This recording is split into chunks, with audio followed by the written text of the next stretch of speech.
Some legends are born from bloodlines stretching back generations. Others emerge from the fires of conflict, forged through trials and tribulations. But one legend began in a laboratory, grown in a cloning cylinder on a world perpetually shrouded in storms.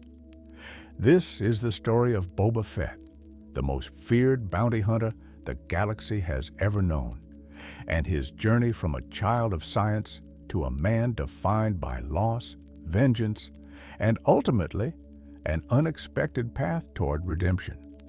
The story begins not with battles or bounties, but with a transaction, a deal struck between shadows and ambition. Around 32 years before the Battle of Yavin, on the remote ocean world of Kamino, a Sith Lord named Darth Tyrannus approached one of the galaxy's most formidable warriors.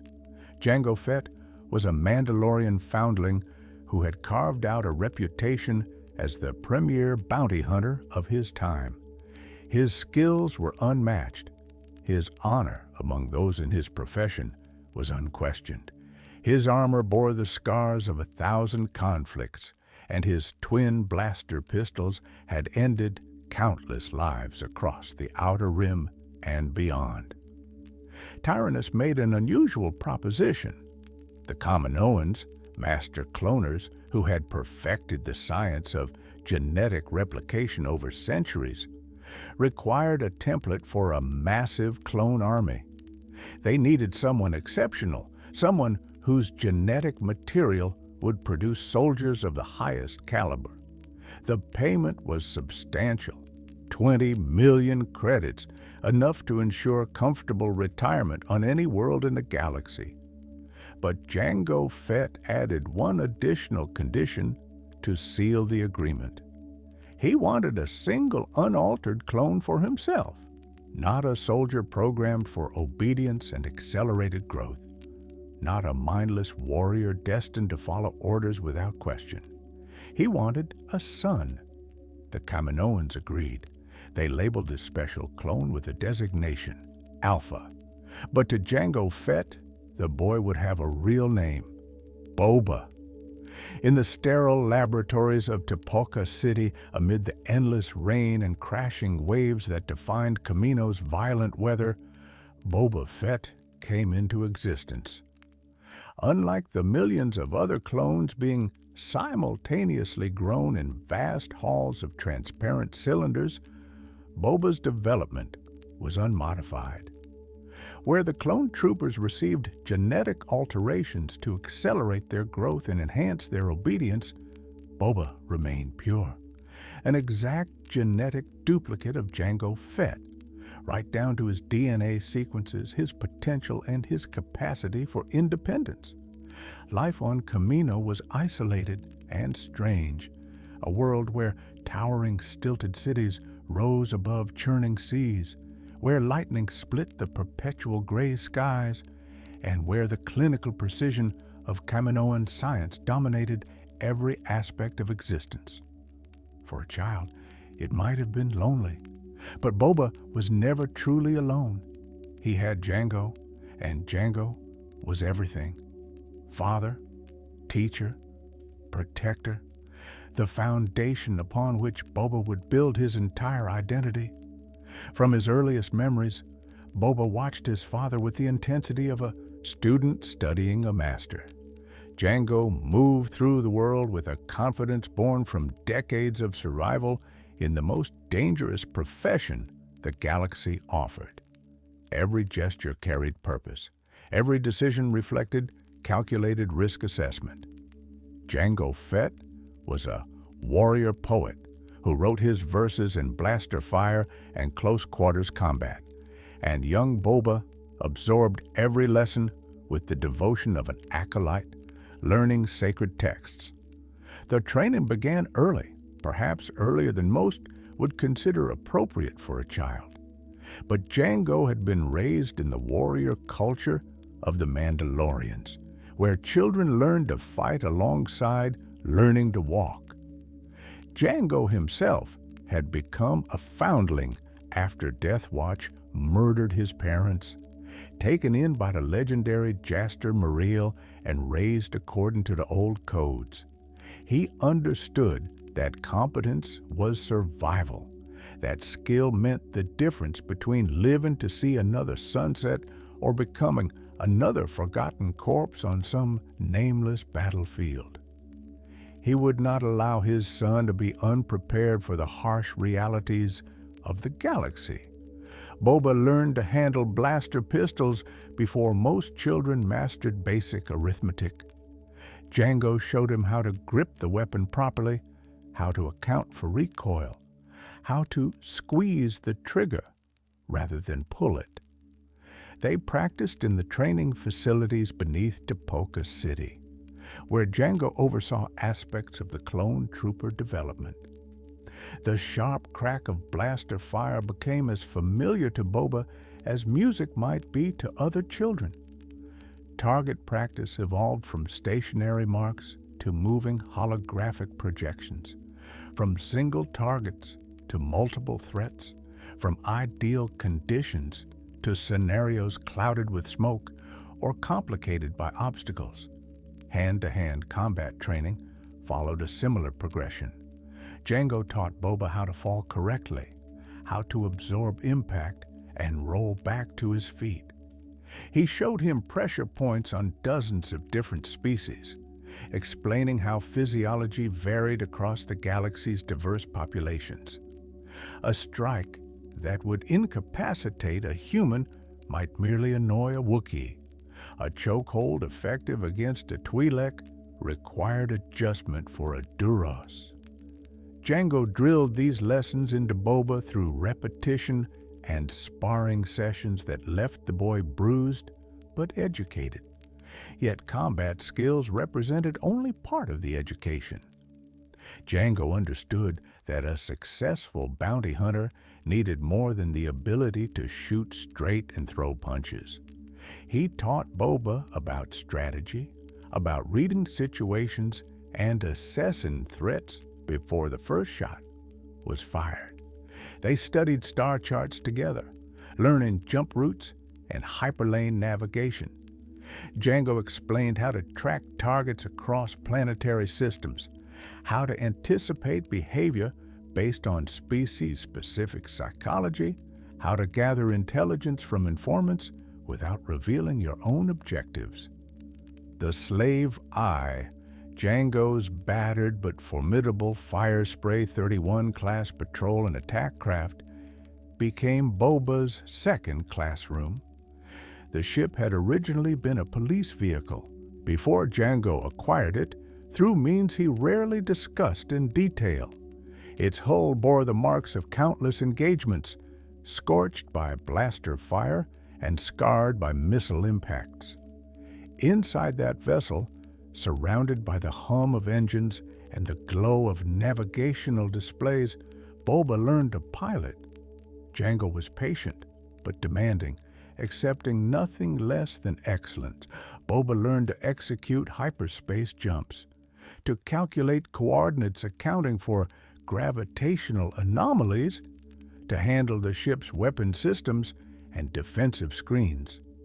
By the time he reached an age when most children were playing with toys, Boba could fly the slave Thra competently enough to escape planetary atmospheres and navigate between star systems.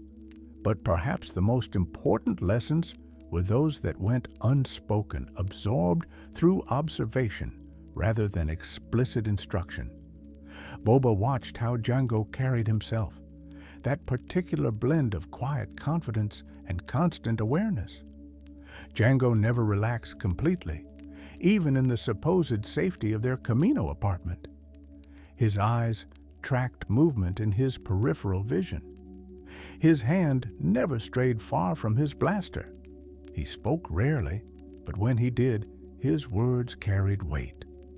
This was the Mandalorian way, or at least Jango's interpretation of it, a philosophy that valued competence over boasting, action over words, survival over sentiment. Occasionally, Jango would take Boba along on bounty hunting missions, though always the safer assignments. jobs where Jango could control most variables. These were invaluable experiences for the boy. He saw his father negotiate with clients, establishing terms and payment schedules. He witnessed how Jango gathered intelligence, cultivating sources and paying for information with carefully measured generosity. Most importantly, he observed how Jango handled the actual captures, the tactical decisions made in real time, the balance between force and restraint, the importance of delivering targets live when contracts specified it. One such mission took them to deliver a captured Twi'lek girl back to her father on a nearby world. During the flight aboard the Slave Eye, Jango and Boba discussed his performance during the assignment. Jango praised certain decisions while critiquing others, always analytical, always teaching. He told Boba that this was the beginning of his legacy, that the Fett name would continue because Boba would carry it forward. For a young boy who had never known any family beyond his father, these words resonated with profound significance. Boba didn't just want to follow in Jango's footsteps. He wanted to be worthy of them. The relationship between father and son was complicated by context. Boba shared Jango's face, would grow to share his voice, carried his genetic code perfectly replicated. Yet Jango never treated him as simply a copy. He acknowledged Boba's individuality, encouraged his questions, allowed him to develop his own approach to problems, even when it differed from Jango's methods. This was not the relationship between a soldier and his commanding officer. This was genuine love, expressed through the only language Jango truly understood, the pedagogy of survival. Outside their private quarters, the relationship between Boba and the clone troopers remained complex and uncomfortable. Thousands upon thousands of men who shared Jango's face filled Kamino's facilities, accelerated to adulthood while Boba grew naturally. They looked at Boba with something approaching curiosity or perhaps envy. Here was a clone allowed to be an individual, to have a childhood, to know his template as a father rather than a distant genetic donor. But Boba felt no kinship with them. They were not his brothers, not in any way that mattered.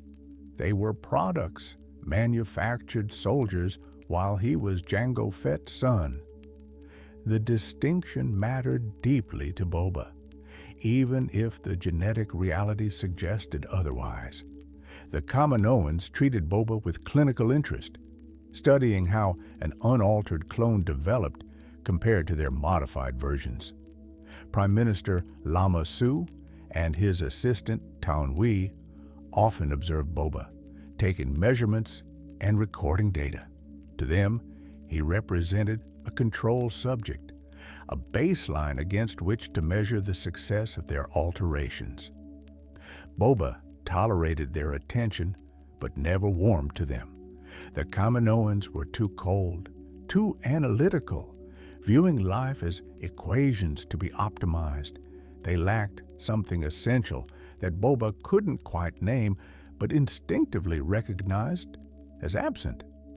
Kamino itself shaped Boba's developing worldview in subtle ways.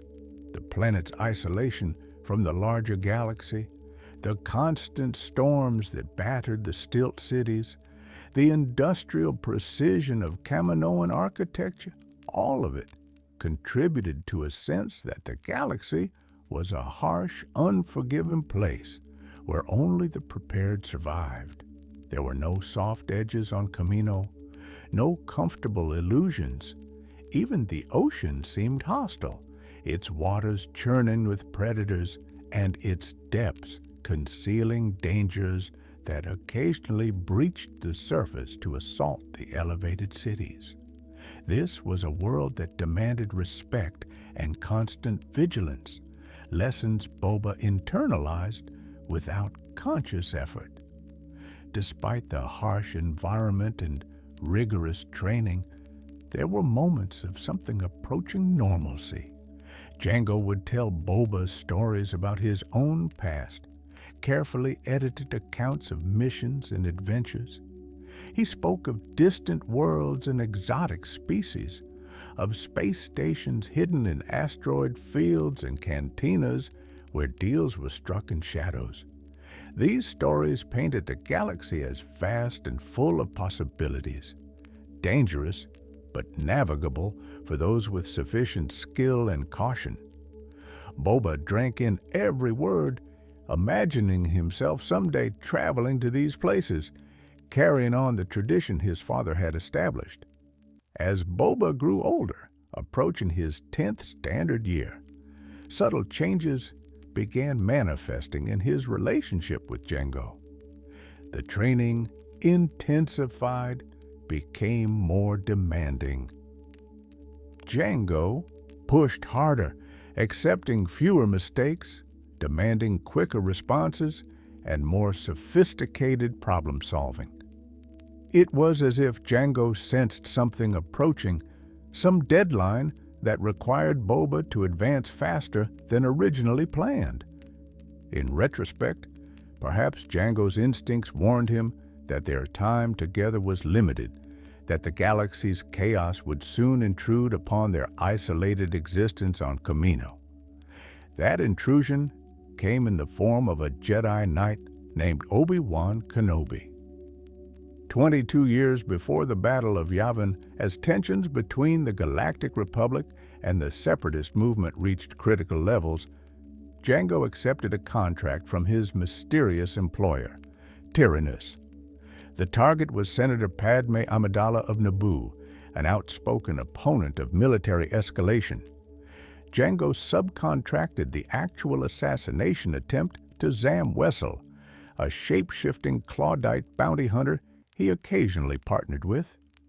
The attempt failed spectacularly, and when Zam was captured by Jedi protecting the senator, Jango eliminated her with a Kamino saber dart before she could reveal who had hired her. Unfortunately for Jango, the saber dart proved more traceable than anticipated. Obi-Wan Kenobi, investigating the assassination attempt, traced the dart back to Kamino through an old friend with knowledge of the cloning planet. When Kenobi arrived on Kamino, the Kaminoans welcomed him with unsettling enthusiasm, eager to show the Republic what they had prepared. The clone army, they explained, had been commissioned a decade earlier on behalf of a deceased Jedi Master named Sifo Dyas. They had used the finest genetic template available, Jango Fett. Townwee brought Kenobi to the Fett's apartment, where Boba answered the door. The meeting was immediately tense. Boba, now 10 years old, possessed his father's instinctive wariness of potential threats. He looked at the Jedi with undisguised suspicion, recognizing the lightsaber hanging from Kenobi's belt, even if he had never seen one activated. Jango emerged from the interior of the apartment, his demeanor carefully neutral, but his body language screaming caution. Kenobi's questions were probing, but superficially cordial. He asked about the clones, about how Jango had been recruited, about whether Jango had ever heard of Sifo Dyas. Jango provided carefully constructed answers, claiming recruitment by someone named Tyrannus, denying knowledge of Sifo Dyas. Before Kenobi left, Jango spoke to Boba in Fett code, a private language they had developed for tactical communications. The message was clear: prepare to leave immediately. They were compromised, and Jedi meant trouble. After Kenobi departed, Jango and Boba moved with practiced efficiency, gathering weapons and essential equipment. They spoke little, communicating through the shorthand of shared understanding developed over a decade together. Boba knew the routine. They had discussed contingency plans countless times. If discovery came, if their location was compromised, they would reach the slave Vaughn and disappear into the galaxy's vast expanse. It had always been theoretical. Now, it was urgent reality. They made their way to the landing platform where the slave Aura awaited, rain lashing down in sheets, lightning illuminating the gray sky. But Kenobi had anticipated their escape attempt. The Jedi appeared, lightsaber ignited, that distinctive blue blade cutting through the storm's gloom. What followed was one of the most intense combat sequences Boba had ever witnessed. His father fought with every tool in his considerable arsenal, blaster fire forcing Kenobi into defensive maneuvers, wrist-mounted flamethrower turning the rain to steam, whipcord snare seeking to entangle the Jedi's legs. Boba contributed from the slave eye's cockpit, firing the ship's heavy weapons at Kenobi. The cannons tracked the Jedi as he dodged across the platform, his lightsaber deflecting shots that would have killed any normal opponent. For the first time, Boba fully understood why Jango had spoken of Jedi with such caution. This was not an ordinary enemy. This was something fundamentally different, someone who wielded powers that defied normal tactical calculations. The fight progressed across multiple levels of the platform. Kenobi managed to attach a grappling line to Jango, and when Jango activated his jetpack to escape, the Jedi was dragged along, creating a mid-air struggle.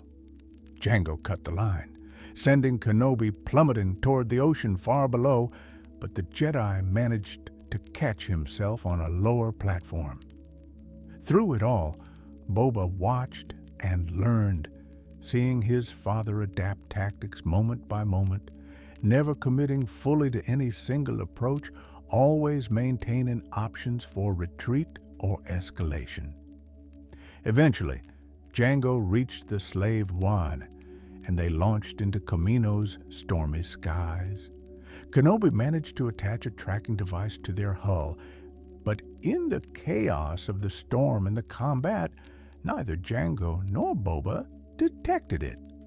They thought they had escaped cleanly, heading for Geonosis, where Tyrannus had instructed Jango to rendezvous. During the journey through hyperspace, Jango seemed more subdued than usual. Perhaps he sensed what was coming. Perhaps he understood that encountering a Jedi on Kamino was not an isolated incident, but rather the opening move of something much larger and more dangerous. Geonosis was a red desert world dominated by insectoid Geonosians and massive droid manufacturing facilities. It was here that the Separatist leadership had gathered, plotting their opposition to the Republic. Count Dooku, who Boba now understood was the mysterious Tyrannus, welcomed Jango, but with a certain distance that suggested their relationship was purely transactional. Jango accepted payment and prepared to leave, but fate had other plans.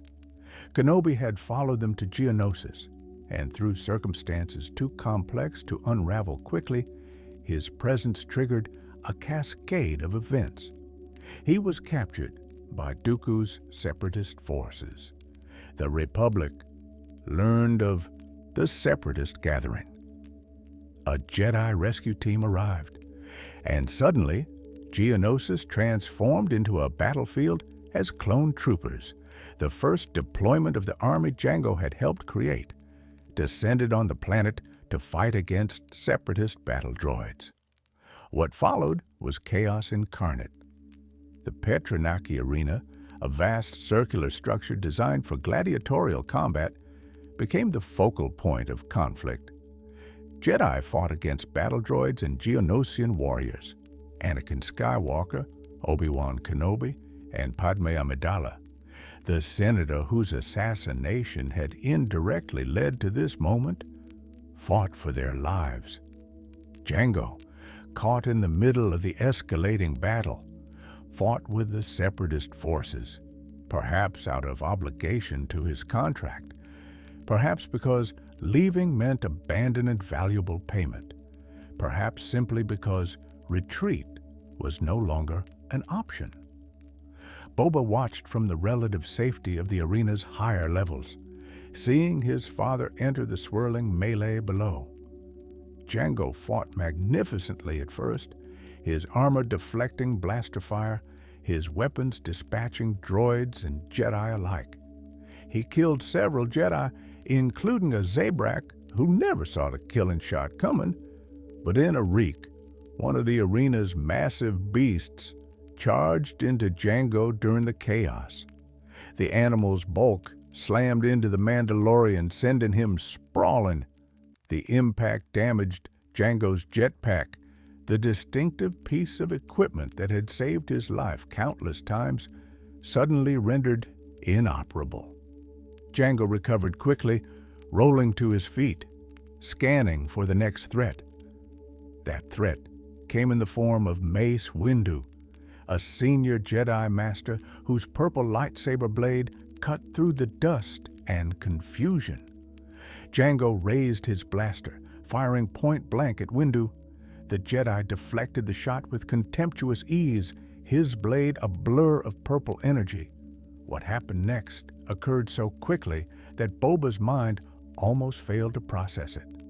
Windu's lightsaber swung in a single, economical arc. The blade passed through Jango Fett's neck as though it were little more than air. Jango's helmeted head separated from his body. Time seemed to stop for Boba. The sound of battle faded to a distant roar. The only thing that existed was his father's body collapsing to the sand and his father's helmet tumbling free, empty, and accusing. 10 years of teaching, of learning, of building a future together ended in one stroke of a lightsaber.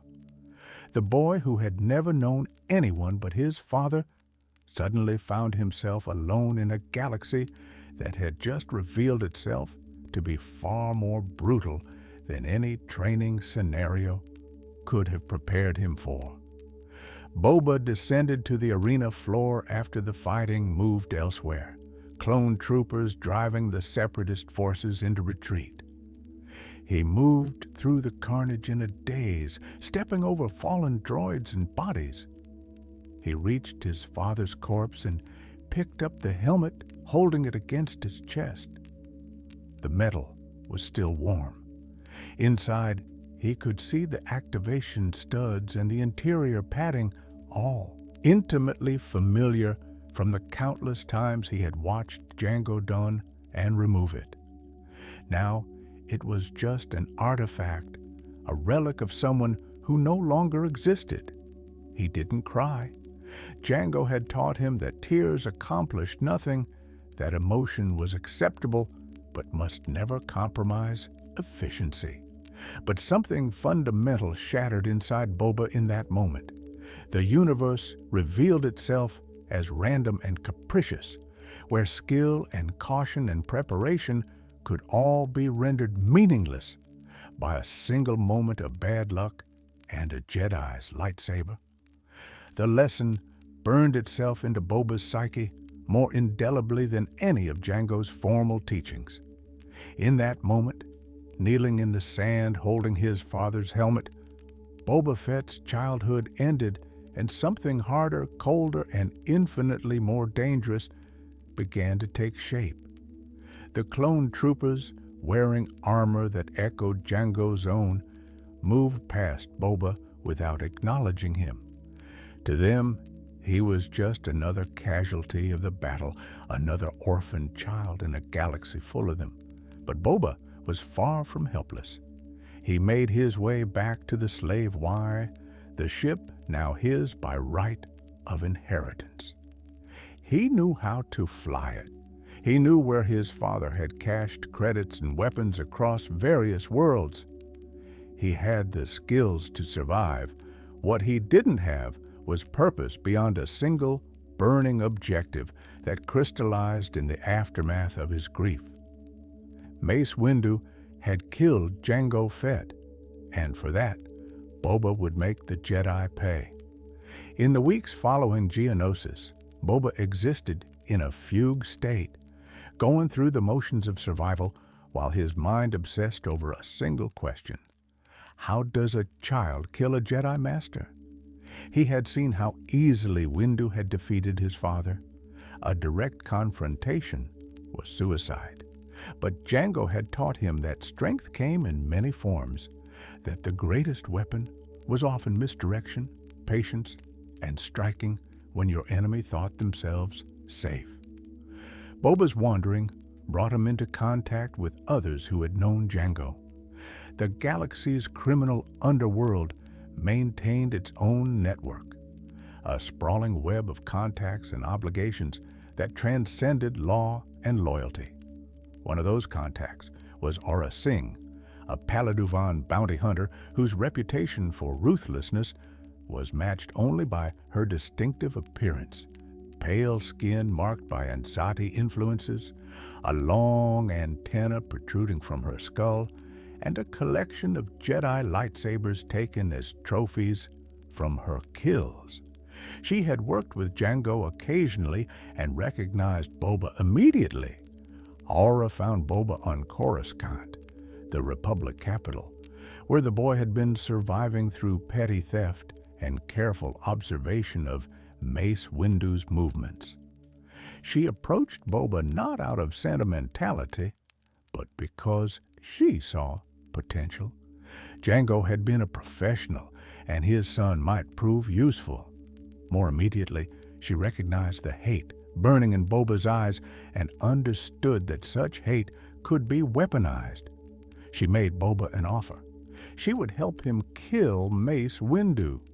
In return, Boba would join her crew, learn from her as he had learned from Jango, and contribute his ship and his skills to their collective efforts.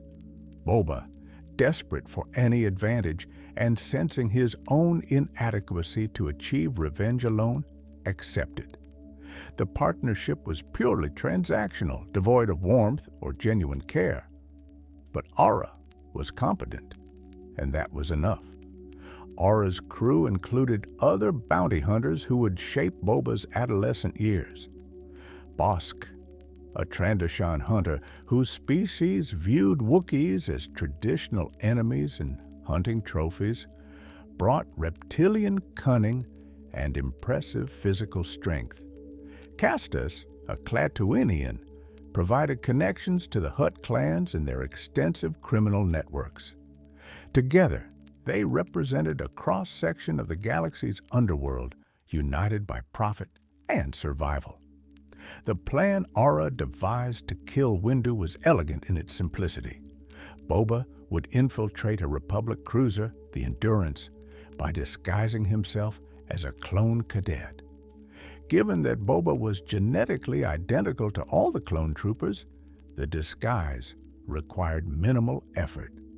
He simply needed to act the part, to mimic the behavior of children being indoctrinated into military service. For someone who had spent his childhood on Kamino surrounded by clones, this was far easier than it might have been for others. Boba boarded the Endurance along with a group of young cadets, calling himself Lucky. The other boys, chronologically 6 years old but already beginning their training as future soldiers, viewed him with mild curiosity but no suspicion. They were children playing at war, excited by weapons demonstrations and the presence of legendary Jedi generals. Boba moved among them like a predator among prey, always observing, never fully engaging, his mind calculating angles and opportunities. Mace Windu and Anakin Skywalker were aboard the Endurance, inspecting the next generation of clone troopers. Admiral Killian commanded the vessel, overseeing operations with professional competence. The ship was massive, a Venator-class star destroyer representing the Republic's military might. Boba studied its layout, identifying escape routes and vulnerable systems. His first attempt at assassination was direct. He tried to use Jango's helmet left on the bridge as a trap, rigged with explosives. Windu and Anakin investigated the helmet, sensing something wrong through the Force. When the bomb detonated, they survived, protected by their Jedi abilities and quick reflexes. The bomb's detonation, however, damaged the ship significantly. But Boba wasn't finished. Following Aura's instructions transmitted via encrypted communication, he made his way to the reactor core. Sabotaging the reactor was more difficult, requiring technical knowledge Jango had drilled into him. Boba worked quickly, overriding safety protocols and initiating a cascade failure. Clone troopers discovered him in the act, forcing Boba to flee. He made it to an escape pod along with several other cadets, young clones who had befriended Lucky and now looked at him with confusion and betrayal as they realized he was not one of them. The Endurance's reactor exploded, sending the massive warship crashing toward the planet Concord below. Boba watched through the escape pod's viewport as the ship burned its way through the atmosphere, breaking apart under the stress. He had just destroyed a Republic capital ship and presumably killed hundreds, possibly thousands of people. He should have felt something. Triumph, perhaps, or horror at the magnitude of destruction. Instead, he felt only frustration. Mace Windu had survived again. The Jedi's apparent invulnerability was maddening. The escape pod was intercepted by the slave wire, where Aura and Bosk waited. Aura looked at the other clone cadets with cold calculation. They were witnesses, living proof of Boba's involvement. She told Boba they needed to be jettisoned into space, eliminated to prevent identification. Boba looked at the clones, boys his age who had shown him kindness, and hesitated. They looked like him, sounded like him. They were technically his genetic siblings, even if he had never considered them family. Jango had taught many lessons, but murdering children in cold blood was not among them. Boba made a choice that would define him in ways he wouldn't fully understand for years. He refused to kill the cadets. Instead, he quietly apologized to them and released the escape pod into space, leaving them alive to be rescued. One of the cadets, a boy named Jax, told him he would regret betraying them. Boba said nothing, already learning that explanations were wasted on those who would never understand. Aura accepted his decision with annoyed pragmatism, though she clearly disagreed. They had bigger concerns. They had learned that Admiral Killian and Clone Commander Pons had survived the Endurance's destruction, landing on Vancor's surface along with other survivors. This presented an opportunity. Aura proposed taking hostages, using them as bait to lure Mace Windu to a location where they could finish him properly. The crew landed on Vancor, a harsh world where the Endurance's wreckage was still smoking. They found survivors taking shelter in the wreckage, injured but alive. Aura moved among them with lethal efficiency, shooting clones who posed no threat, executing wounded soldiers who couldn't defend themselves. Boba watched, disturbed, but saying nothing. This was the business his father had been in, he told himself. This was necessary. They captured Killian, Pons, and another officer, transporting them off-world to Florum, a remote planet controlled by Hondo Ohnaka's pirate gang. Hondo was an old acquaintance of both Jango and Aura, a Weequay pirate whose jovial demeanor masked ruthless pragmatism. He agreed to host them in exchange for a cut of any profits. They sent a message to the Republic, showing the hostages and demanding Mace Windu come alone or watch his men die. Days passed while they waited. The hostages were kept under guard. Boba found himself drawn to conversations with them, particularly Pons, who spoke to the boy with surprising gentleness. Pons told him that he recognized Boba as an unaltered clone, that Jango had been respected by the clone troopers even if they never knew him personally. He suggested that Jango wouldn't have wanted Boba on this path, that revenge was destroying him. Boba responded with anger, asserting that Pons knew nothing about Jango or what he would have wanted. But the words lingered, uncomfortable and accusatory in a way he couldn't dismiss. Castus, meanwhile, was growing increasingly nervous. The Klatooinian felt they had overextended themselves, that taking on Jedi would end badly.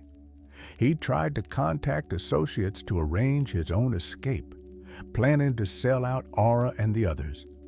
Aura discovered his betrayal through surveillance and executed him without hesitation, shooting him in full view of Boba. The casual violence shocked Boba more than he wanted to admit. Castus had been a member of their crew, someone they had worked alongside. His death demonstrated that loyalty meant nothing to Aura, that she would eliminate anyone who threatened her survival or profit. It was a lesson about the true nature of the bounty hunting profession, stripped of the honor codes and professional courtesy Jango had taught. When the Jedi did arrive, they sent Plo Koon and Ahsoka Tano instead of Mace Windu. This disappointed Boba, but didn't fundamentally change the situation. The Jedi infiltrated Hondo's base, moving with coordinated precision. Combat erupted throughout the facility. Aura fought Ahsoka, while Bossk engaged Plo Koon. Boba found himself in a critical moment when he captured Plo Koon, holding a blaster to the Jedi Master's head while Ahsoka held her lightsaber at Aura's throat. Aura urged Boba to take the shot, to kill the Jedi. But Boba hesitated. Killing an unarmed hostage was different from combat, different even from the destruction of the Endurance, which had been at a distance, abstract. This was personal, immediate. While he hesitated, an explosion rocked the facility. In the chaos, Aura escaped, running for the slave eye. Boba called after her, expecting her to wait for him. She didn't. She launched the ship without him, leaving him behind to be captured. The betrayal cut deeper than Boba would have predicted. He had trusted Aura, believed she cared enough to at least honor their partnership. Instead, she abandoned him the moment her own survival was threatened. Plo Koon captured Boba, taking him into custody while Ahsoka pursued Aura. The young Padawan managed to damage the slave Wara in a dogfight, causing it to crash. Aura was presumed dead in the wreckage, though Hondo would later save her. Boba found himself in Republic custody, transported to Coruscant to face justice. The charges were serious: terrorism, attempted murder of Republic officers, destruction of a military vessel. He was still a child, technically, but the Republic's laws made few allowances for juveniles who committed such spectacular crimes. In his cell, Boba met with Mace Windu one final time. Windu looked at the boy with something resembling pity. He acknowledged that Boba had chosen a dark path, that his actions had caused significant harm. But he also recognized that Boba was young, that there was still possibility for redemption. He suggested Boba could choose differently, could abandon his quest for revenge. Boba responded with cold clarity. He knew he had done wrong, but he would never forgive Windu for killing his father. Some debts, he insisted, could never be forgiven. Windu's response was terse. Boba would simply have to learn to live with that. The Jedi left, and Boba was processed into the Republic prison system. For a young boy who had spent his formative years with one of the galaxy's greatest warriors, prison was humiliating and frightening. He was surrounded by hardened criminals, protected only by his own developing combat skills and the residual reputation of the Fett name. Prison became another harsh education. Boba learned to navigate complex social hierarchies, to identify allies and threats, to survive in an environment where physical violence was common and guards often looked the other way. He met individuals who would later appear in various capacities across his career, connections forged in confinement. The experience reinforced lessons Jango had taught. Trust no one completely, always maintain awareness, never show weakness. His time in prison was relatively brief. The Republic had more pressing concerns as the Clone Wars intensified and resources for incarcerating juvenile offenders were limited. Additionally, certain parties in the criminal underworld had taken note of Jango Fett's son and saw potential uses for someone with his genetics and emerging skill set. Arrangements were made, palms were greased, and Boba found himself released after serving only a fraction of his sentence. Freedom did not bring relief. Boba emerged from prison at 13, hardened beyond his years, his childhood thoroughly shattered by loss and betrayal. He had no family, no home, no purpose beyond survival, and the dimming but never extinguished desire for revenge. The galaxy offered countless opportunities for someone with his particular skills, but all of them led deeper into the darkness his father had navigated with careful professionalism. Boba reassembled what remained of his resources. The slave I had been impounded, but was eventually recovered through the intercession of contacts in the criminal underworld. His father's accounts, hidden across various worlds, provided operating capital. He began taking small jobs, simple tracking assignments, and courier work. Building a reputation separate from his father's, he was no longer Jango Fett's son, not in any way that mattered. He was Boba Fett, a name that would eventually inspire its own legends. During these years, Boba occasionally worked with other bounty hunters, including some who had known Jango. Bosk, the Trandoshan who had been part of Aura's crew, became a sometimes partner, their relationship defined more by mutual utility than friendship. Others included Dengar, a scarred human whose Corellian roots had given him skills in slicing and piloting, C-21 High Singer, a droid assassin, and Latz Radzi, a Thelan female whose exotic appearance belied deadly competence. At one point, the group found themselves working with Asajj Ventress, a former Sith assassin turned mercenary. After being betrayed by Count Dooku, Ventress had her own complicated history with the Clone Wars and the Force-using factions that dominated galactic politics.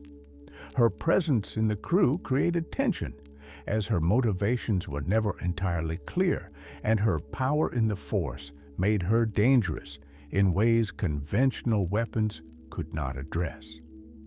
One mission brought them to work for the Jedi Quinlan Vos, who sought information on Ventress.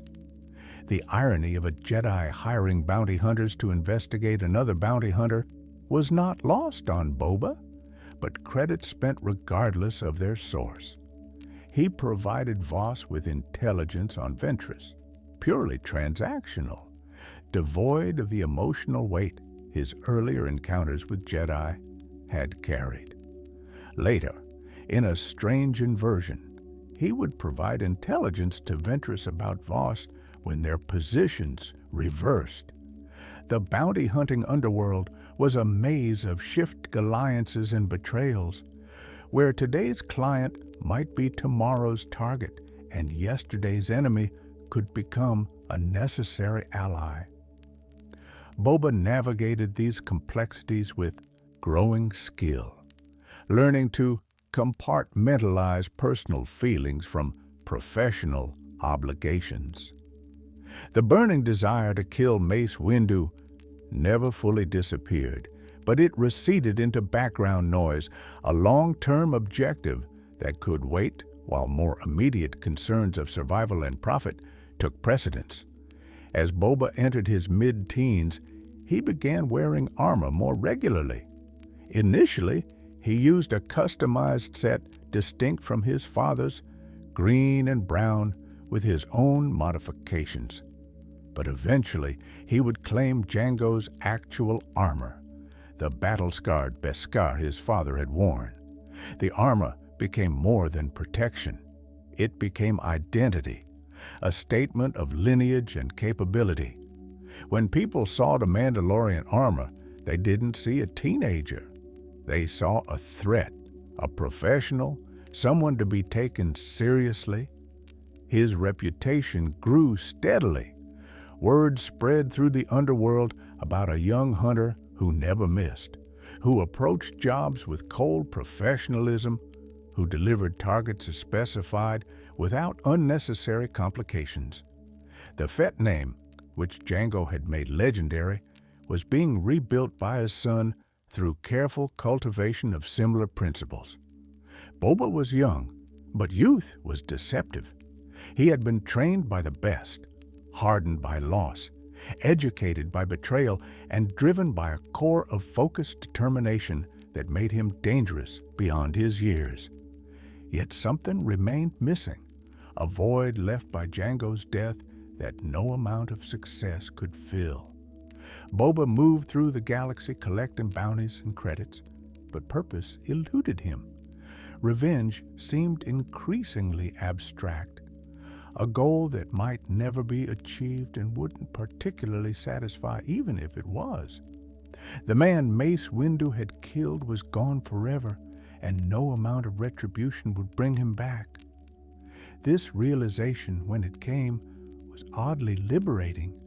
If Jango was truly gone and revenge was empty, then Boba was free to define himself by his own standards rather than his father's legacy or his own grief. The Clone Wars raged across the galaxy, creating endless opportunities for those willing to profit from chaos. Boba watched from the periphery, taking jobs from both sides when it suited him, maintaining carefully cultivated neutrality. He saw the Republic's clone troopers, men who wore his father's face and died by the thousands for a cause they couldn't truly choose. He felt nothing for them, no kinship or guilt. They were soldiers. He was a bounty hunter. The distinction mattered. As the years passed and Boba approached adulthood, he began to understand something his father had never explicitly taught, but had demonstrated through example.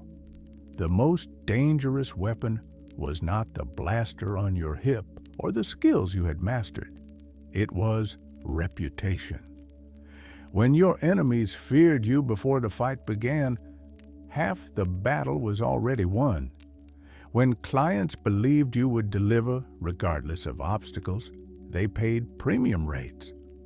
When other hunters heard your name and decided the target wasn't worth competing for, you worked without interference. Boba set about building that reputation with the same careful planning Jango had taught him to apply to tracking targets. Every job was completed exactly as specified. Every deadline was met. Every target was delivered in the condition the client requested. His prices were high, but his reliability was absolute. Slowly, methodically, the name Boba Fett began to carry weight in the same circles where Jango Fett had once been the unquestioned premier hunter. The boy who had held his father's helmet on Geonosis was gone, replaced by something harder and more focused. The trauma remained, buried deep, where it colored every decision and motivated every action, but it no longer controlled him. Boba Fett was becoming the most feared bounty hunter in the galaxy, and this transformation was still only beginning.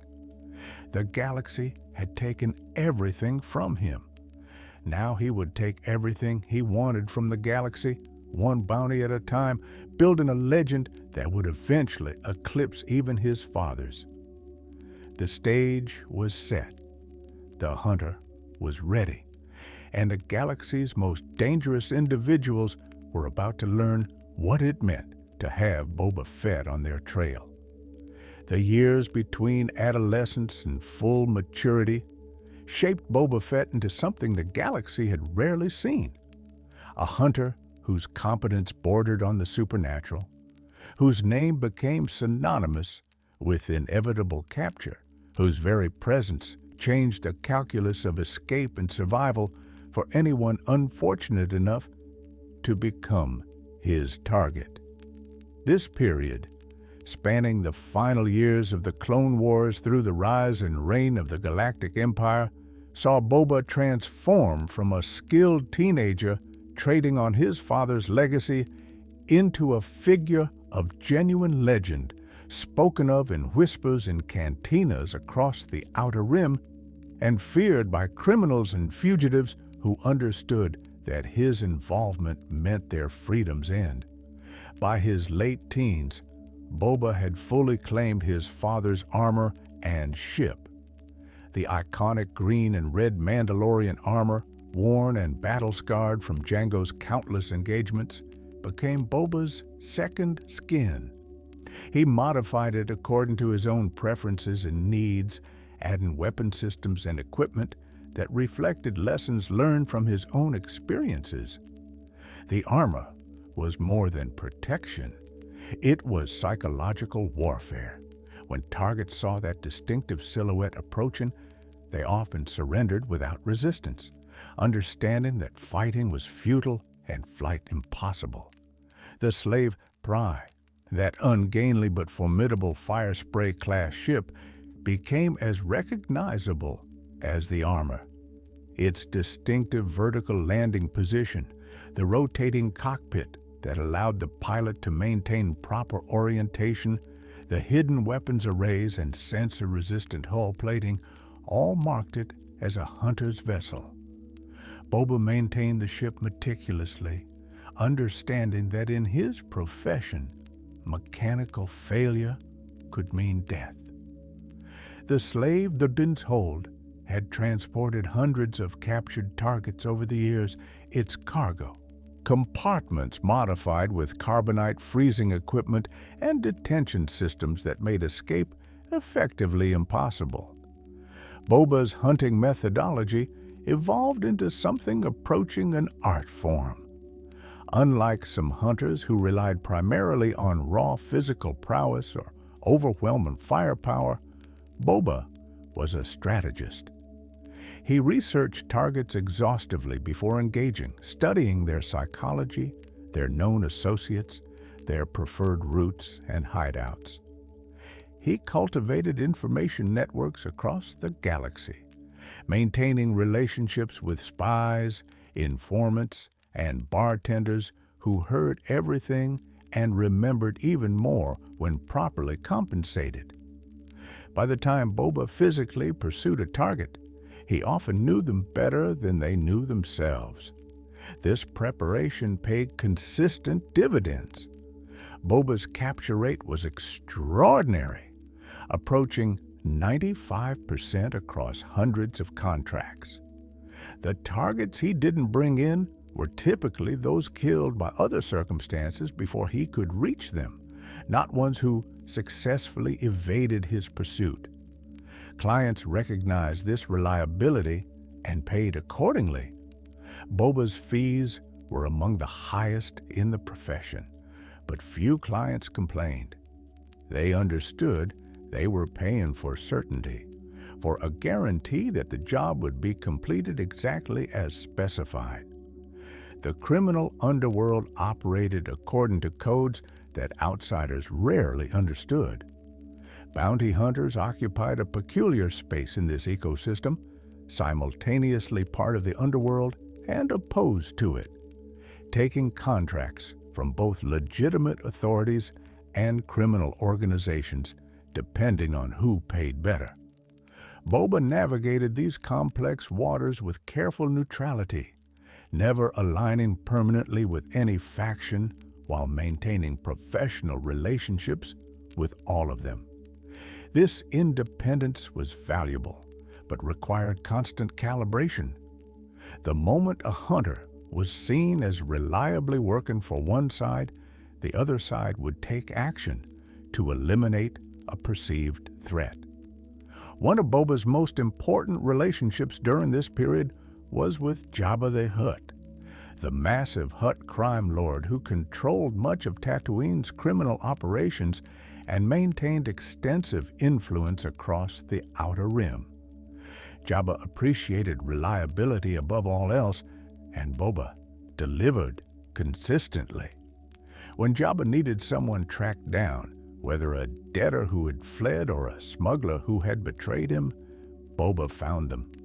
This reliability earned Jabba's favor, a valuable commodity in the underworld. Being Jabba's favored hunter meant other organizations hesitated before interfering with Boba's work, knowing that antagonizing him meant antagonizing the Hutt. Among Boba's most frequent targets were smugglers.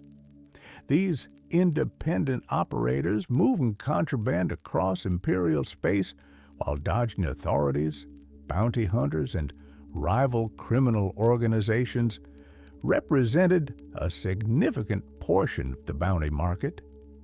The most successful smugglers combined piloting skill with social intelligence, knowing which officials could be bribed and which systems to avoid. But even the best smugglers eventually made mistakes, and when they did, hunters like Boba were waiting. Han Solo was one such smuggler, though he was hardly famous when Boba first encountered him.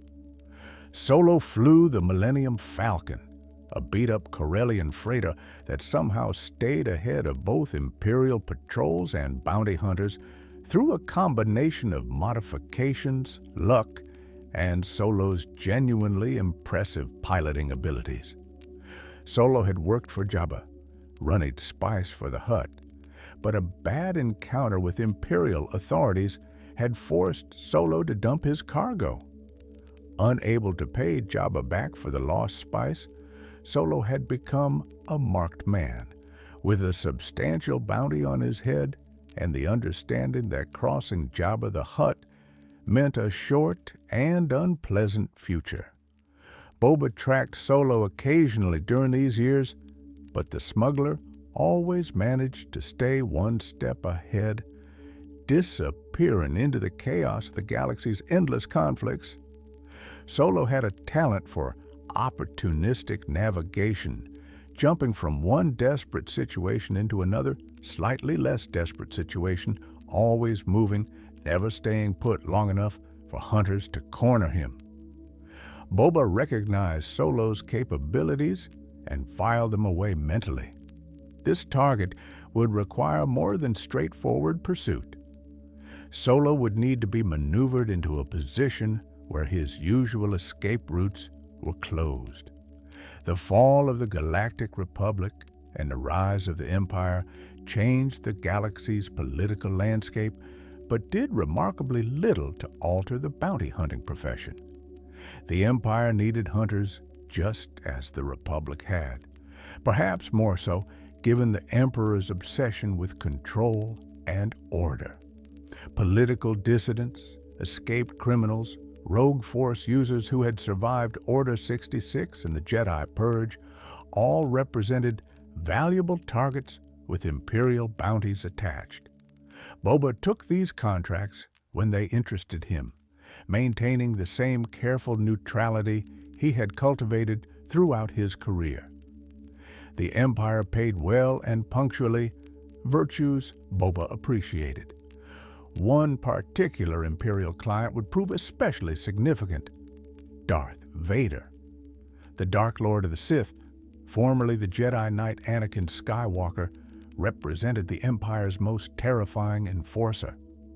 Vader commanded the Executor, a massive superstar destroyer that served as his mobile base of operations, from which he hunted Rebel Alliance leadership and Force-sensitive individuals who might threaten the Empire. Vader hired bounty hunters when situations required either deniability or capabilities his regular forces lacked. Unlike most Imperial officers who treated bounty hunters with barely concealed contempt, Vader approached them professionally. He specified objectives clearly, paid as agreed, and eliminated those who failed him.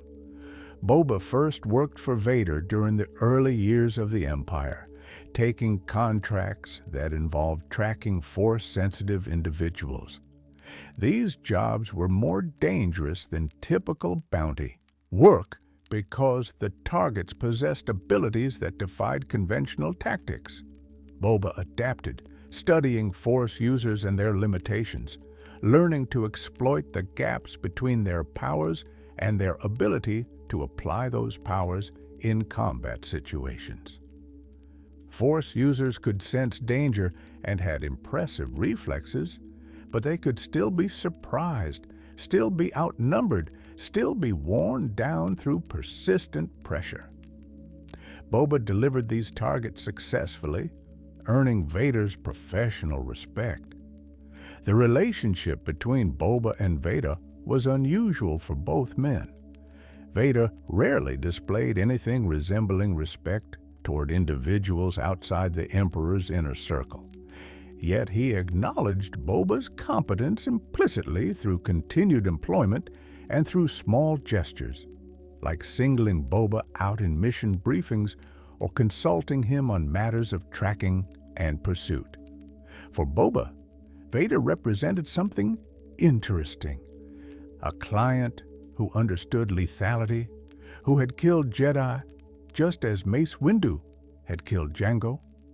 There was something almost satisfying about working for someone who embodied the consequences of power that the Jedi had wielded so casually. One contract from Vader proved particularly illuminating. Shortly after the Battle of Yavin, where the Rebel Alliance had destroyed the Empire's planet-killing superweapon, the Death Star, Vader tasked Boba with a specific investigation. He wanted to know the identity of the pilot who had fired the shots that destroyed the station. This was no mere bounty. This was intelligence gathering at the highest level, potentially more valuable than any single capture. Boba accepted the contract and began his investigation methodically. He cultivated sources within the Rebel Alliance's support network, bribed officials with access to Imperial intelligence, and pieced together fragmented reports from the battle itself. The investigation took weeks of patient work, sorting through false leads and contradictory information. But eventually, a name emerged: Luke Skywalker, a young man from Tatooine with no significant background, no apparent military training, yet somehow capable of a feat that veteran pilots had failed to achieve. Boba reported his findings to Vader, watching the Dark Lord's reaction carefully. Something in the information resonated with Vader beyond mere curiosity about an enemy combatant. Vader seemed almost disturbed by the name, though his mask prevented any certainty about his emotional state. Vader paid Boba generously for the intelligence and dismissed him. Boba left wondering what connection Vader had to this particular young rebel, but such speculation was above his pay grade. He had delivered the information as contracted. The client's motives were the client's business. The Rebel Alliance, that ragtag collection of individuals opposed to imperial rule, created numerous bounty opportunities. Many Alliance operatives were former criminals or individuals with existing prices on their heads even before their rebel involvement. The Alliance's cellular structure, designed to prevent catastrophic compromise if individual cells were captured, meant that hunting rebels often involved tracking them across multiple systems while they attempted to fade into the general population. Boba took several such contracts, finding the work more challenging than typical criminal pursuits because rebel operatives often possessed military training and organizational support. Despite these advantages, few rebels successfully evaded Boba when he was specifically assigned to their capture. He understood that ideological conviction, while powerful as motivation, did not translate directly into the skills necessary to evade a professional hunter. Rebels could be brave, committed, and even tactically skilled, but most lacked the paranoia and perpetual awareness that defined successful survival in the underworld. They made patterns, maintained contact with associates, returned to familiar locations. These were all exploitable behaviors. During these years, Boba also encountered Din Djarin briefly, though neither would remember the meeting years later. Din Djarin was another Mandalorian, a foundling like Jango had been, though from a different tradition. The Mandalorian culture had fragmented over the centuries into various factions with different interpretations of the old codes. Some, like Din Djarin's sect, maintained strict adherence to certain practices like never removing helmets in the presence of others. Others, like Jango and Boba, viewed the armor primarily as functional equipment rather than religious requirement. The meeting was cordial but brief, two hunters acknowledging each other professionally before moving on. As Boba entered his 30s, his reputation reached its peak. He was consistently ranked as either the best bounty hunter in the galaxy or among the top 2 or 3, depending on who was making the list.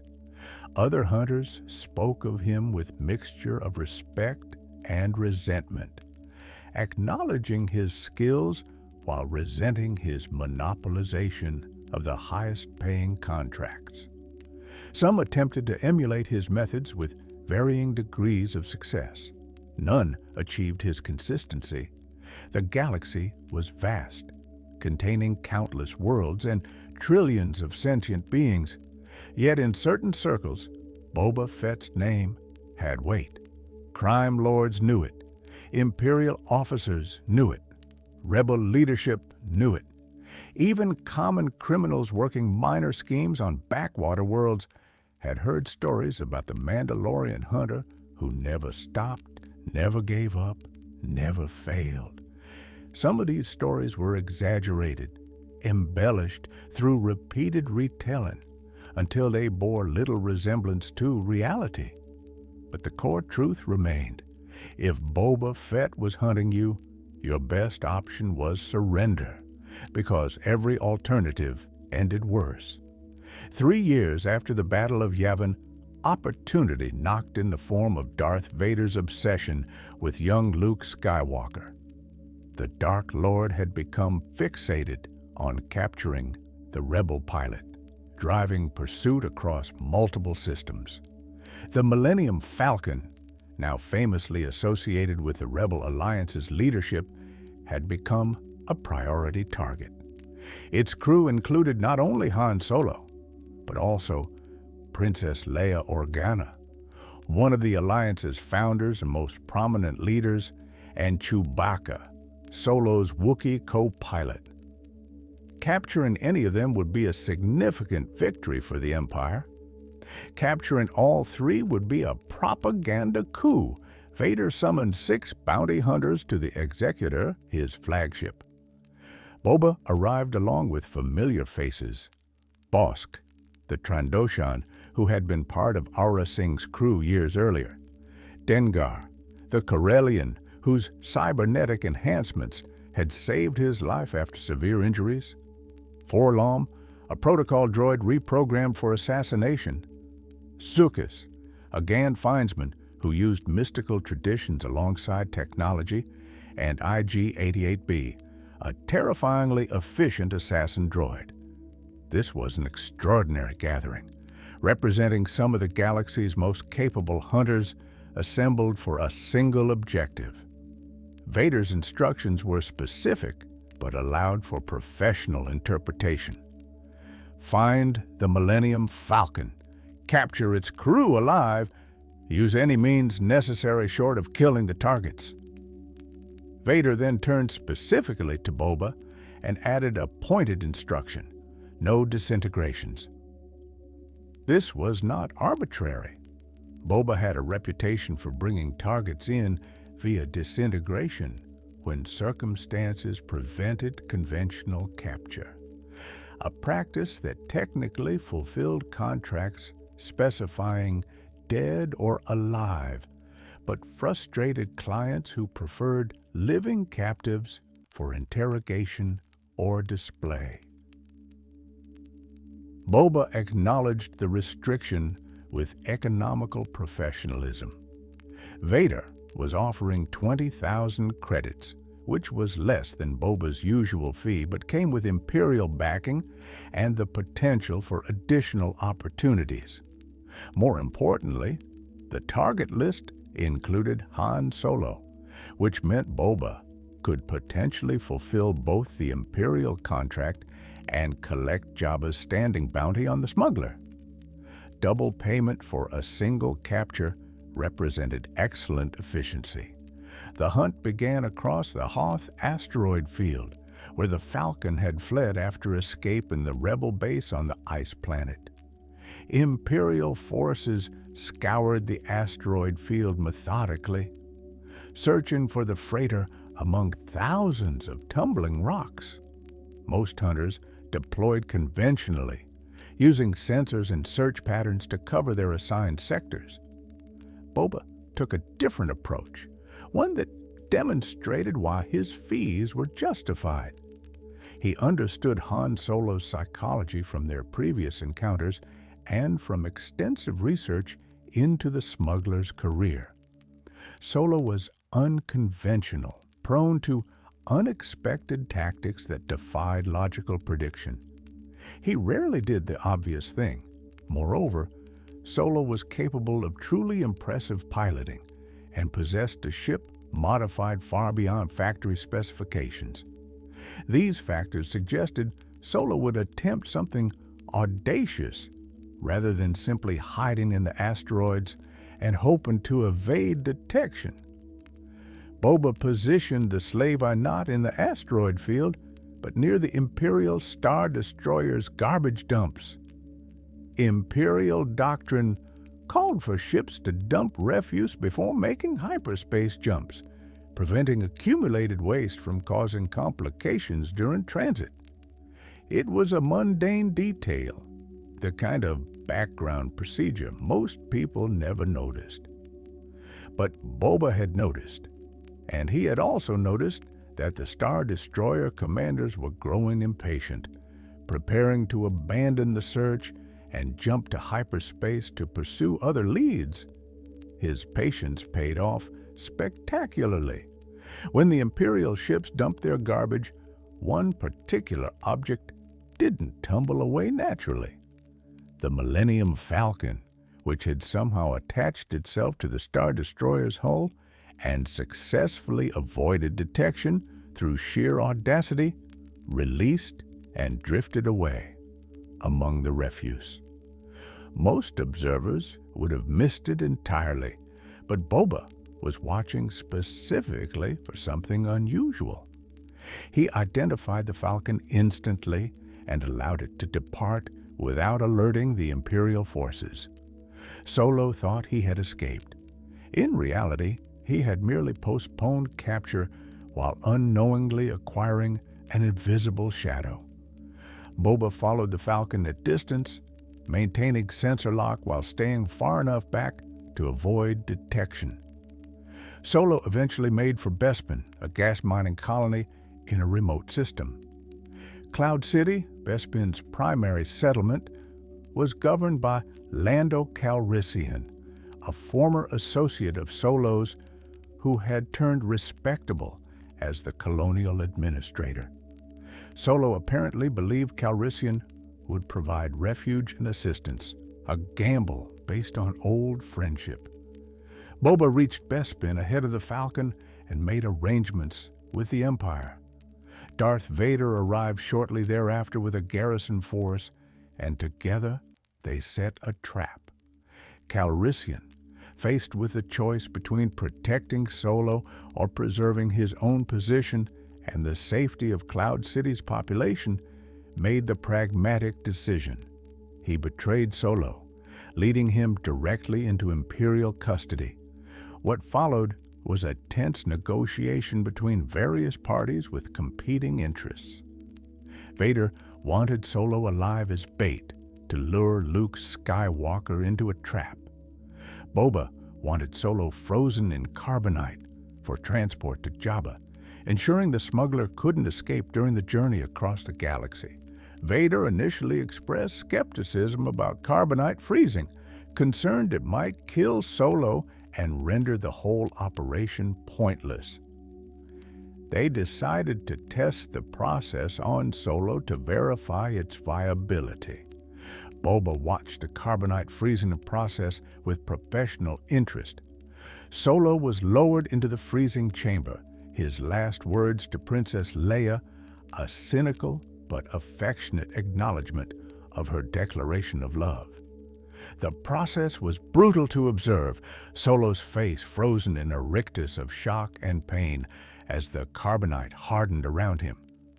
But when they extracted the frozen block, sensors confirmed Solo was alive, merely in hibernation. The process worked.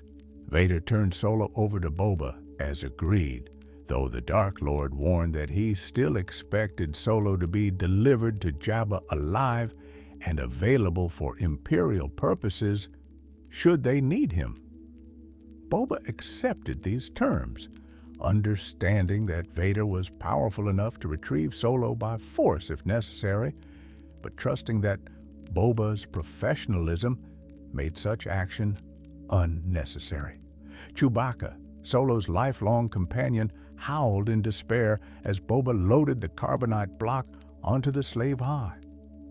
Princess Leia watched with barely contained fury, already planning a rescue that she would attempt within months. The journey to Tatooine should have been straightforward. Boba had his target, secured and unconscious, with no possibility of escape. But complications arose immediately. Word spread throughout the underworld that Boba Fett had captured Han Solo, and several parties moved to intercept. Some were rival bounty hunters hoping to steal the prize. Others were Alliance operatives attempting a rescue. Still others were criminals Solo had wronged over his career, seeking revenge or hoping to collect their own bounties. Boba evaded or eliminated these threats through a combination of skilled piloting, the Slave Eye's formidable weapon systems, and tactical decision-making that kept potential attackers off balance. One particularly aggressive attempt involved the bounty hunters IG-88 and Forlom, who had worked the Bespin contract alongside Boba. They attempted to intercept the Slave Eye in deep space, presumably planning to claim Solo for themselves. Boba defeated both, destroying IG-88 systems and capturing 4-Lam's head for later interrogation about who had contracted them for the theft attempt. Eventually, Boba reached Tatooine and delivered Solo to Jabba's palace. The Hutt was delighted, displaying Solo's frozen body as a wall decoration in his throne room, a warning to others who might consider betraying him. Jabba paid Boba's fee plus a generous bonus, solidifying their already strong professional relationship. Boba became a fixture in Jabba's court over the following months, serving as an enforcer and bodyguard, while the Hutt threw lavish parties celebrating his triumph over the smuggler who had defied him. Life in Jabba's palace was simultaneously decadent and dangerous. The Hutt surrounded himself with entertainers, sycophants, and dangerous individuals whose loyalty was maintained through payment and fear. The palace operated according to its own rules, a microstate where Jabba's word was absolute law and his displeasure meant death, often in creative and horrifying ways. Boba navigated this environment with his usual professional detachment, neither participating in the debauchery nor judging those who did. He was there to work, not socialize. During this period, Boba observed the strange ecosystem of Jabba's criminal empire. The Hutt employed various species in different roles, from the Gamorrean guards who provided muscle to the Twi'lek dancers who entertained guests to the Weequay pirates who handled enforcement in Mos Eisley in the palace's vicinity. This diversity was strategic. Different species brought different capabilities and different leverage points for control. Jabba understood personnel management at an instinctive level that many corporate executives would envy. The rescue attempt Boba had anticipated came approximately 6 months after Solo's delivery. Luke Skywalker, now more skilled with the Force than during their previous encounter, infiltrated the palace along with Leia, Chewbacca, and Lando Calrissian, who had helped with the initial infiltration before being discovered. The plan was ambitious and multi-layered, involving Lando being inserted as a palace guard, Leia posing as a bounty hunter to gain access, and eventually Luke presenting himself directly to Jabba and demanding Solo's release. Jabba, amused by the audacity and confident in his security measures, decided to execute the entire rescue party at the Great Pit of Carkoon, home to the Sarlacc, a creature whose digestive system would keep victims alive and conscious for 1,000 years, while slowly consuming them. This was Jabba's preferred method of execution for those who had particularly offended him, combining cruelty with a kind of permanence that regular death could not achieve. The execution party traveled to the pit aboard Jabba's sail barge, a massive repulsor craft that served as a mobile throne room. Boba accompanied them, partly as security and partly because watching Han Solo's final moments held a certain professional satisfaction. Solo had been a challenging target, and seeing him meet an appropriately dramatic end seemed fitting. The prisoners were to be dropped into the Sarlacc one by one, with Solo scheduled to go last so he could watch his friends die first. But Luke Skywalker had planned more carefully than Jabba anticipated. The young Jedi had hidden his lightsaber inside R2-D2, his astromech droid who had been presented to Jabba as a gift. At the crucial moment, as prisoners were being forced to walk the plank over the Sarlacc's mouth, R2-D2 launched the lightsaber to Luke. The Jedi caught it, ignited the blade, and suddenly the execution became a battle. What followed was chaos. Luke fought his way across the deck of the prisoner skiff, cutting down guards. Leia, still aboard the sail barge, used her chains to strangle Jabba, the massive Hutt dying with surprising rapidity given his bulk. Chewbacca and Lando fought guards on their skiff. The desert wind carried smoke from damaged repulsor engines and the screams of dying Gamorreans. It was precisely the kind of confused melee where individual skill mattered less than luck and position. Boba engaged immediately, using his jetpack to position himself on the deck of the prisoner skiff where Luke was cutting through guards. He fired his wrist-mounted grappling line at Luke, the cord wrapping around the Jedi's lightsaber arm and temporarily restraining it. He then raised his EE-3 carbine blaster rifle, preparing to kill the Jedi, despite knowing Vader wanted him alive. In the chaos, orders became suggestions, and a dead Luke Skywalker seemed preferable to allowing him to free Solo. But in the confusion of bodies and smoke, Solo, temporarily blind from hibernation sickness but desperate to help his friends, grabbed a vibro axe from a fallen guard and swung wildly. The blow struck Boba's jetpack at a vulnerable point, damaging the activation mechanism. The pack engaged uncontrollably, rocketing Boba up and sideways. He tumbled through the air, disoriented by the sudden acceleration, and slammed into the hull of Jabba's sail barge. The impact stunned him, and before he could recover, the malfunctioning jetpack sent him on another uncontrolled trajectory, this time directly toward the Sarlacc pit. Boba fell into the creature's mouth. He had a single moment of horrified realization before he slid past the rows of inward-pointing teeth and down into the beast's gullet.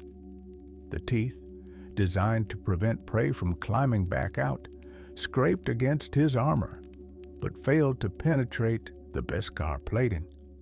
Then he was fallen into darkness, into the humid, fleshy interior of a creature that had been feeding in this desert pit for tens of thousands of years. He hit what he assumed was the stomach with bone-jarring impact, the armor absorbing most of the shock but leaving him dazed. The air was hot and thick, filled with moisture and the smell of decay. In the darkness, broken only by the faint glow of his helmet's display systems, Boba assessed his situation with the cold calculation that had been drilled into him since childhood. He was inside a Sarlacc, a creature that would keep him alive for centuries while slowly digesting him. His armor would protect him for some time, but the beast's digestive acids were already working against the seals.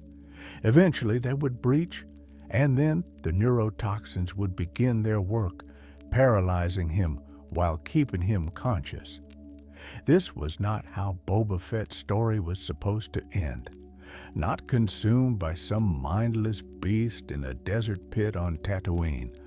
Not after surviving childhood trauma, betrayals, decades of the galaxy's most dangerous profession, encounters with Jedi and Sith Lords and everything in between. The universe could not possibly be so random, so meaningless, as to let this be the conclusion. Boba refused to accept it. His father had taught him that surrender was never an option, that fighting until the last breath was the only honorable path. He began working to free himself, even as the Sarlacc's internal tentacles wrapped around him, attempting to secure him in place. He could hear the creature's digestive system at work around him, a rhythmic pulsing that suggested something like a heartbeat, or perhaps the mechanical working of an alien biology beyond human comprehension. His sensors detected another form near him, a stormtrooper who had fallen into the pit years earlier, judging by the advanced state of decay. The trooper's armor was being dissolved by the Sarlacc's acids, the plastoid breaking down into its component chemicals. Boba recognized this as his own future if he didn't escape soon. His armor would last longer than standard stormtrooper armor, but not forever. Eventually, the same fate awaited. The stormtrooper corpse still had an oxygen supply in its damaged suit. Boba worked to access it, needing to supplement his own air supplies. The physical effort was enormous, fighting against the Sarlacc's constricting tentacles while manipulating the corpse's equipment. But he managed to connect the oxygen feeds, buying himself more time. His next move required precision and desperate courage. He activated his suit's flamethrower, burning the Sarlacc's internal tissue in the immediate vicinity. The creature convulsed in response, its agony transmitted through the flexing walls of its digestive chamber. Boba continued burning, creating a wound in the Sarlacc's internal structure. The creature's convulsions grew stronger, its pain evident in the violent contractions of its muscles. Boba pressed his advantage, using the last of his concussion grenades to blast a larger opening through the wounded tissue. The explosions were deafening in the confined space, the shock waves hammering his body even through the armor. But the blasts achieved their objective, creating a passage through the Sarlacc's flesh toward what his sensors suggested was the surface. Climbing through a live creature's internal organs while that creature thrashed in agony tested every aspect of Boba's physical and mental endurance. The passage was slick with digestive fluids that burned any exposed skin. The creature's convulsions threatened to crush him. The darkness was absolute except for his helmet lights. But Boba climbed, driven by the same stubborn refusal to accept death that had defined his entire life since Geonosis. He had survived his father's death. He would survive this. He emerged from the sand near the Sarlacc's mouth hours later, possibly a day later, his sense of time distorted by trauma and exhaustion. The desert air, hot enough to kill an unprotected human, felt cool compared to the Sarlacc's internal environment. He collapsed on the sand, his armor's environmental systems working to cool him while medical diagnostics assessed the damage. He was alive, but severely injured. The acid had breached some seals, burning his flesh. The neurotoxins had begun their work, affecting his nervous system, and he had no idea if he retained any allies or resources. As consciousness faded, Boba saw shapes approaching across the desert. They were humanoid, but wrapped entirely in cloth, their faces hidden behind breathing devices. Tusken Raiders, the indigenous nomads of Tatooine's wastes.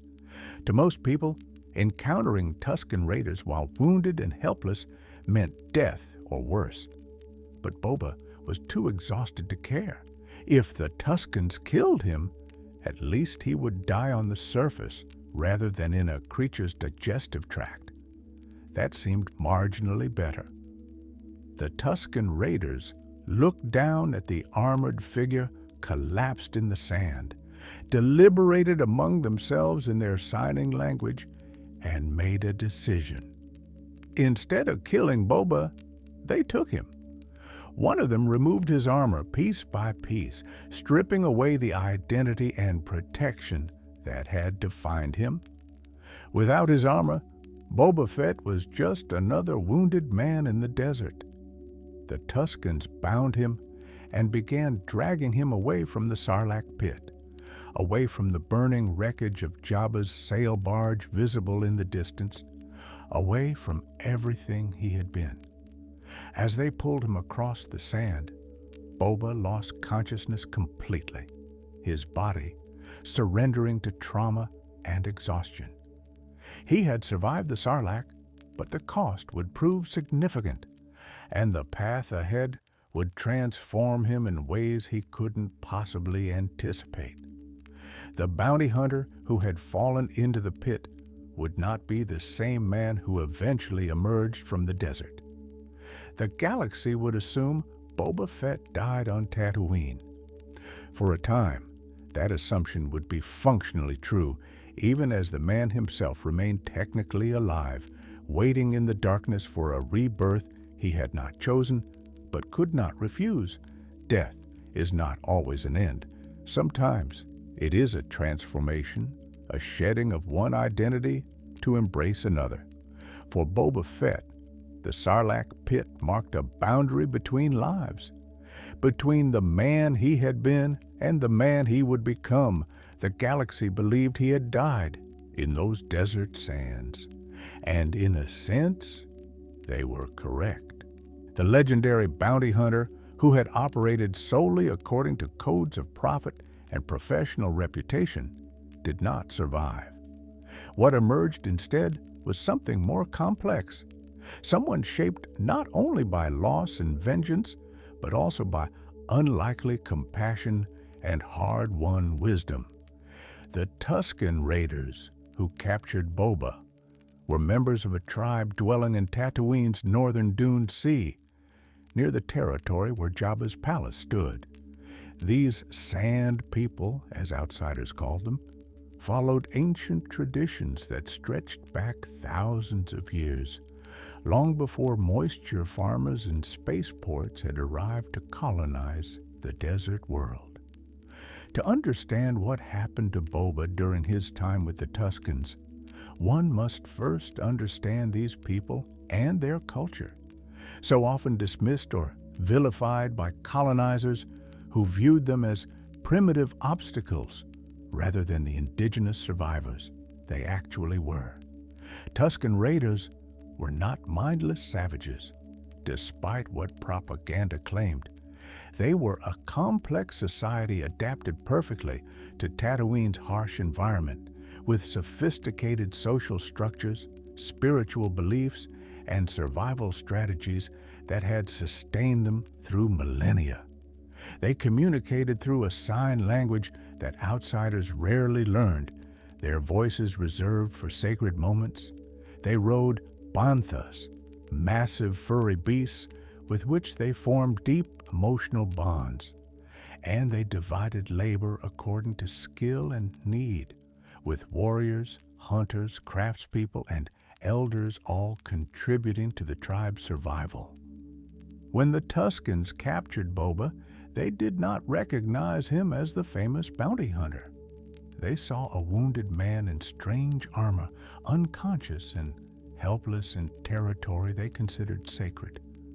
The armor alone was valuable enough to justify keeping him alive for potential trade or ransom. But the Tuskens also recognized something about the armor's make, its durability, and obvious combat functionality. This suggested the man inside might possess skills worth exploiting if he survived his injuries. Boba awoke in the Tusken camp, bound to a pole alongside a Rodian prisoner. The Tuskens had stripped his armor and equipment, leaving him in the undergarments he wore beneath the Beskar plates. The desert sun beat down mercilessly, and his injuries from the Sarlacc screamed for medical attention he wasn't receiving. A young Tusken child and a massive, one of the reptilian hunting beasts the Tuskens domesticated, were assigned to guard the prisoners while the tribe went about their daily activities. The young Tusken led Boba and the Rodian out into the desert to dig for black melons, water-storing plants that grew beneath the sand.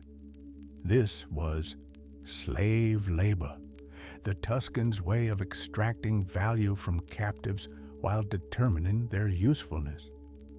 Boba, weakened by his ordeal, worked mechanically, digging where indicated.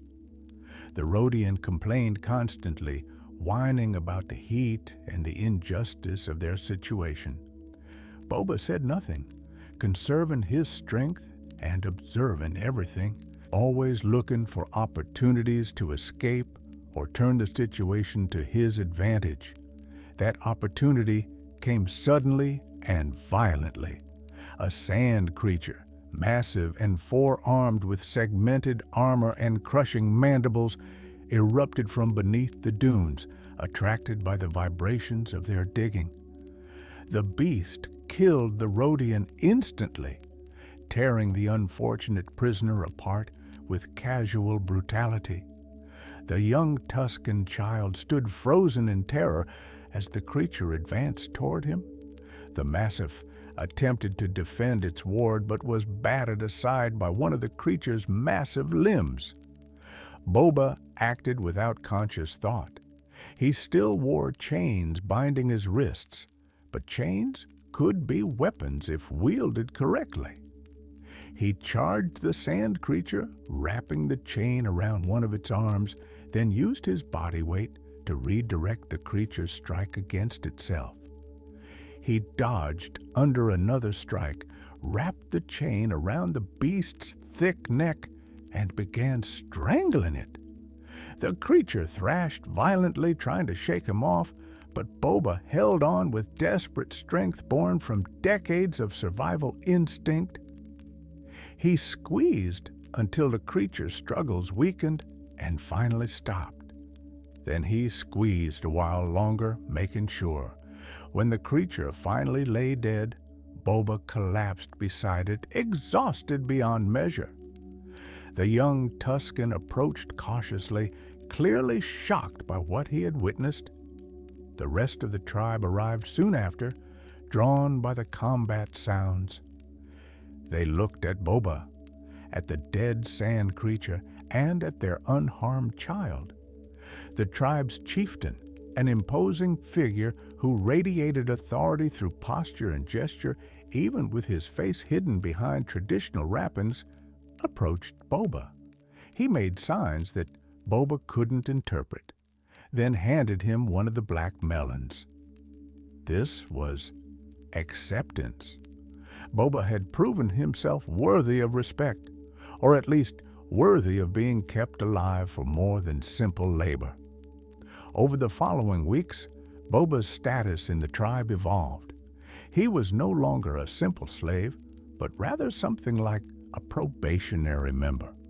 A female Tusken warrior, skilled in close combat and clearly respected within the tribe's hierarchy, began training him in the use of a Gaderfi stick, the traditional Tusken weapon combining spear, club, and axe in a single brutal implement.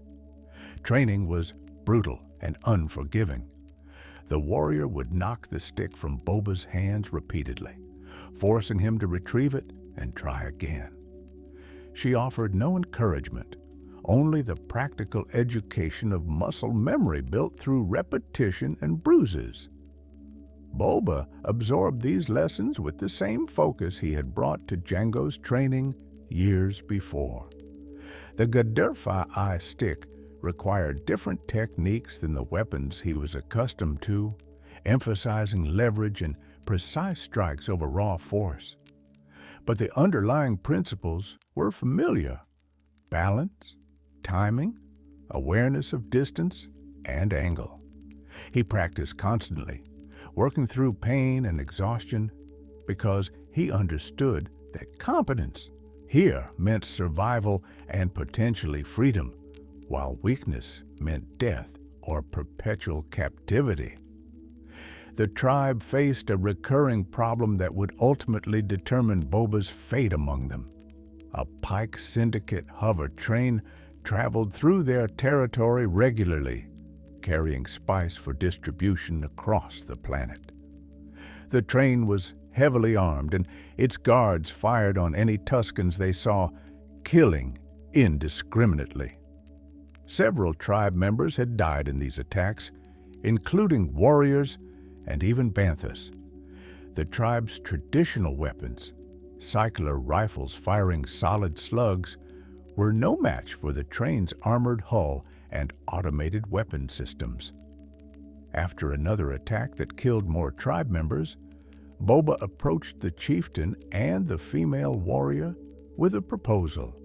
He explained, through crude sign language and gestures, that he could stop the train. He would need time and trust, but he could neutralize this threat permanently. The Tuscans were skeptical, understandably, but they also recognized that their current approach was failing, that they were slowly being eliminated by a threat they couldn't effectively counter.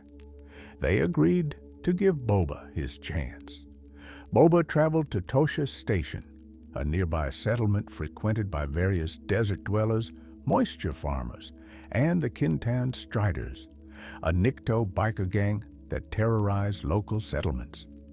Inside the cantina, the gang was harassing locals, including a couple Boba recognized as residents from his childhood memories of Tatooine before Jabba's death.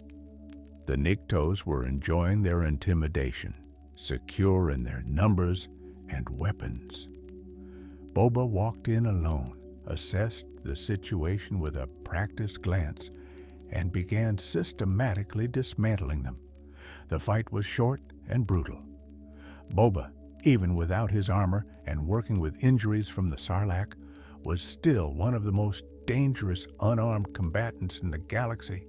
He used the environment against the Niktos, smashing heads against tables, breaking limbs with precisely applied leverage, moving with the economy that suggested he was barely exerting himself. Within minutes, all the Niktos were unconscious or incapacitated. Boba appropriated their speeder bikes, loading them onto a repulsor sled, and returned to the Tusken camp. The Tuskens had never used speeder bikes before. These devices represented technology they had deliberately rejected, viewing them as corrupting influences from the colonizer culture that had invaded their world. But Boba convinced them that adaptation was survival, that using the colonizers' tools against them was practical rather than betrayal. He taught them to ride, comparing the speeders to banthas in terms of control and balance. The initial attempts were comedic, with Tuskens flying backward or spinning in circles as they struggled with throttle control. But they learned quickly, their natural coordination and fearlessness translating well to the new medium. Training took days. Boba drilled them on formation riding, on coordinated attacks, on using mirrors to signal across distances. He taught them tactics he had used in countless bounty hunting operations, adapted for group combat rather than individual pursuit. The Tuskens absorbed everything with fierce concentration, understanding that this training represented their best chance at defending their territory and avenging their fallen. When the next pike train approached, the Tuskens were ready. They attacked from both sides simultaneously, speeders allowing them to pace the train and board it while it was moving. Boba led from the front, demonstrating the tactics he had taught. The pike guards, accustomed to easy slaughter of poorly armed natives, suddenly faced a coordinated assault from mobile platforms.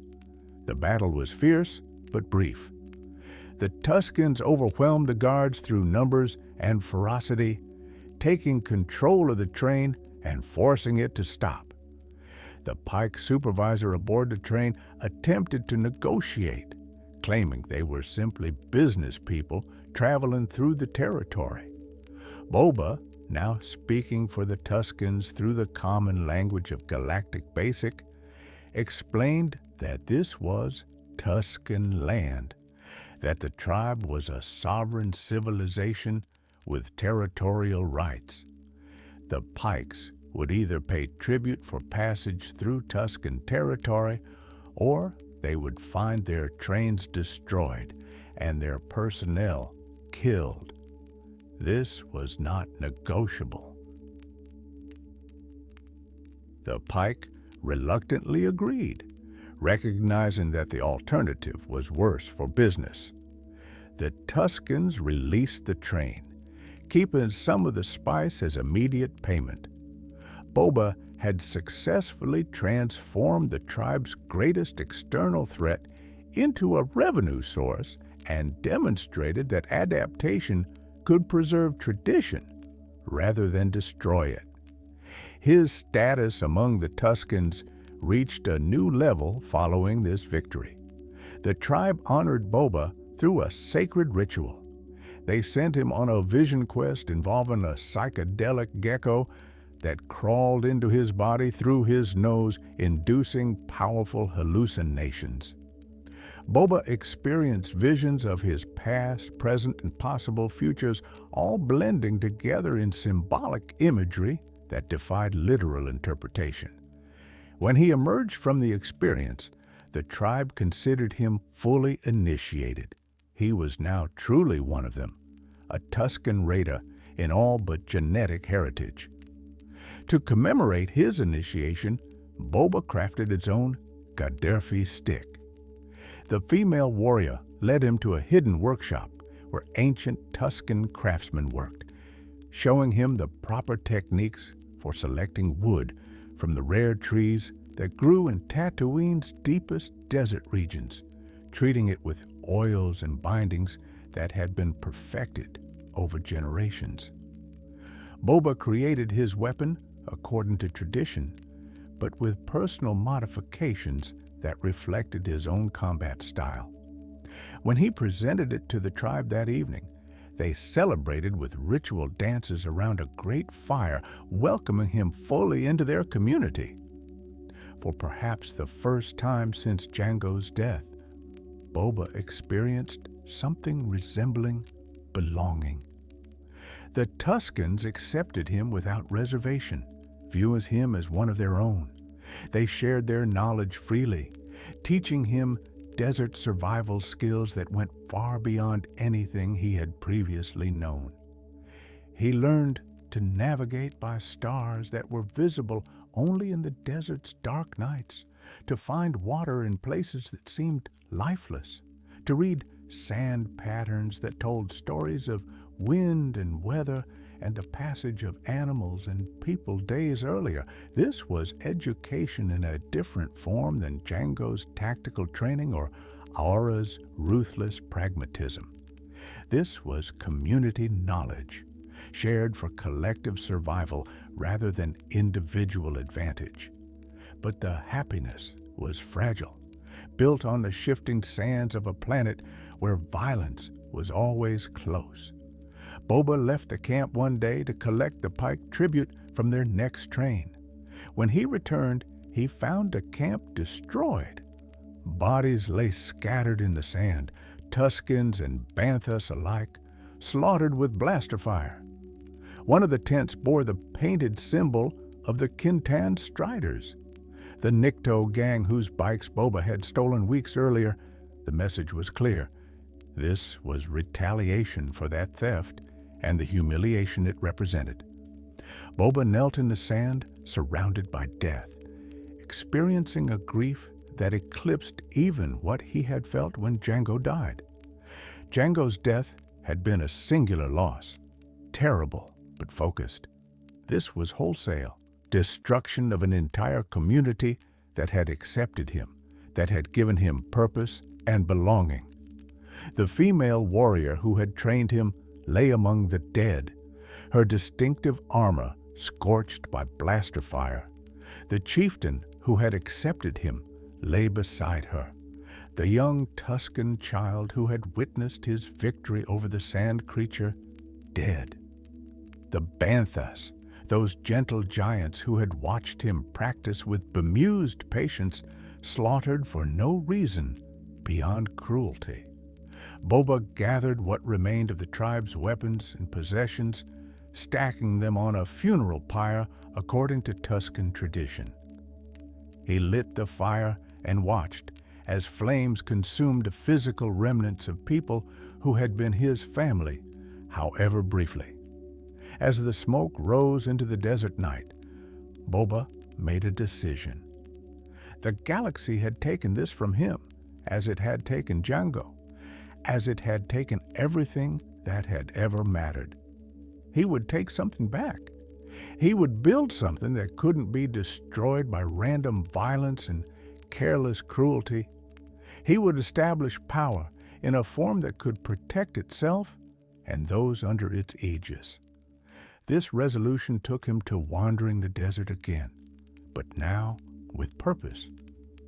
Weeks passed as he navigated the wasteland, surviving through skills the Tuskens had taught him, combined with his own decades of experience.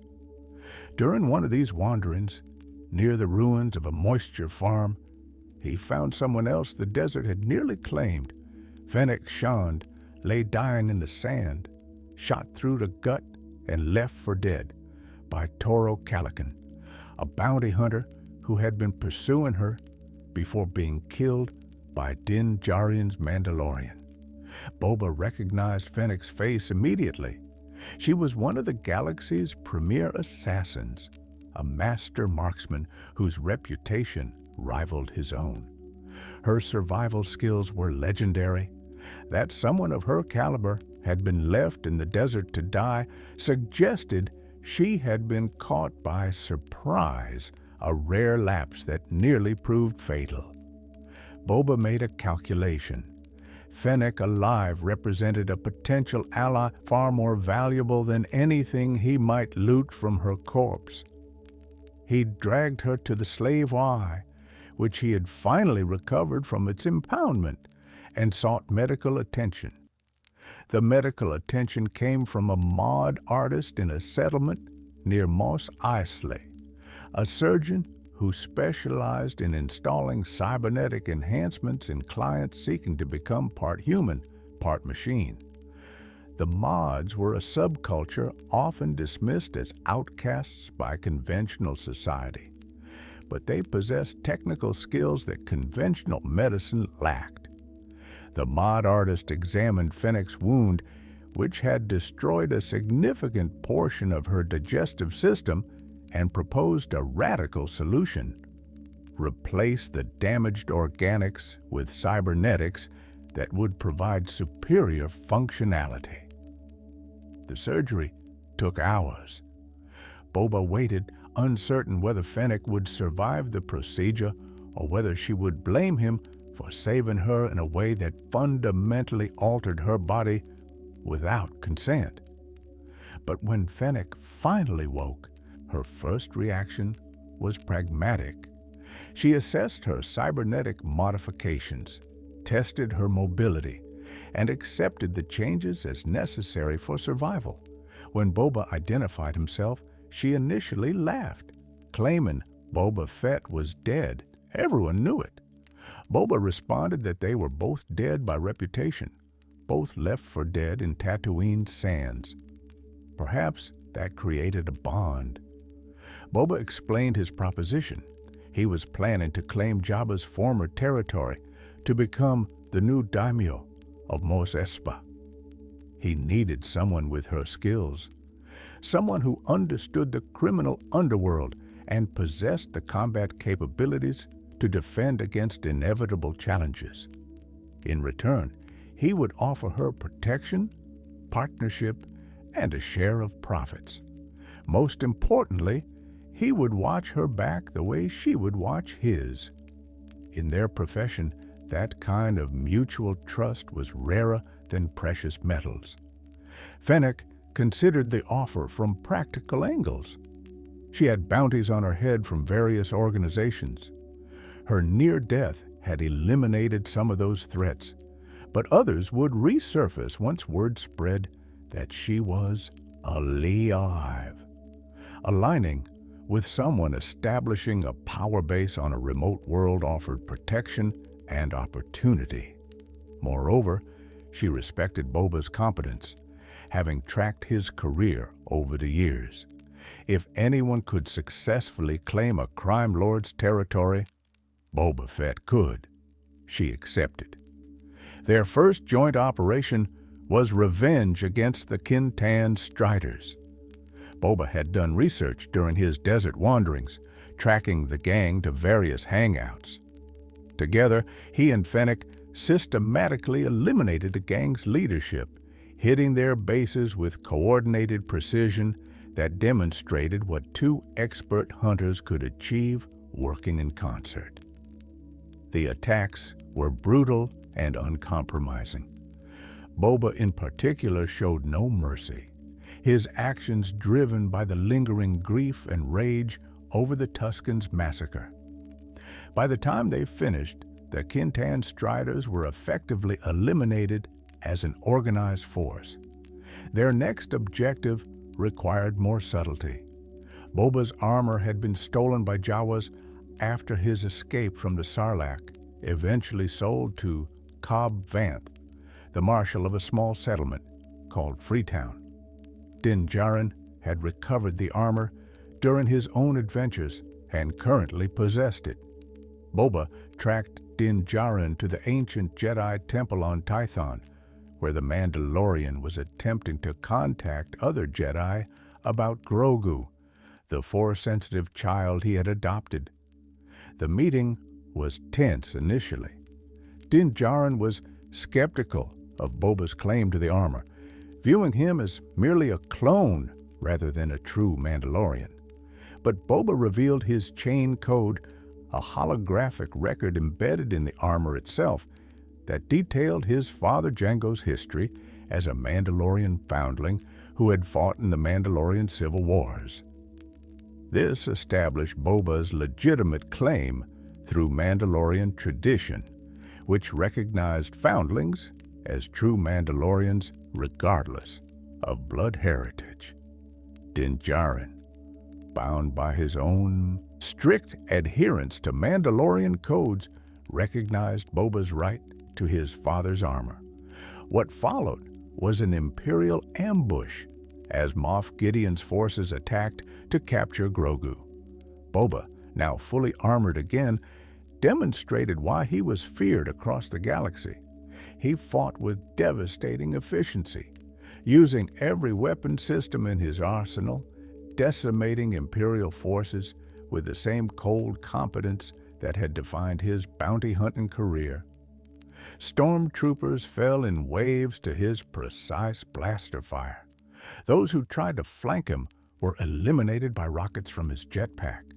His combat style was economical and brutal, wasting no motion, every action calculated for maximum effect. Despite their efforts, Gideon's dark troopers captured Grogu. Boba pledged his continued support to Din Djarin in recovering the child, honoring the debt he owed for the armor's return. This led to an assault on Gideon's cruiser, where Boba provided crucial distraction that allowed the rescue team to board. After Grogu was safely recovered by Luke Skywalker, who would train the child in Jedi ways, Boba and Fennec departed. Their debt to Din Djarin was paid. Now they could pursue their own objectives. Those objectives led them back to Tatooine and Jabba's palace. The palace had been occupied by Bib Fortuna, Jabba's former majordomo, who had claimed the throne after the Hutt's death. Fortuna's reign was marked by weakness and corruption even by criminal standards. He lacked Jabba's strategic vision and ruthless competence, allowing various factions to carve up the former empire while he grew fat on diminishing returns.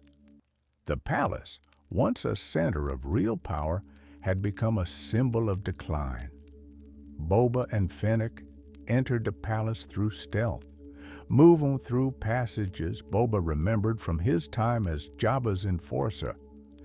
They eliminated Fortuna's guards with coordinated precision, Fennec's sharpshooting complementing Boba's close-quarters combat. When they reached the throne room, Fortuna greeted Boba with surprise, having believed him dead like everyone else. His surprise was short-lived. Boba shot him without ceremony, killing the Twi'lek instantly.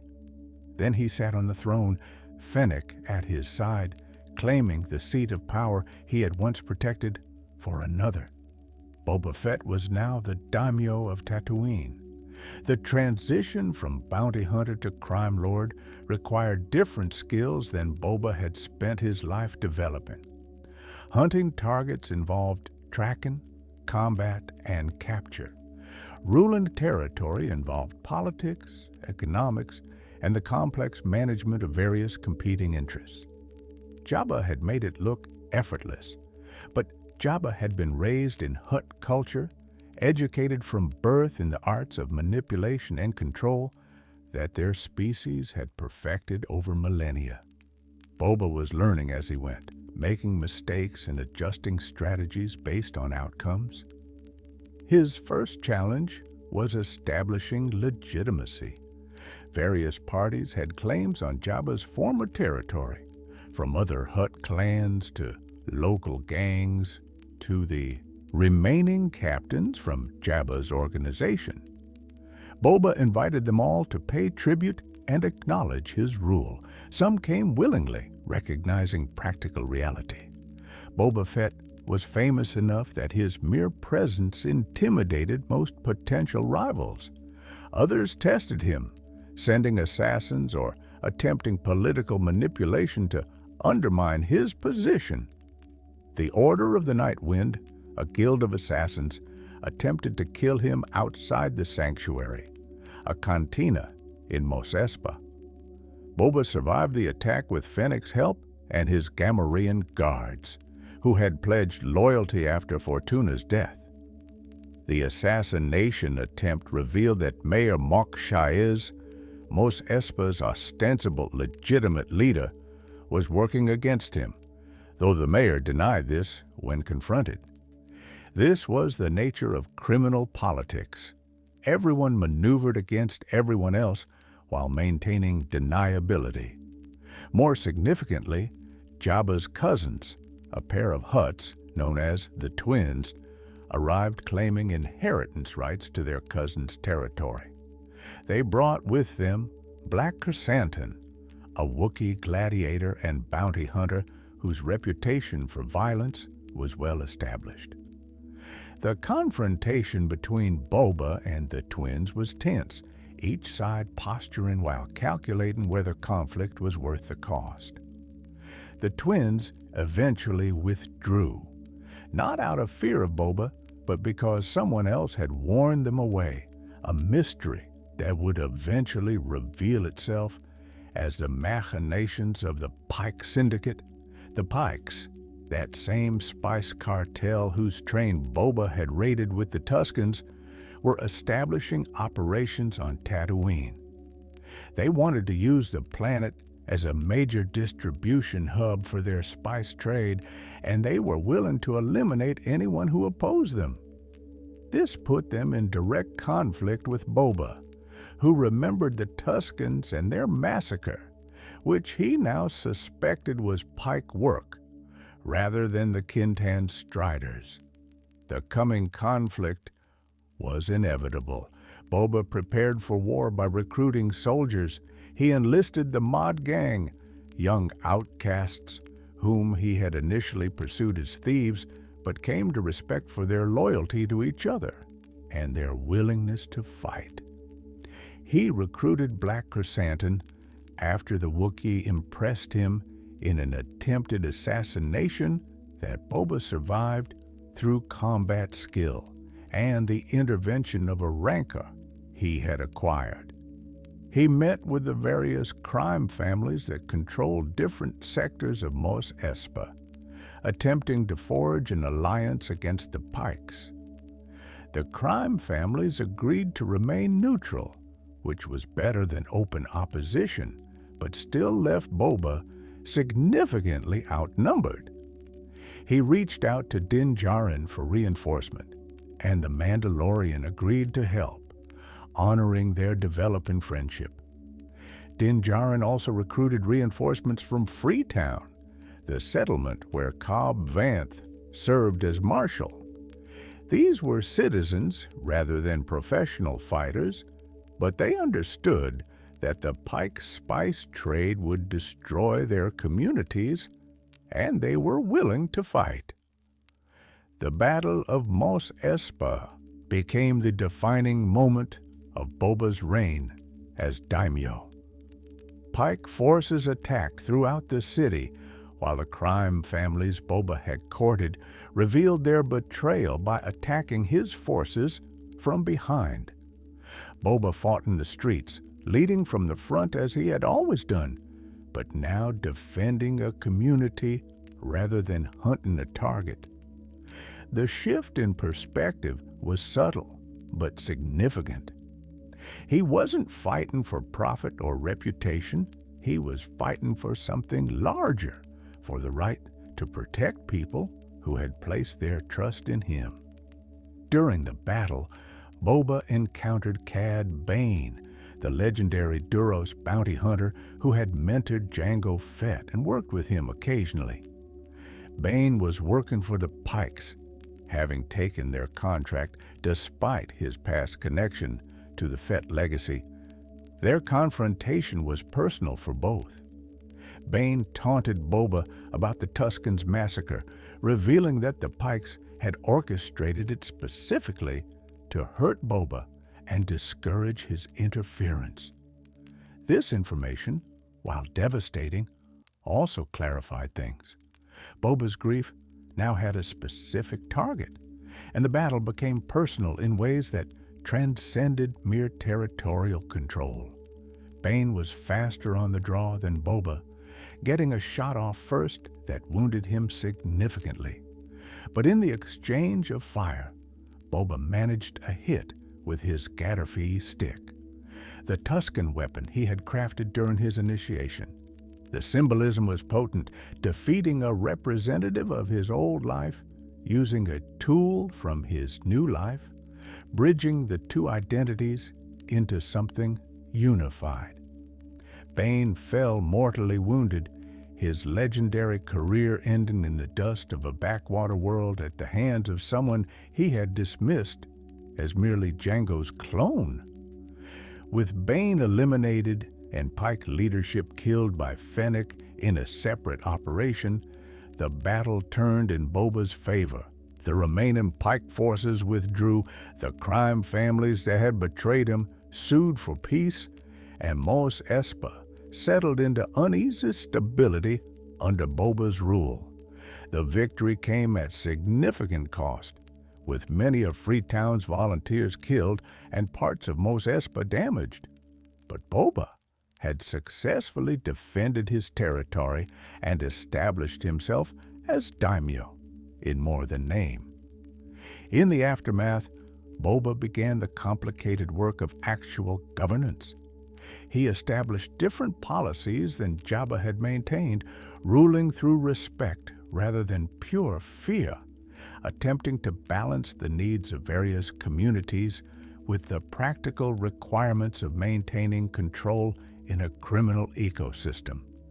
This was difficult work, requiring constant negotiation and the occasional demonstration of force to remind everyone why crossing him remained inadvisable. His relationship with Fennec evolved into genuine partnership. They trusted each other completely, something neither had experienced often in their violent professions. Fennec handled much of the diplomatic work, her sharp intelligence complementing Boba's more straightforward approach. Together, they navigated the complex politics of Tatooine's criminal underworld while maintaining connections to the larger galaxy through contacts like Din Djarin. Reflecting on his journey from the cloning cylinders of Kamino to the throne of Mos Espa, Boba could recognize how profoundly he had changed. The boy who had held Jango's helmet on Geonosis had been defined entirely by loss and desire for revenge. The teenager learning to hunt had been driven by survival and the need to prove himself worthy of his father's legacy.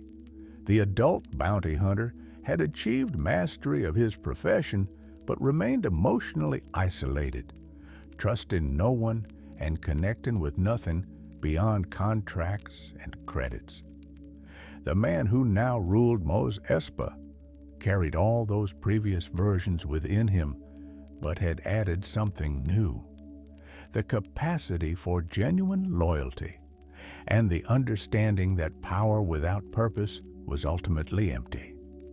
The Tuskens had taught him that community could matter more than individual achievement, that belonging had value beyond tactical advantage. Fennec had shown him that partnership based on mutual respect could accomplish more than mercenary cooperation. Din Djarin had demonstrated that principles could coexist with pragmatism, that honor was more than simply completing contracts as specified. These lessons did not make Boba soft. He remained one of the most dangerous individuals in the galaxy, capable of devastating violence when circumstances required it. His combat skills had not diminished. His strategic thinking had arguably sharpened through the challenges of governance.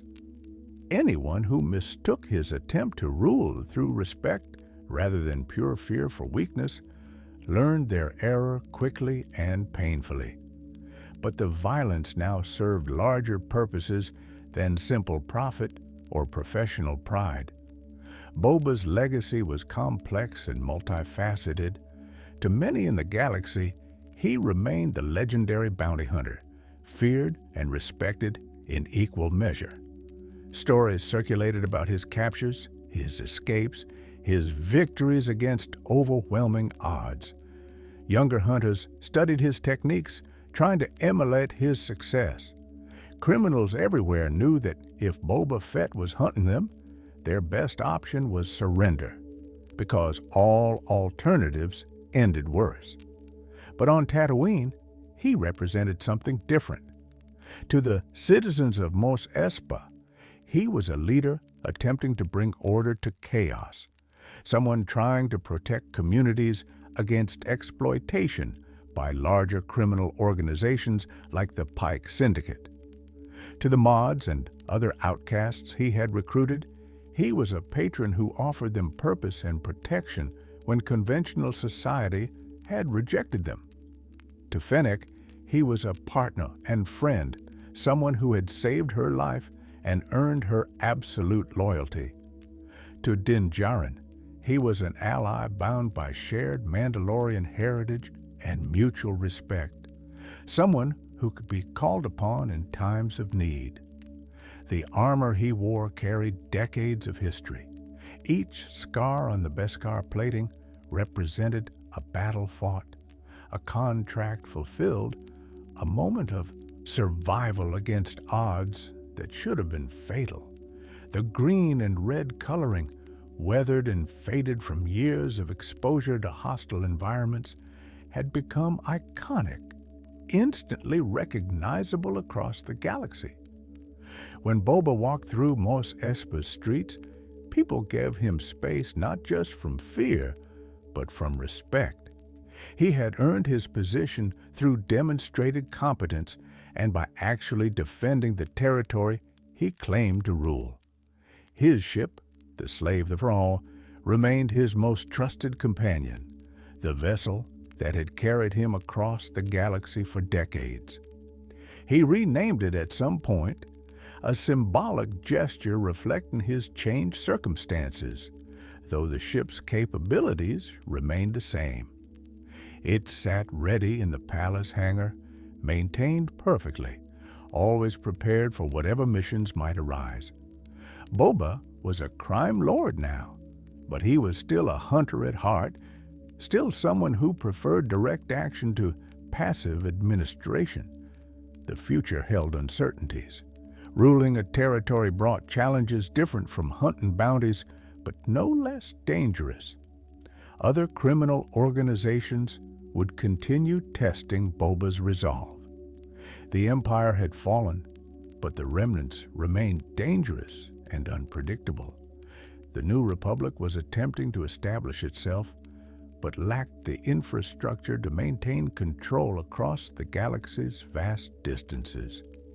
In this power vacuum, individuals like Boba, who could claim and defend territory had opportunities, but also faced constant threats from those seeking to expand their own influence. Boba maintained his connection to Din Djarin, and through him remained peripherally aware of larger galactic events. The Mandalorians were reclaiming their homeworld. Force users were reappearing after decades of imperial suppression.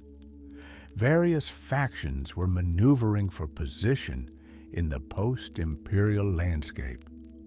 Boba watched these developments with professional interest but remained focused primarily on Tatooine. He had learned through bitter experience that attempted to control more than you could actually defend led to catastrophe. Better to rule one world effectively than claim dozens worlds nominally. The nightmares came less frequently now, though they never disappeared entirely. Boba still dreamed of Geonosis, of watching his father's head separate from his body. He dreamed of the Sarlacc's interior, that claustrophobic horror of being slowly digested while conscious. He dreamed of finding the Tusken camp destroyed, of gathering bodies for the funeral pyre. These traumas had shaped him, scarred him in ways that no Bacta treatment could heal, but they no longer controlled him. He had integrated them into his identity, rather than being consumed by them in quiet moments, which came rarely in the complicated business of ruling Mos Espa. Boba sometimes wondered what Jango would think of his path. Would his father approve of his son becoming a crime lord rather than continuing the bounty hunting tradition? Would Jango understand the value of community that Boba had discovered with the Tuskens? These questions had no answers. Jango was decades dead, his opinions forever frozen in the moment Mace Windu's lightsaber ended his life. Boba could only hope that he was honoring his father's memory through his actions, living according to principles Jango had taught, even as he applied them to situations Jango had never anticipated. The galaxy remembered Boba Fett as the most feared bounty hunter of his era, and that reputation remained accurate. But the complete story was more complex, encompassing not just his hunting prowess, but also his capacity for growth, his ability to survive impossible situations through sheer stubborn refusal to die, and ultimately his transformation into something beyond a simple mercenary. He was a hunter, yes, but also a leader, a protector, and someone attempting to build rather than merely capture or destroy. As Boba stood on the palace balcony overlooking Mos Espa, watching twin suns set over the desert that had nearly killed him, he could acknowledge a certain satisfaction with how events had unfolded. The road had been brutal. The costs had been enormous. The scars, both physical and psychological, would never fully heal. But he had survived when everyone assumed him dead. He had built power when he had nothing. He had found purpose when revenge and profit had proven empty. The boy from Camino, the orphan from Geonosis, the hunter who fell into the Sarlacc, had all contributed to creating the man who now ruled this world. The galaxy would continue its endless churn of conflict and change. New threats would emerge. Old enemies would resurface in unexpected ways. But Boba Fett had learned something essential through his decades of violent experience. Survival was not enough. Purpose mattered, community mattered, and sometimes the most dangerous thing a man could do was care about something more than himself. Boba had learned to care, and that made him more dangerous than ever before because now he had something worth protecting, something worth fighting for beyond simple contracts and credits. His story was far from finished. There would be more battles, more conflicts, more challenges to his rule and his life. But Boba Fett had faced every challenge the galaxy had thrown at him and survived them all.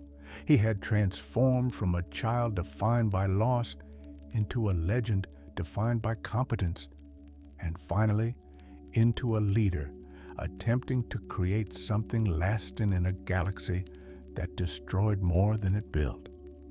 Whatever came next, he would face it the way he had faced everything since Geonosis, with cold calculation, devastating skill, and the stubborn determination that had always been his greatest weapon.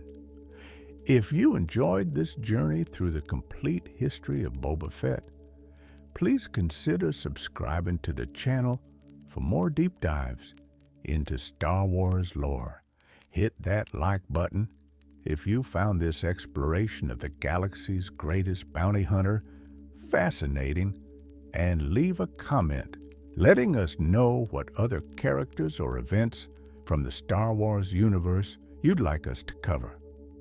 From clone to hunter to daimyo, Boba Fett's story is one of transformation, survival, and ultimately finding purpose in the most unlikely places.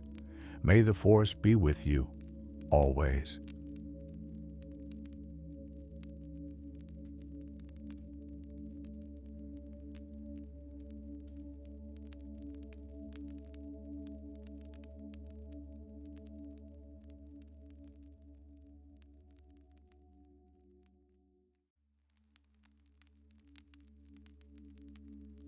Some men are defined by a single moment. Others are shaped by a lifetime of fire and blood. Jango Fett belonged to neither category. He was forged across decades, tempered by loss, honed by war, and ultimately transformed into something the galaxy had never quite seen before. Not just a warrior, not just a survivor, but a template for millions. His story doesn't begin with the gleaming spires of Camino or the dusty arenas of Geonosis. It begins much earlier, on a world most people had never heard of, in the quiet years before the galaxy tore itself apart. The seeds of a warrior, the agricultural world of Concord Dawn, hung in the Outer Rim territories, nestled within the Mandalore sector like a forgotten jewel gathering dust. Unlike the gleaming cities of the core worlds or the technological marvels of the Inner Rim, Concord Dawn was a place where people worked the land with their hands, where communities still meant something, and where the old ways persisted beneath the surface of galactic civilization. The planet's russet fields stretched toward horizons that shimmered in the heat. Crops swayed in the persistent wind that swept across the agricultural belts, carrying with it the scent of turned earth and growing things. Small settlements dotted the landscape, clusters of practical buildings designed for function rather than beauty. This was a frontier world, a place where colonists from Mandalore had settled generations ago, bringing with them echoes of a warrior culture that had once dominated entire sectors of space.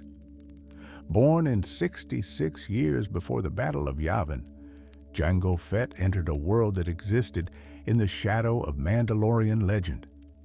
Concord Dawn's population carried genetic markers specific to Mandalorian colonists, and the planet's values reflected its heritage. Strength, self-reliance, honor defined through action rather than words. These weren't abstract concepts on Concord Dawn. They were survival traits in a harsh environment where weakness could mean death and where community bonds meant the difference between prosperity and starvation. The Fett homestead sat in one of the more remote agricultural zones, far enough from the main settlements to offer privacy, close enough to the trade routes to avoid complete isolation.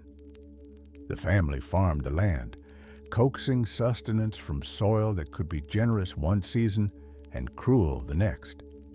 Jango's father worked as a journeyman protector, one of Concord Dawn's respected lawkeepers. These civilian peacekeepers maintained order across the agricultural colonies, settling disputes, tracking down criminals, and serving as the thin line between civilization and chaos in regions where the Republic's authority existed more in theory than practice. His father had taken over the journeyman protector role after the previous holder, a man named Jaster Marael, had been exiled from Concord Dawn for killing a corrupt superior officer. That act of principled violence had sent Marael into a very different life, one that would eventually intersect with young Jango's future in ways no one could have predicted. Jango grew up alongside his older sister Arla in the close-knit family unit that defined life on the Fett farm. The homestead was modest but well-maintained, a testament to the family's dedication to their work and their land.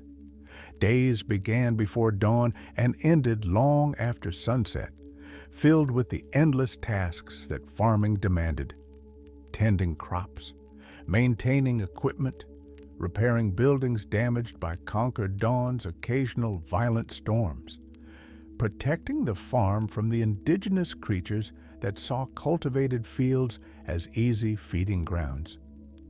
Even as a boy, Jango showed a natural aptitude for physical tasks.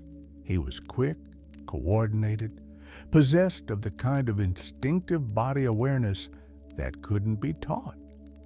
His father noticed these traits, recognizing in his son the potential for something beyond farm work. When Jango expressed curiosity about the weapons his father carried as a journeyman protector, the older Fett didn't dismiss the questions. Instead, he began teaching the boy the fundamentals of combat, the basics of self-defense, the mental discipline required to survive a fight. These weren't formal lessons, not the kind of structured training Jango would receive later. They were moments stolen from the day's work, a demonstration of proper stance while waiting for equipment to be repaired, a discussion of tactical thinking while walking the perimeter of the farm. Bits of wisdom passed from father to son in the ancient tradition of practical knowledge shared through example rather than lecture. The Fett family's connection to Mandalorian heritage ran deeper than simple genetics. Though they were farmers, not warriors, the old values persisted in how they approached life. Strength through adversity, honor in keeping one's word, the understanding that protection of one's family and community came before personal comfort. These weren't lessons explicitly taught so much as absorbed through daily example, woven into the fabric of existence on a world where Mandalorian colonists had established their own distinct culture. Jango's childhood, by all accounts, was relatively peaceful. He knew nothing of the great conflicts that had defined Mandalorian history. He understood little of the complex politics that were already beginning to fracture Mandalorian society into competing factions. He was simply a farm boy learning to work the land, growing stronger with each passing season, developing the foundations of skills that would later save his life countless times. At some point during his youth, Jango was inoculated against the Keratos plague, a disease native to Concord Dawn that could devastate unprotected populations. This simple medical procedure would prove significant decades later, a small detail that connected him to his home world even after everything he knew there had been destroyed. The boy had no way of knowing that the peaceful existence of his childhood was an anomaly, a brief calm before a storm that had been building for years. Across the Mandalore sector, tensions were rising. Old grudges festered. Philosophical disagreements about the future direction of Mandalorian culture were hardening into irreconcilable positions. Warriors who believed in honor and restraint were clashing with those who wanted to return to the old ways of conquest and raiding. The Mandalorian civil war that would soon engulf Concord Dawn didn't announce itself with fanfare. It crept closer like a predator in tall grass, moving too slowly to be noticed until it was far too late to escape. Fire and ash, the Death Watch attack. Understanding what happened to the Fett family requires understanding the conflict that made it inevitable. The Mandalorian Civil War wasn't a simple dispute. It was a fundamental disagreement about identity, about what it meant to be Mandalorian in a galaxy that had moved beyond the age of warrior cultures and endless conquest. For thousands of years, Mandalorians had been known as the galaxy's most fearsome warriors. They had fought the Jedi. They had carved out empires through strength of arms. They had made their reputation not through technology or numbers, but through individual skill and the unbreakable will of warriors who knew no retreat.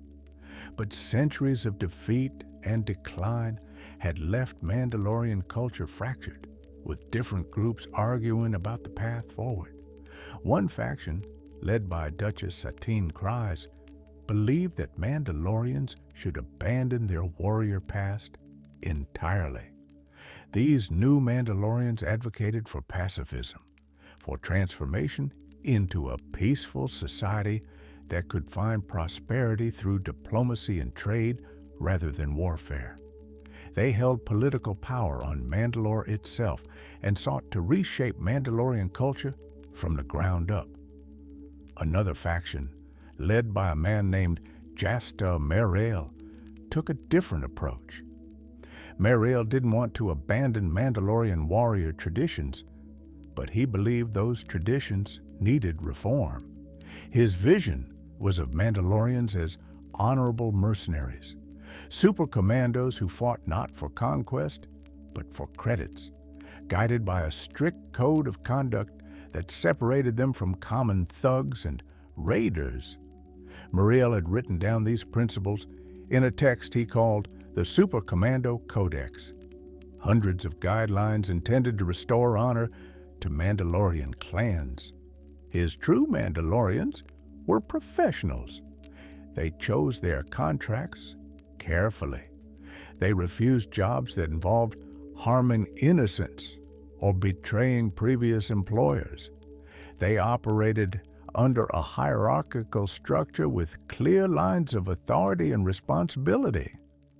Marrael believed this path could restore Mandalorian prestige while acknowledging the reality that the era of Mandalorian empires had ended.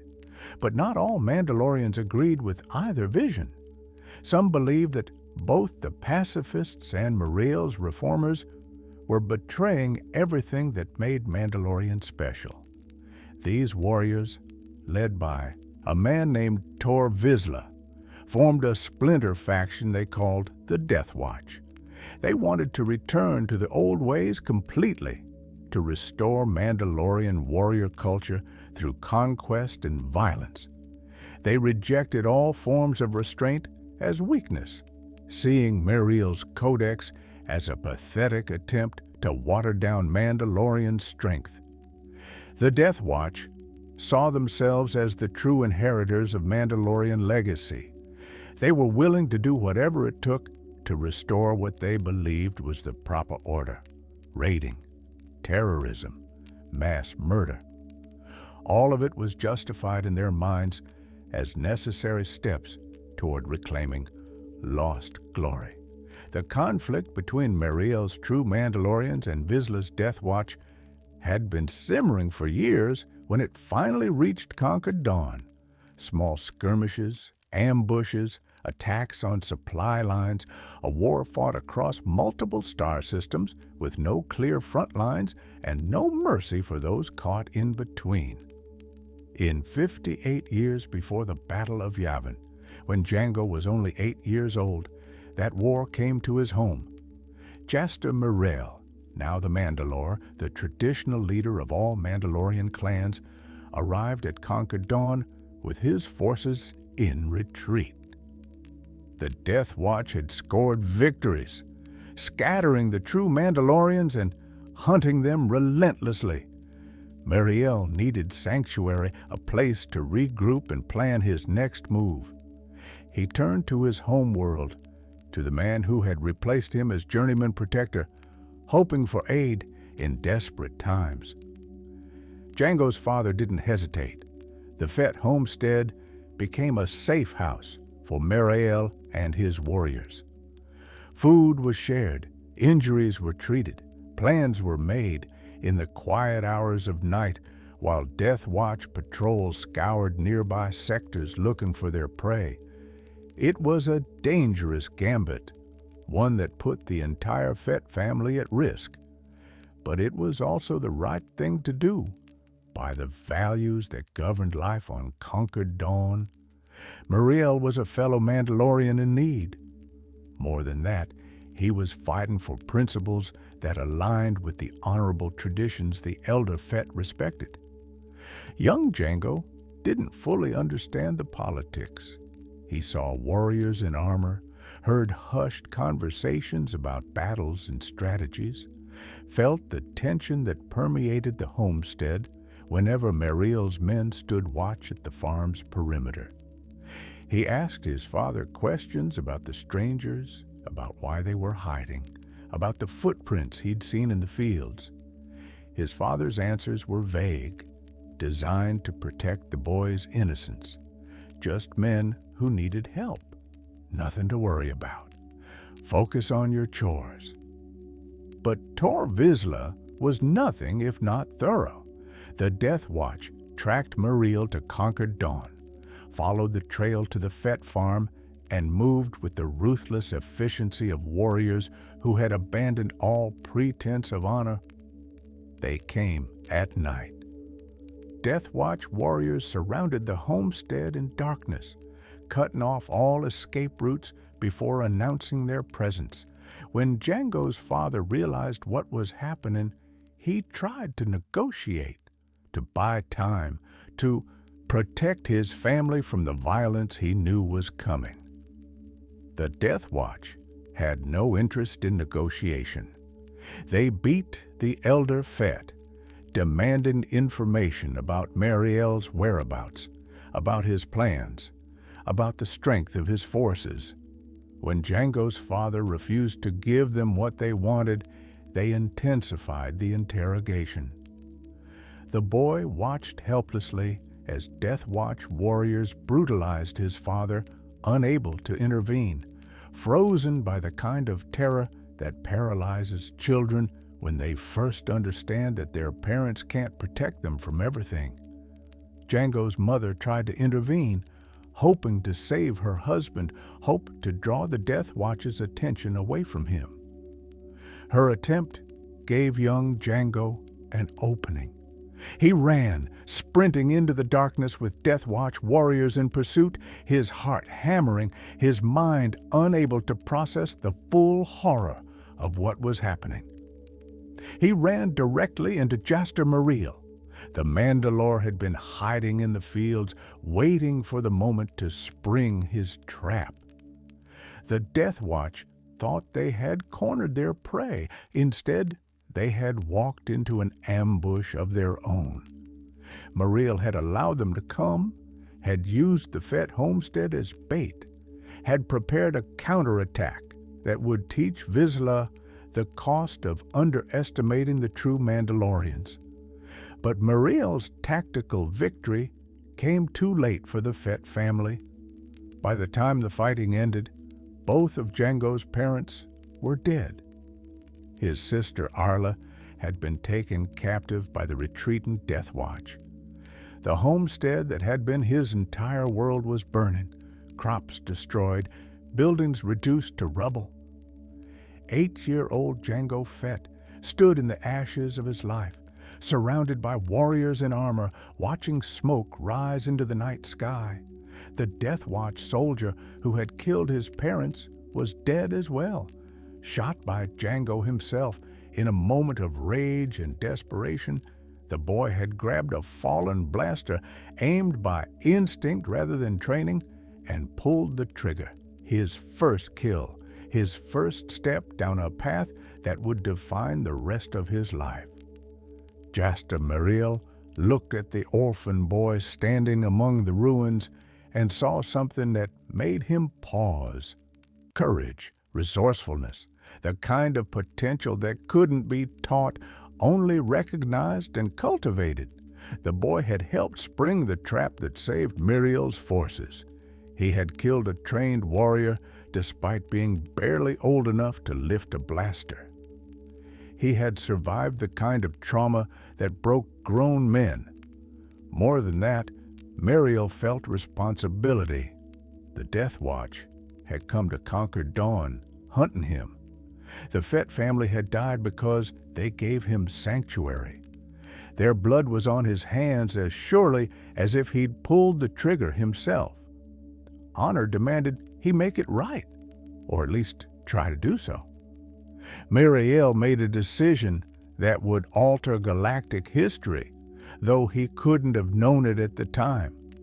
He offered to take Jango with him, to raise the boy as a true Mandalorian, to give him the training and purpose needed to survive in a galaxy that had just shown him its cruelest face.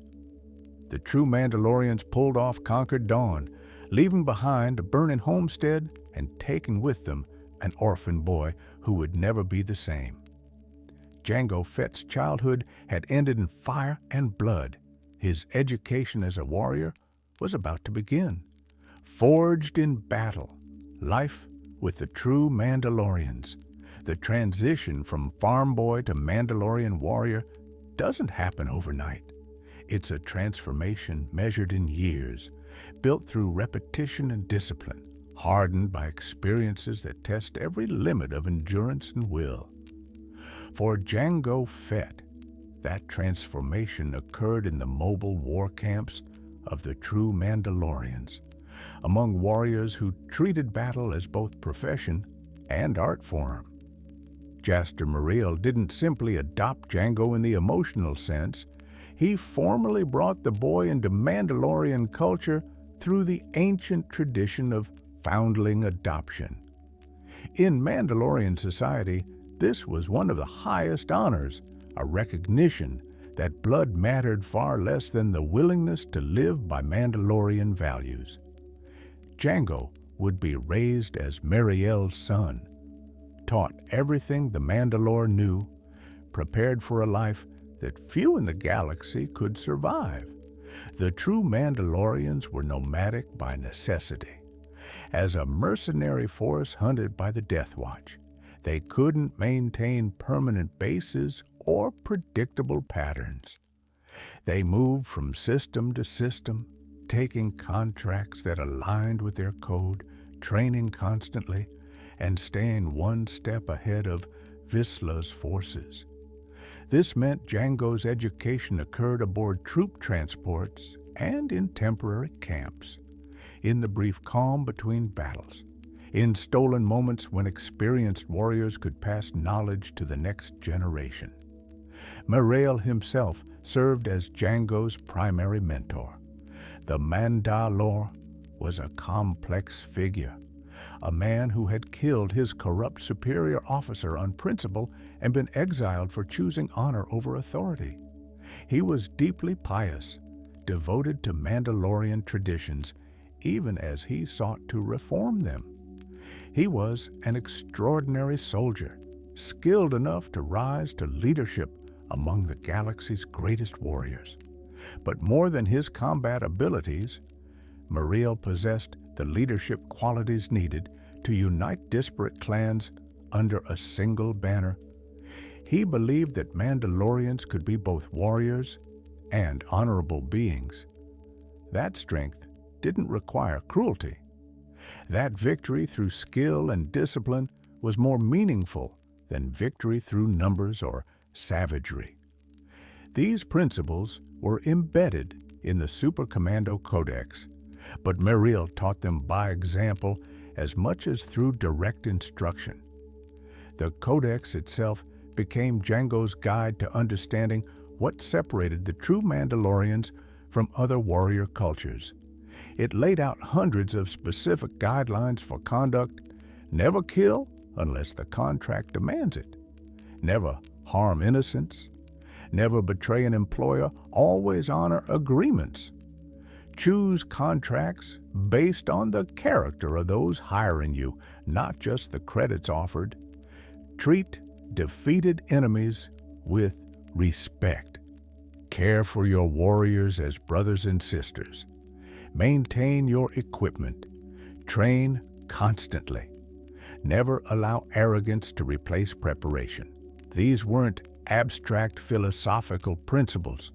They were practical rules designed to create a military force that could command premium rates by offering not just combat effectiveness, but reliability and honor. Employers who hired the true Mandalorians knew the job would be completed exactly as specified, with no unpleasant surprises, no betrayals, no atrocities that might create political complications. For young Jango, absorbing the Codex meant more than memorizing rules. It meant internalizing a complete worldview, a framework for making decisions in situations where there were no clear right answers.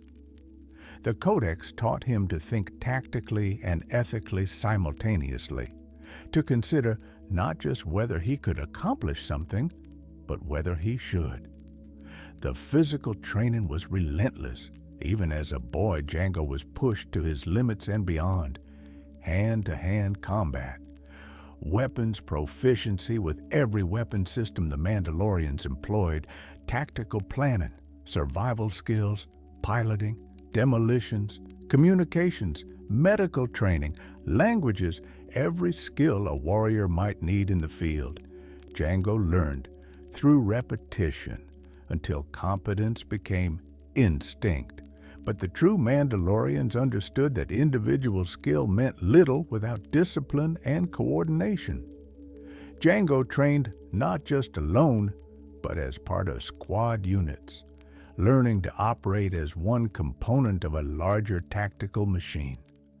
He learned to read the battlefield, to anticipate his companions' movements, to trust his life to warriors he'd fought beside.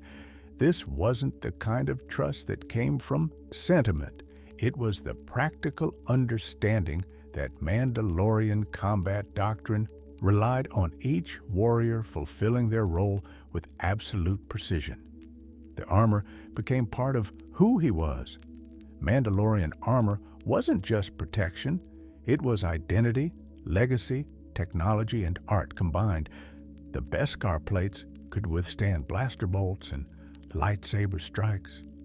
The helmets contained advanced targeting systems, communications arrays, and environmental controls. But more than its technological capabilities, the armor represented belonging. When Jango first donned the armor that marked him as a true Mandalorian, he wasn't just putting on equipment, he was claiming his place in an ancient warrior tradition. As Jango grew from child to adolescent to young man, he accompanied the true Mandalorians on their contracts. He witnessed warfare on dozens of worlds, saw how professional soldiers operated, learned to remain calm under fire. The true Mandalorians took jobs across the Outer Rim and beyond, helping planetary governments put down rebellions, protecting trade convoys from pirates, serving as elite shock troops for clients who needed problems solved with minimal collateral damage. These weren't clean, simple conflicts. War never was, but Meriel ensured his warriors adhered to the Codex, even when circumstances made it difficult. When a client tried to add civilian targets to a contract mid-mission, Mariel refused and withdrew his forces, forfeiting payment rather than violating their principles. When a mission succeeded more quickly than anticipated, the true Mandalorians didn't demand additional payment beyond what had been agreed upon. When wounded enemies surrendered, they were treated and turned over to proper authorities, rather than executed in the field. Jango absorbed these lessons, understanding that honor wasn't about grand gestures or dramatic sacrifices. It was about maintaining your principles when no one was watching, when violating them would be easier and more profitable, when the galaxy gave you every excuse to cut corners and betray your values. But life among the true Mandalorians wasn't entirely defined by combat and training. There was camaraderie as well, the bonds that formed among warriors who depended on each other for survival.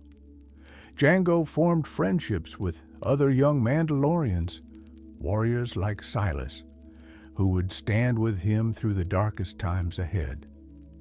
There were moments of levity around campfires, stories shared about past battles, jokes told to relieve tension before missions.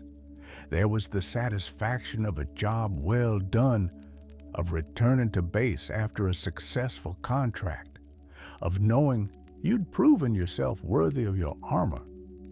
Mariel treated Jango with the kind of stern affection that defined their relationship. The Mandalore was not particularly demonstrative with emotion, but his care for his adopted son showed in the time he invested in training, in the opportunities he gave Jango to prove himself, in the small gestures of concern when the boy was injured or struggling. Mariel saw in Jango not just a capable warrior in development, but the potential future of the true Mandalorians. Someone who could carry forward the principles of the Codex into the next generation. Years passed in this pattern. The war with the Death Watch continued, an ongoing series of skirmishes and ambushes with neither side able to land a killing blow. Tor Vizsla proved as skilled a commander as he was ruthless, and the Death Watch fought with the kind of fanaticism that made them dangerous opponents despite their lack of discipline. They didn't care about civilian casualties. They didn't honor agreements. They struck at weakness and retreated when faced with strength. Fighting them was like fighting ghosts who could appear anywhere, strike without warning, and vanish before the true Mandalorians could retaliate effectively. By the time Jango reached his late teens, he had become a full-fledged Mandalorian warrior. He had proven himself in battle countless times.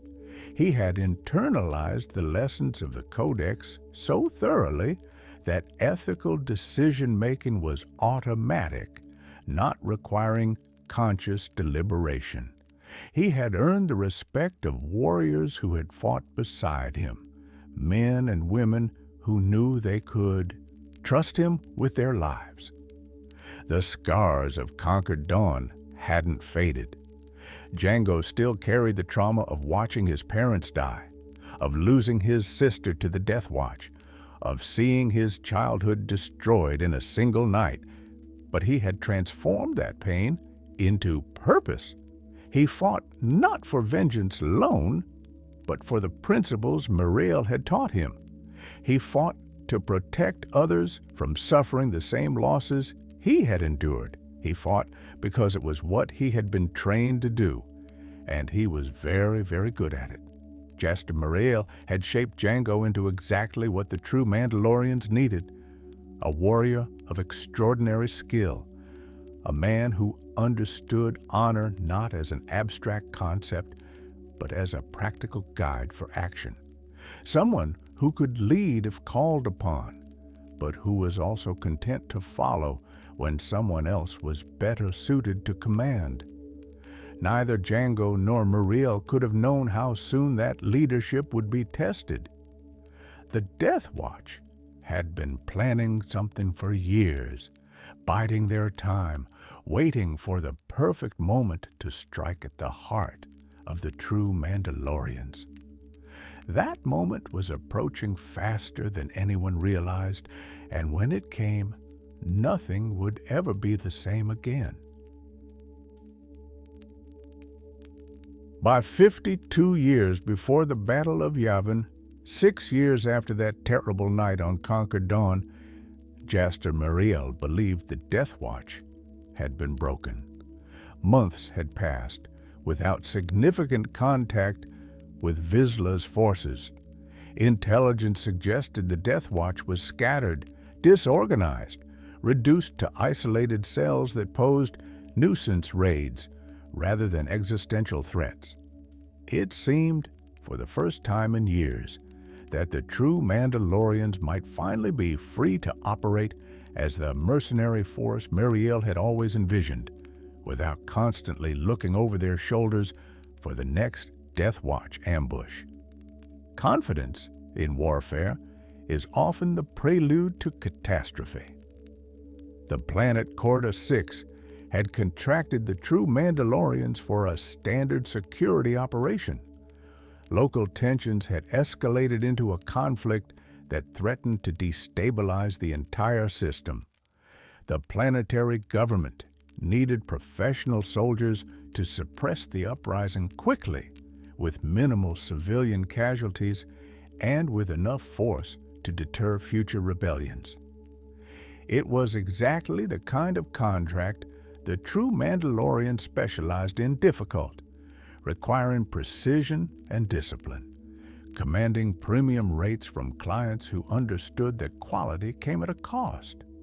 Jango, now in his mid-teens and proven in numerous engagements, had risen through the ranks to serve as a squad captain. It was a significant responsibility, a marker of trust from Muriel and recognition from his fellow warriors that the orphan boy from Concord Dawn had become someone who could be counted on when lives hung in the balance. For Jango, leading his first unit as a captain represented validation of everything he had worked for, proof that he had earned his place among the true Mandalorians through ability rather than sentiment. The mission on Corda 6 began routinely enough. The true Mandalorians deployed with their usual efficiency, establishing secure positions, coordinating with local forces, preparing to execute the contract with the professionalism that had become their hallmark. Jango led his squad through the initial phases, adapting to the specific conditions of Corda 6's terrain, identifying potential threats, ensuring his warriors were positioned to respond to whatever challenges the operation might present. But Tor Vizsla hadn't been broken. He'd been patient. The Death Watch ambush struck with the kind of precision that only came from extensive planning and intelligence gathering. Vizsla had known about the Corda 6 contract. He had positioned his forces in advance, choosing the perfect moment to attack, targeting not random true Mandalorians, but specific high-value individuals whose deaths would cripple Muriel's command structure. The fighting was brutal, chaotic, the kind of close-quarters combat where superior numbers and surprise could overwhelm even the best-trained warriors. The true Mandalorians fought back with everything they had, but the Death Watch had chosen their ground carefully. What should have been a standard security operation became a desperate struggle for survival, with true Mandalorian blood spilling onto alien soil far from Mandalore. In the midst of this carnage, something worse than the Death Watch attack was unfolding. Montross, Muriel's most trusted lieutenant, his second-in-command, the warrior who had fought beside the Mandalore through countless battles, Montross saw an opportunity. The details of what happened next would be disputed in the years that followed, but the essential facts were clear enough. During the fighting, when Death Watch warriors engaged Mariel directly, Montross made a choice. Instead of protecting his commander as duty demanded, instead of standing with the man who had trusted him with authority second only to the Mandalore himself, Montross withdrew. He pulled back, leaving Mariel exposed, vulnerable, surrounded by enemies who would show no mercy. Jango didn't know about the betrayal as it happened. He was leading his own squad, fighting desperately to prevent the Death Watch from overwhelming their positions. The battle swirled around him, a nightmare of blaster fire and close combat, of warriors falling, of desperate maneuvers to avoid encirclement and annihilation. Tor Vizsla confronted Jaster Mariel personally. The two men who had defined opposite visions of Mandalorian future met in combat, and in that meeting, Mariel fell. Whether Vizsla's darksaber, the ancient distinctive weapon that served as a symbol of Mandalorian leadership, delivered the killing blow, or whether it was more conventional weapons, the result was the same. The Mandalore, the man who had tried to reform Mandalorian culture, who had written the Super Commando Codex, who had adopted an orphan boy and raised him as a son, was dying. Jango fought his way to where Mariel had fallen, arriving too late to prevent the tragedy, but in time to witness its conclusion. The man who had saved him, who had trained him, who had given him purpose when everything else had been stripped away, lay bleeding out, his armor breached, his life measured in moments rather than minutes. Mariel died in Jango's arms. There are no adequate words for what that moment meant to the young warrior who cradled his mentor's body. This was the second time Jango had watched someone he loved die violently. The second time he had been powerless to prevent loss that reshaped the foundations of his existence. The trauma of Concord Dawn hadn't been an aberration. The galaxy was showing him again that attachment meant vulnerability, that caring for people meant watching them bleed, that power and skill couldn't protect you from the fundamental truth that everything could be taken away in an instant. But Jango couldn't afford to process that trauma in the moment. The Death Watch was still attacking. His squad still needed leadership. Warriors who had fought beside Mariel still looked to their surviving commanders for direction. So Jango did what Mandalorians did. He compartmentalized. He set aside the grief and rage and horror, locked them somewhere deep where they couldn't interfere with the immediate demands of survival, and focused on getting his people out alive. He carried Mariel's body through the chaos, refusing to leave his mentor behind for the Death Watch to desecrate. Other true Mandalorians rallied to him, forming a protective cordon around their dead Mandalore, fighting their way back to the extraction point where their ships waited. It was a nightmare withdrawal, the kind of fighting retreat that tested every skill and destroyed even experienced warriors' nerve. But Jango held his people together through force of will and tactical competence, ensuring that while they had lost their leader, they would not lose everyone else. The true Mandalorians pulled back to their landing zone, battered and bloodied, having suffered casualties that would take years to replace. It should have been a moment for mourning, for honoring the fallen, for beginning the process of choosing new leadership to replace the irreplaceable. Instead, they found Montross waiting for them, already assuming he would be named the new Mandalore. The instant Jango arrived carrying Muriel's body, he understood what had happened. Montross showed no surprise at Muriel's death, no shock, no grief. His demeanor was wrong, his positioning strategic rather than defensive, his entire bearing that of a man who had expected this outcome and prepared to capitalize on it. Montross tried to seize control immediately.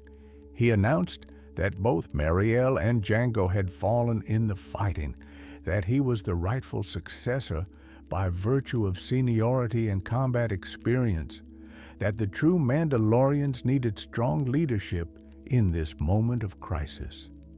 It was a calculated play, delivered with the confidence of someone who believed the other witnesses to his betrayal had all died in the fighting. But Jango was very much alive and very angry. The young warrior exposed Montross's treachery before the assembled true Mandalorians. Muriel hadn't simply fallen in combat. He had been abandoned by his second-in-command, left to die by the man he had trusted most. The betrayal wasn't battle chaos or tactical error. It was deliberate choice, a calculated murder disguised as the fortunes of war.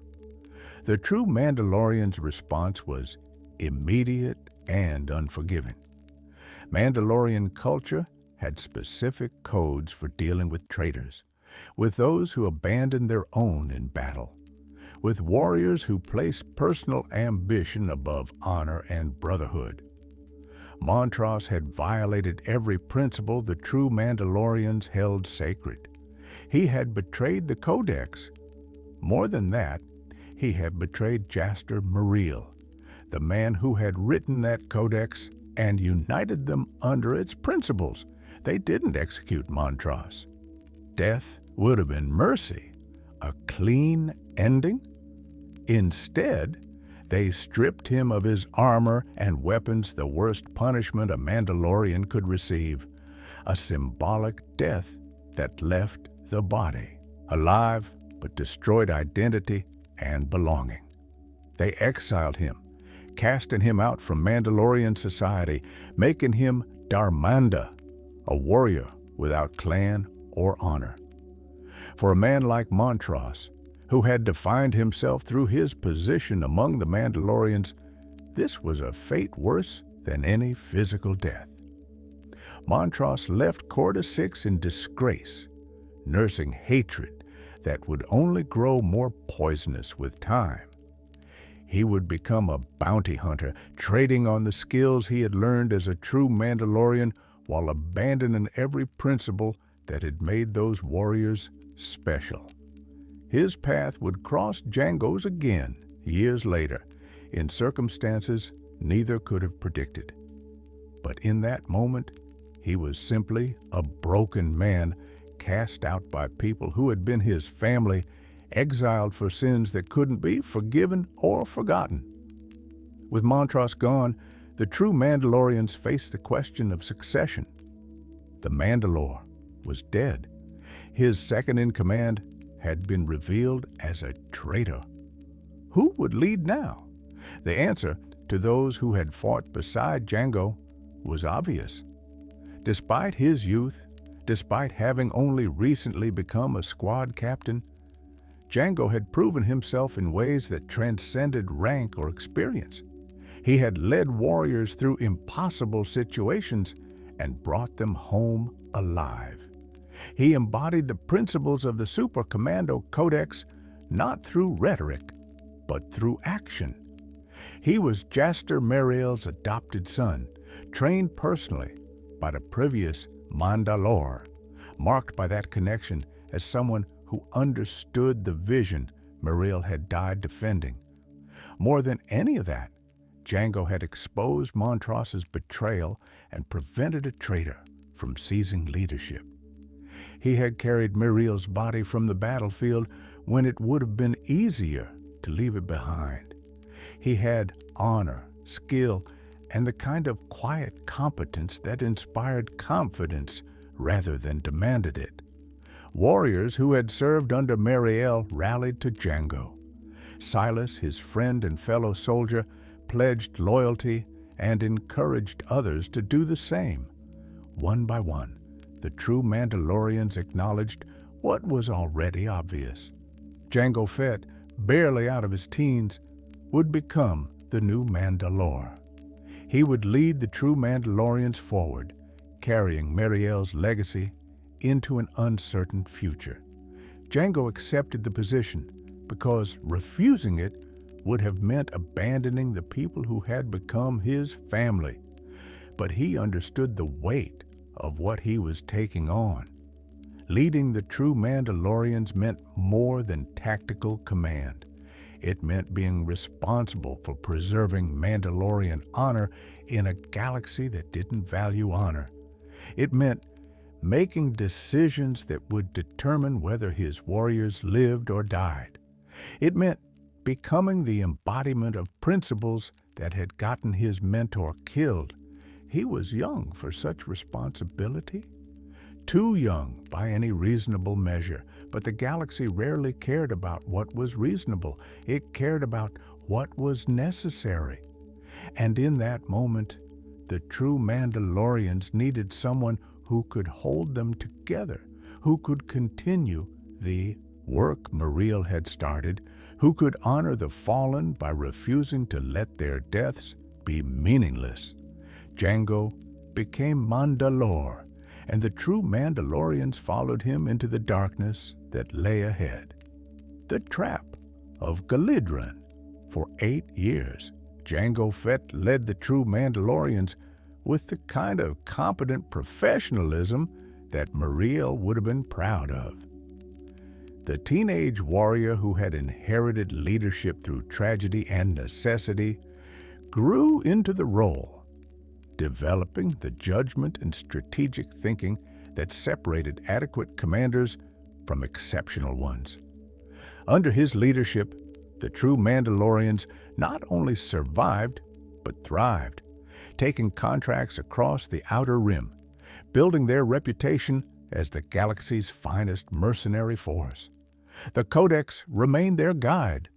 Jango enforced its principles as strictly as Mariel ever had, understanding that their honor was what separated them from common thugs. They chose contracts carefully, refusing jobs that would require them to harm innocents or betray their values.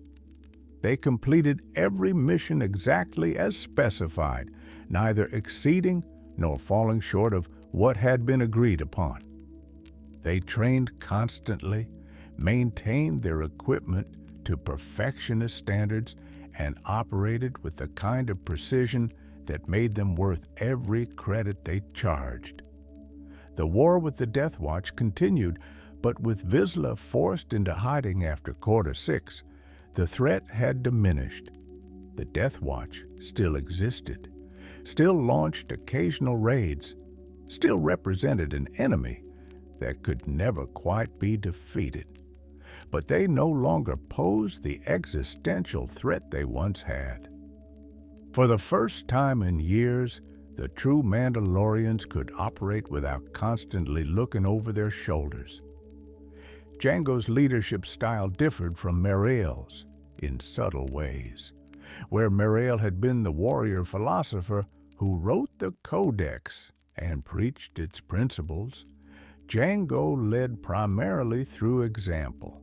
He didn't make grand speeches about honor, he simply lived it, making decisions that embodied the values he expected from his warriors. He was younger than most of his subordinates, which could have undermined his authority, but he compensated through sheer competence and the willingness to lead from the front, rather than issue orders from safety. The true Mandalorians expanded during these years, growing from the remnant that had survived Quarter 6 into a formidable force. New recruits joined, attracted by the reputation Jango's leadership had built. Veterans who had doubted whether such a young Mandalore could lead effectively saw their concerns proven unfounded. The organization that Jasta Mirael had founded and Jango had inherited was becoming what it was always meant to be, a disciplined, honorable military force that the galaxy could respect rather than simply fear.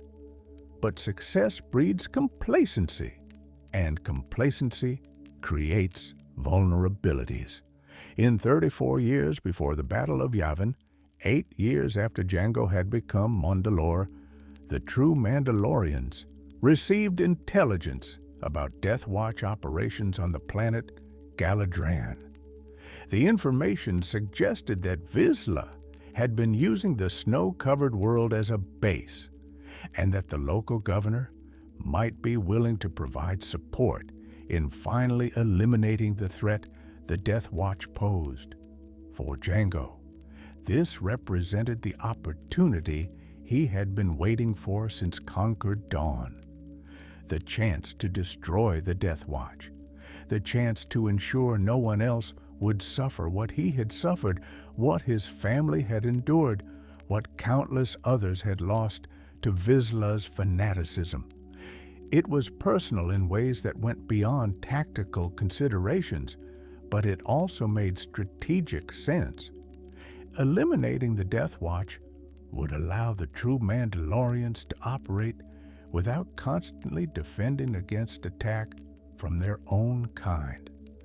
The governor of Galadran had hired them ostensibly to deal with an insurrection that threatened his authority. It seemed like a straightforward contract: suppress a rebellion, restore order, collect payment. The kind of job the true Mandalorians had completed dozens of times. But this time, there was additional incentive. The governor indicated that Tor Vizsla and the Death Watch were somewhere on Galadran, and that with the right pressure, he might reveal their location. Jango and his warriors executed the contract precisely as specified. They put down the rebellion with minimal casualties, using overwhelming force and tactical superiority to end the fighting quickly.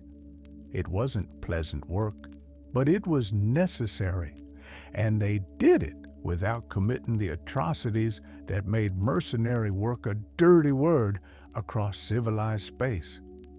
When the mission was complete, Jango went to the governor to collect payment and, more importantly, to demand information about the Death Watch. He walked into a trap.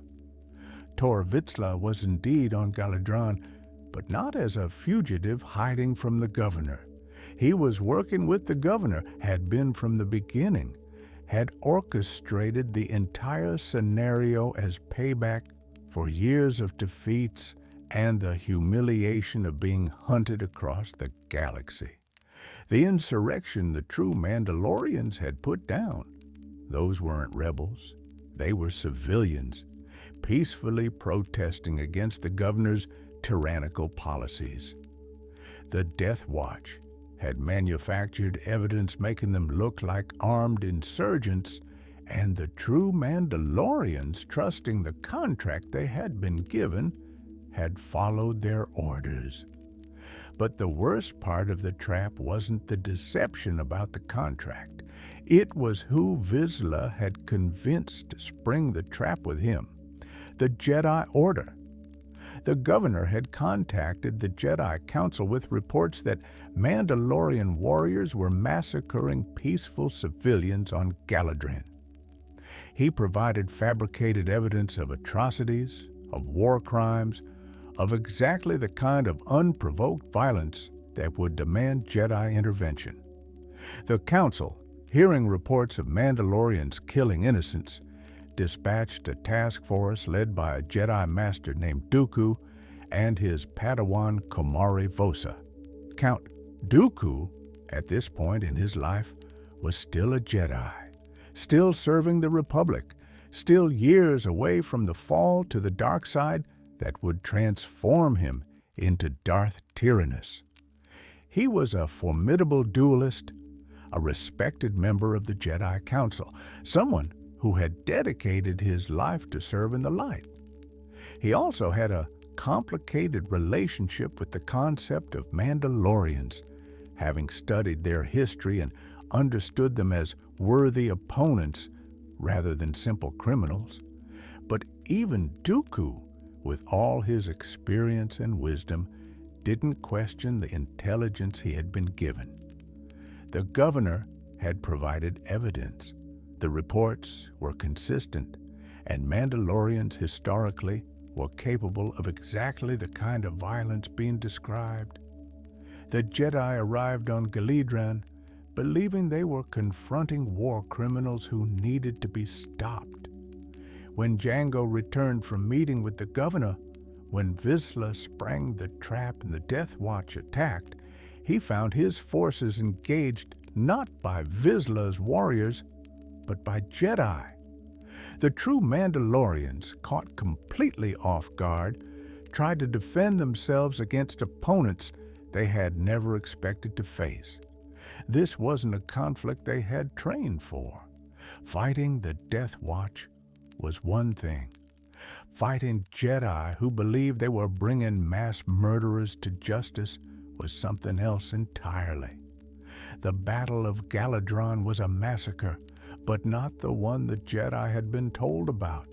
The true Mandalorians fought with everything they had, understanding that this was their last stand, that there would be no retreat or negotiation. Jedi against Mandalorians, lightsabers against blasters and Beskar, the Force against technology and training, and desperation.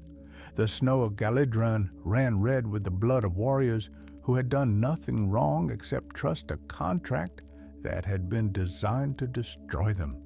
Jango killed 6 Jedi in that battle, fighting with the kind of savage desperation that comes from understanding you're about to die and determined to make your death costly for those who brought it about. But individual skill couldn't overcome the tactical situation. The Jedi had surprised them. The Death Watch had provided intelligence on true Mandalorian positions and capabilities. Vizsla had orchestrated the perfect trap, using the Jedi as his weapon to accomplish what he could never have done directly. One by one, the true Mandalorians fell. Warriors who had fought beside Jango for years. Friends, brothers and sisters in arms. People who had trusted him to lead them, who had followed him into what they believed was a simple contract, who died because their Mandalore had been outmaneuvered by an enemy who understood that honor could be weaponized against those who valued it. By the time the fighting ended, Jango was the only true Mandalorian left alive. Every single one of his warriors had been killed.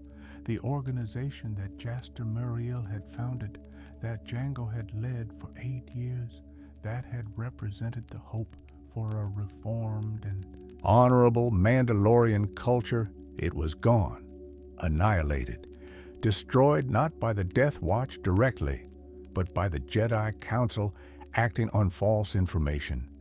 Jango, wounded and exhausted, finally surrendered to the Jedi. There was no point in fighting to the death when his people were already dead. Survival in that moment was the only victory available. The Jedi subdued him and delivered him to the custody of Galadron's governor as agreed. Dooku would later claim he sensed something wrong about the entire situation, that his interaction with Jango suggested the Mandalorian wasn't the war criminal he had been described as. But in the moment, with bodies of Jedi and Mandalorians alike scattered across Galadran's snow, there was no time for such nuanced consideration. The Jedi had done what they believed was necessary to stop mass murderers. The fact that they had been manipulated, that they had destroyed honorable warriors based on lies, would only become clear later. The governor, as Vizsla had planned, didn't hold Jango for trial.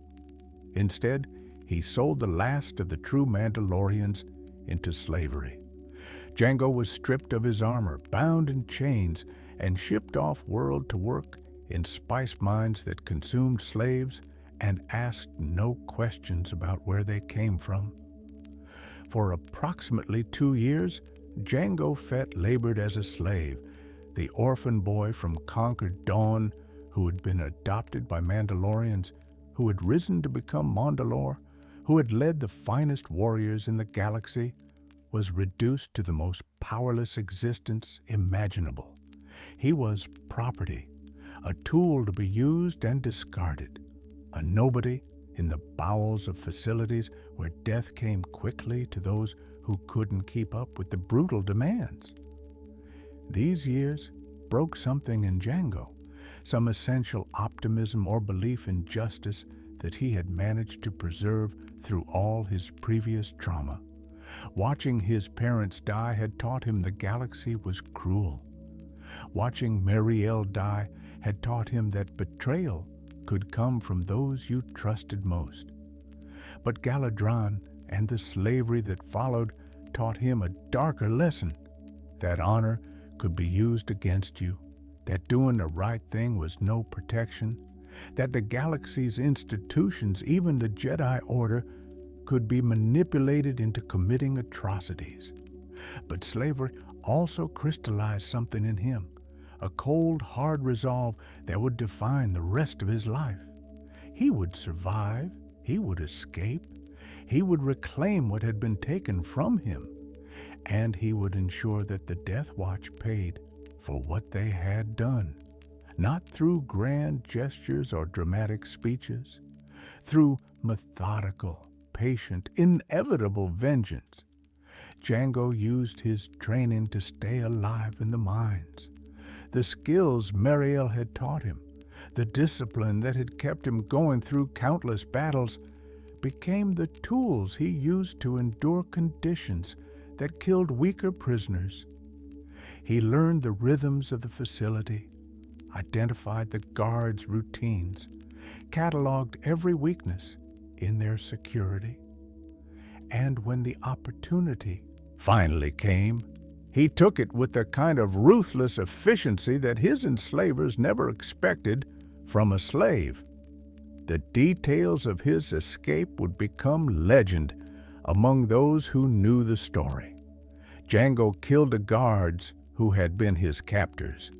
He freed other prisoners to create chaos that would cover his departure. He acquired weapons and supplies through combinations of theft and violence. And then he disappeared into the galactic underworld, one more refugee among millions, invisible because no one was looking for a dead man. Free but alone, Jango faced a choice about who he would become.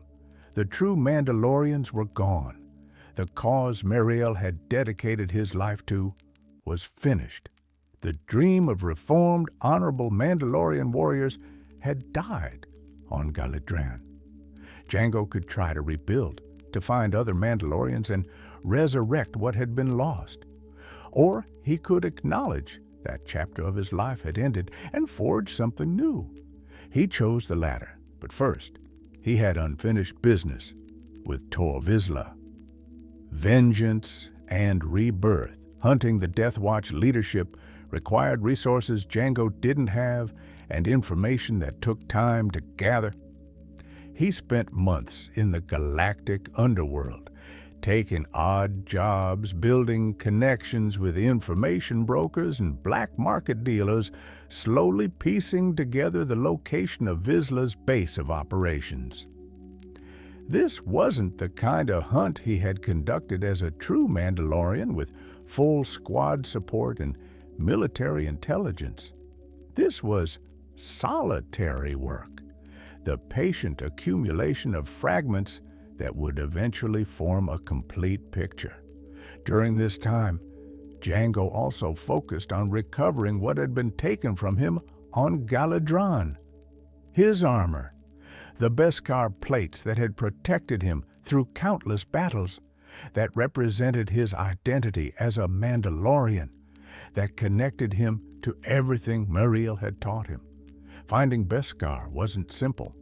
After Galadron, the armor of dead true Mandalorians had been scattered, sold, lost, or destroyed. But Jango was nothing if not persistent, and over time he managed to reclaim enough pieces to reassemble a functional set of Mandalorian armor. It wasn't identical to what he had worn as Mandalore. Some pieces came from different sets, salvaged from black markets or taken from those who had no right to wear them. The color scheme changed from Muriel's gray and red to Jango's own distinctive silver and blue. But the important thing was that he had armor again. He had identity again. He was Mandalorian again, even if he was the last Mandalorian who still believed in the principles Muriel had died defending. The armor brought with it something else: capability. Jango modified his reclaimed Beskar with weapon systems, gadgets, and technology that transformed it from simple protection into a comprehensive combat platform. Wrist-mounted flamethrowers for close-quarters combat, grappling lines for mobility, jetpack for aerial advantage, knee rockets, wrist blades, all the tools that would make him one of the most dangerous individuals in the galaxy when properly employed. With armor and resources secured, Jango turned his full attention to the Death Watch. His intelligence gathering eventually led him to Corellia, where Vizsla had established what he believed was a secure base of operations. The Death Watch leader, confident that the true Mandalorians had been destroyed completely, had grown careless in ways that would prove fatal. Jango's attack on the Death Watch facility wasn't the kind of straightforward assault the true Mandalorians might have launched. It was surgical, focused specifically on reaching Vizsla, and designed to maximize the psychological impact on the Death Watch leadership. Jango wanted Vizsla to know who was coming for him, wanted him to understand that Galadron hadn't killed everyone, wanted him to face the consequences of his actions before he died.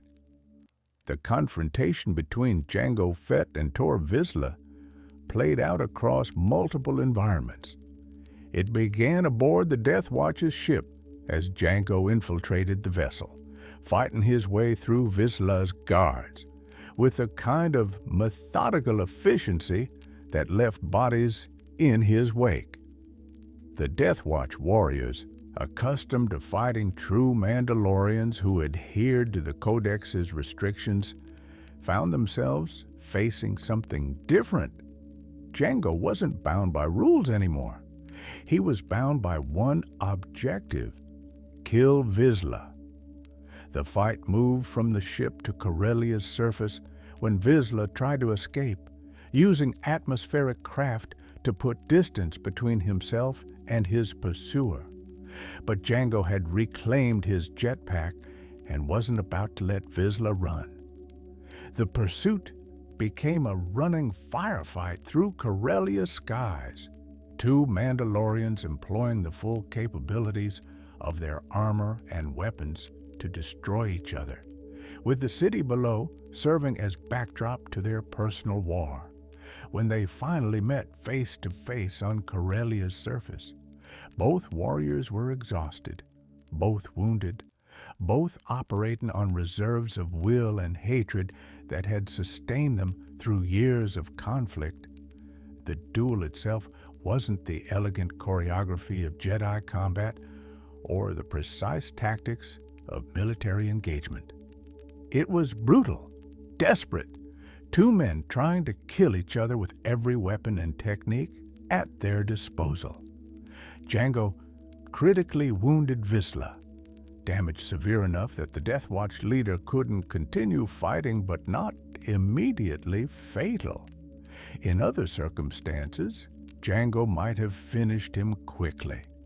But this was Tor Vizsla, the man who had orchestrated the attack on Concord Dawn, who had killed Jango's family, who had killed Jaster Muriel, who had destroyed the true Mandalorians through deception and manipulation. Quick death was too merciful. The smell of blood attracted local predators, dire cats, dangerous pack hunters native to Corellia. Jango left Vizsla to their tender mercies, walking away as the man who had caused so much suffering screamed his last moments. It wasn't the kind of death the Codex would have condoned, but the Codex was written for true Mandalorians, and the true Mandalorians were dead. With Vizsla gone, Jango turned his attention to dismantling what remained of the Death Watch organization. He destroyed their supply caches, eliminated their leadership, and scattered the survivors. The Death Watch would eventually reconstitute under new leadership, but in that moment, Jango effectively broke them as thoroughly as they had broken the true Mandalorians. Revenge accomplished, Jango faced the question of what came next. He was the last of the true Mandalorians. The Codex existed, but there was no one left to follow it. Mandalorian culture as Muriel had envisioned it, honorable warriors serving as professional soldiers, had died on Galadran. Jango could spend his life trying to rebuild what was lost, recruiting new warriors, teaching Muriel's principles to a new generation.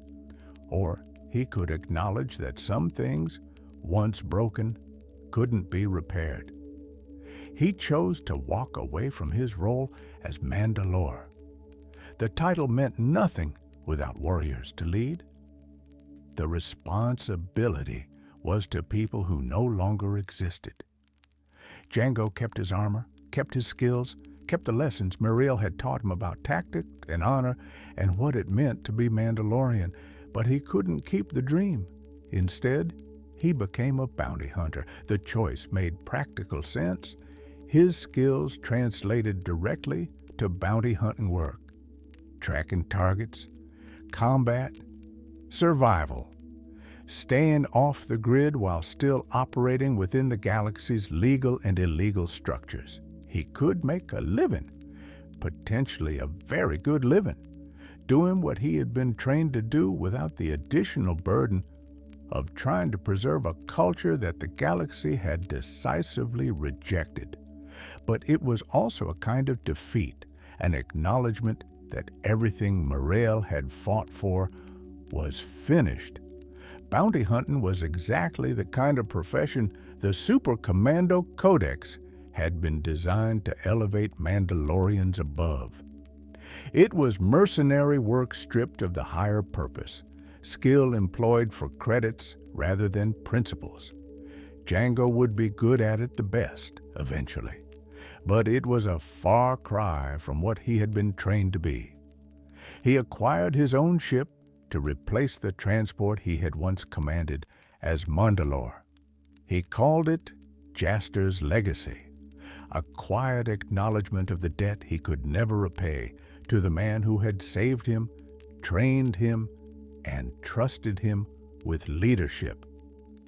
The ship became his mobile base, his sanctuary, the one constant in a life that would take him across the galaxy on contracts that ranged from straightforward to suicidal. Jango Fett, the bounty hunter, began building a reputation. In a profession filled with criminals, psychopaths, and barely competent thugs, he stood out for his professionalism and effectiveness. He didn't take every job offered. He didn't torture for information or kill unnecessarily. He operated with a code that, while not the Codex Muriel had written, still set him apart from most of his competitors. This approach, ironically, made him more valuable rather than less.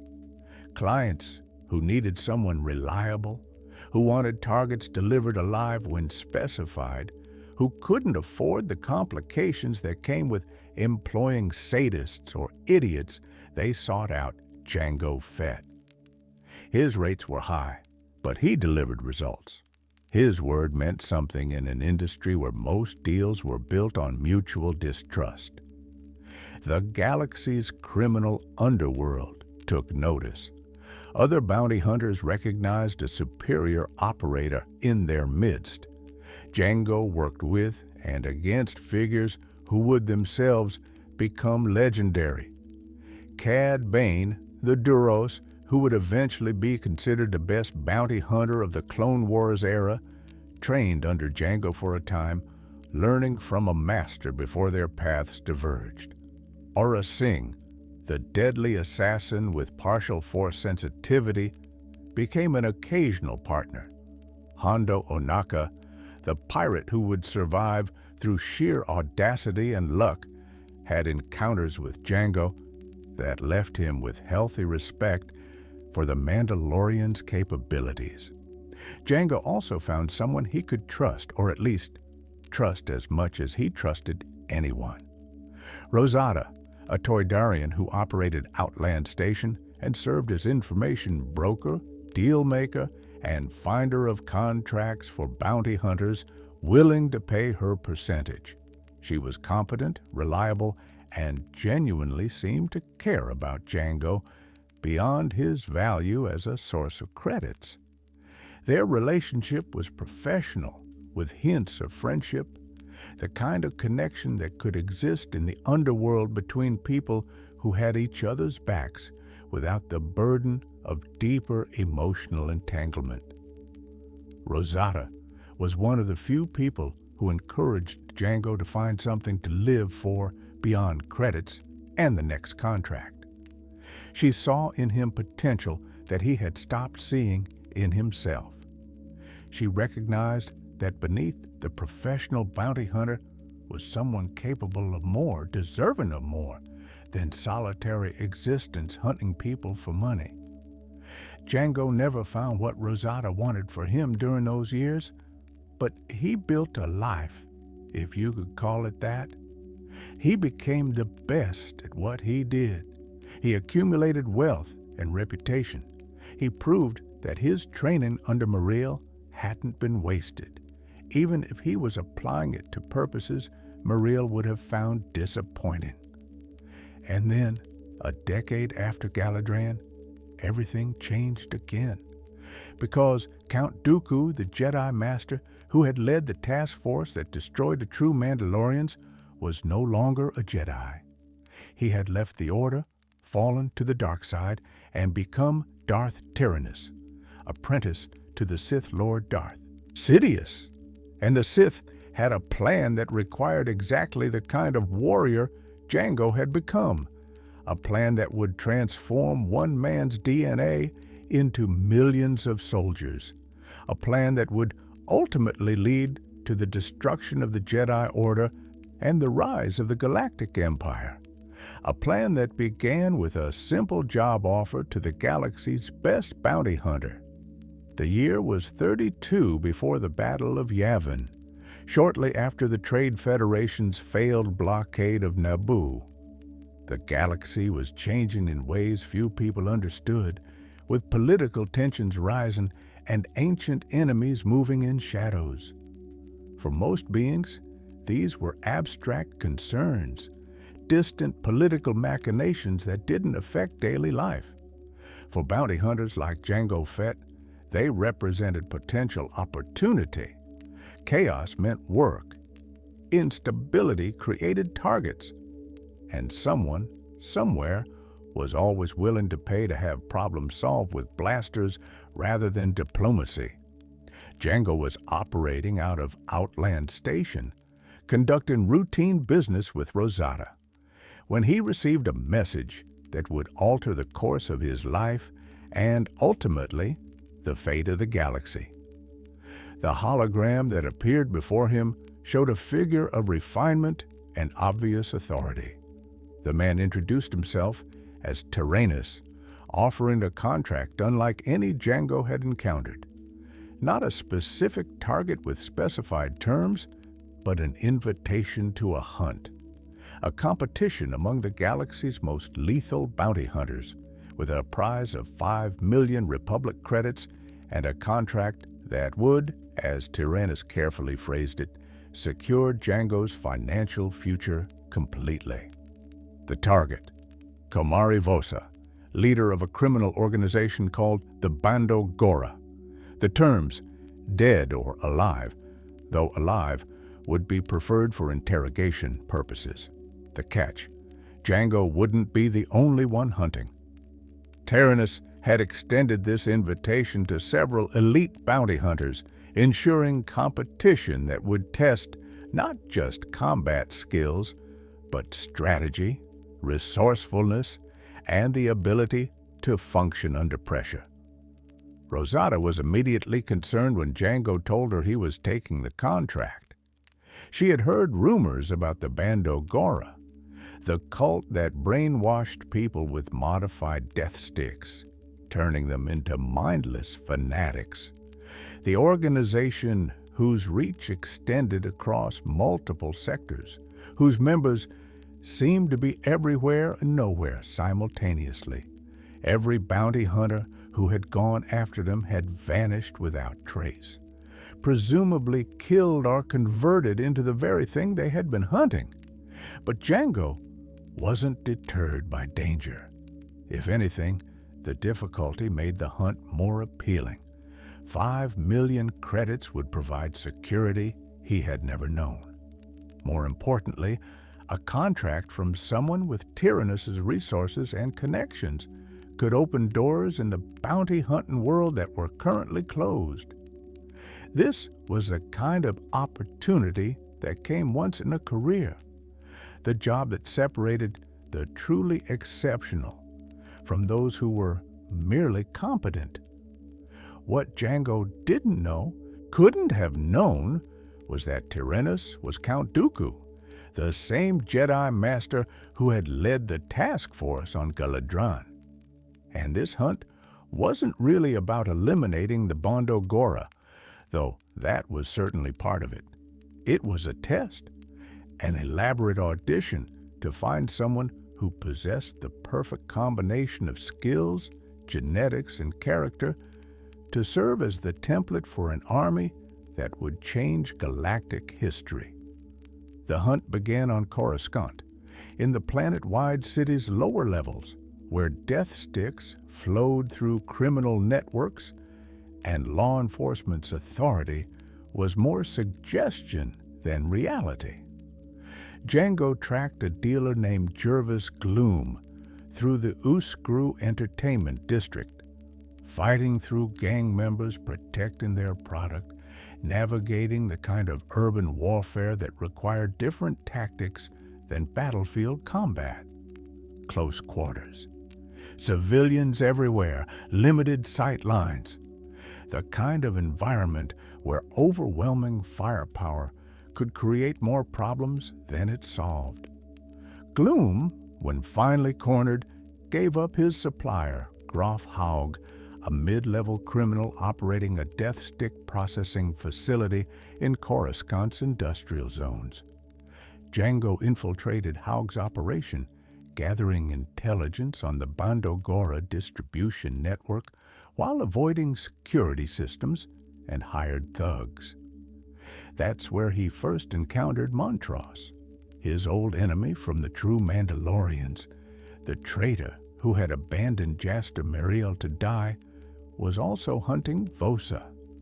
Montross had become everything the Codex warned against: a mercenary with no honor, who killed for pleasure as much as profit, who used Mandalorian training for purposes that shamed the armor he wore.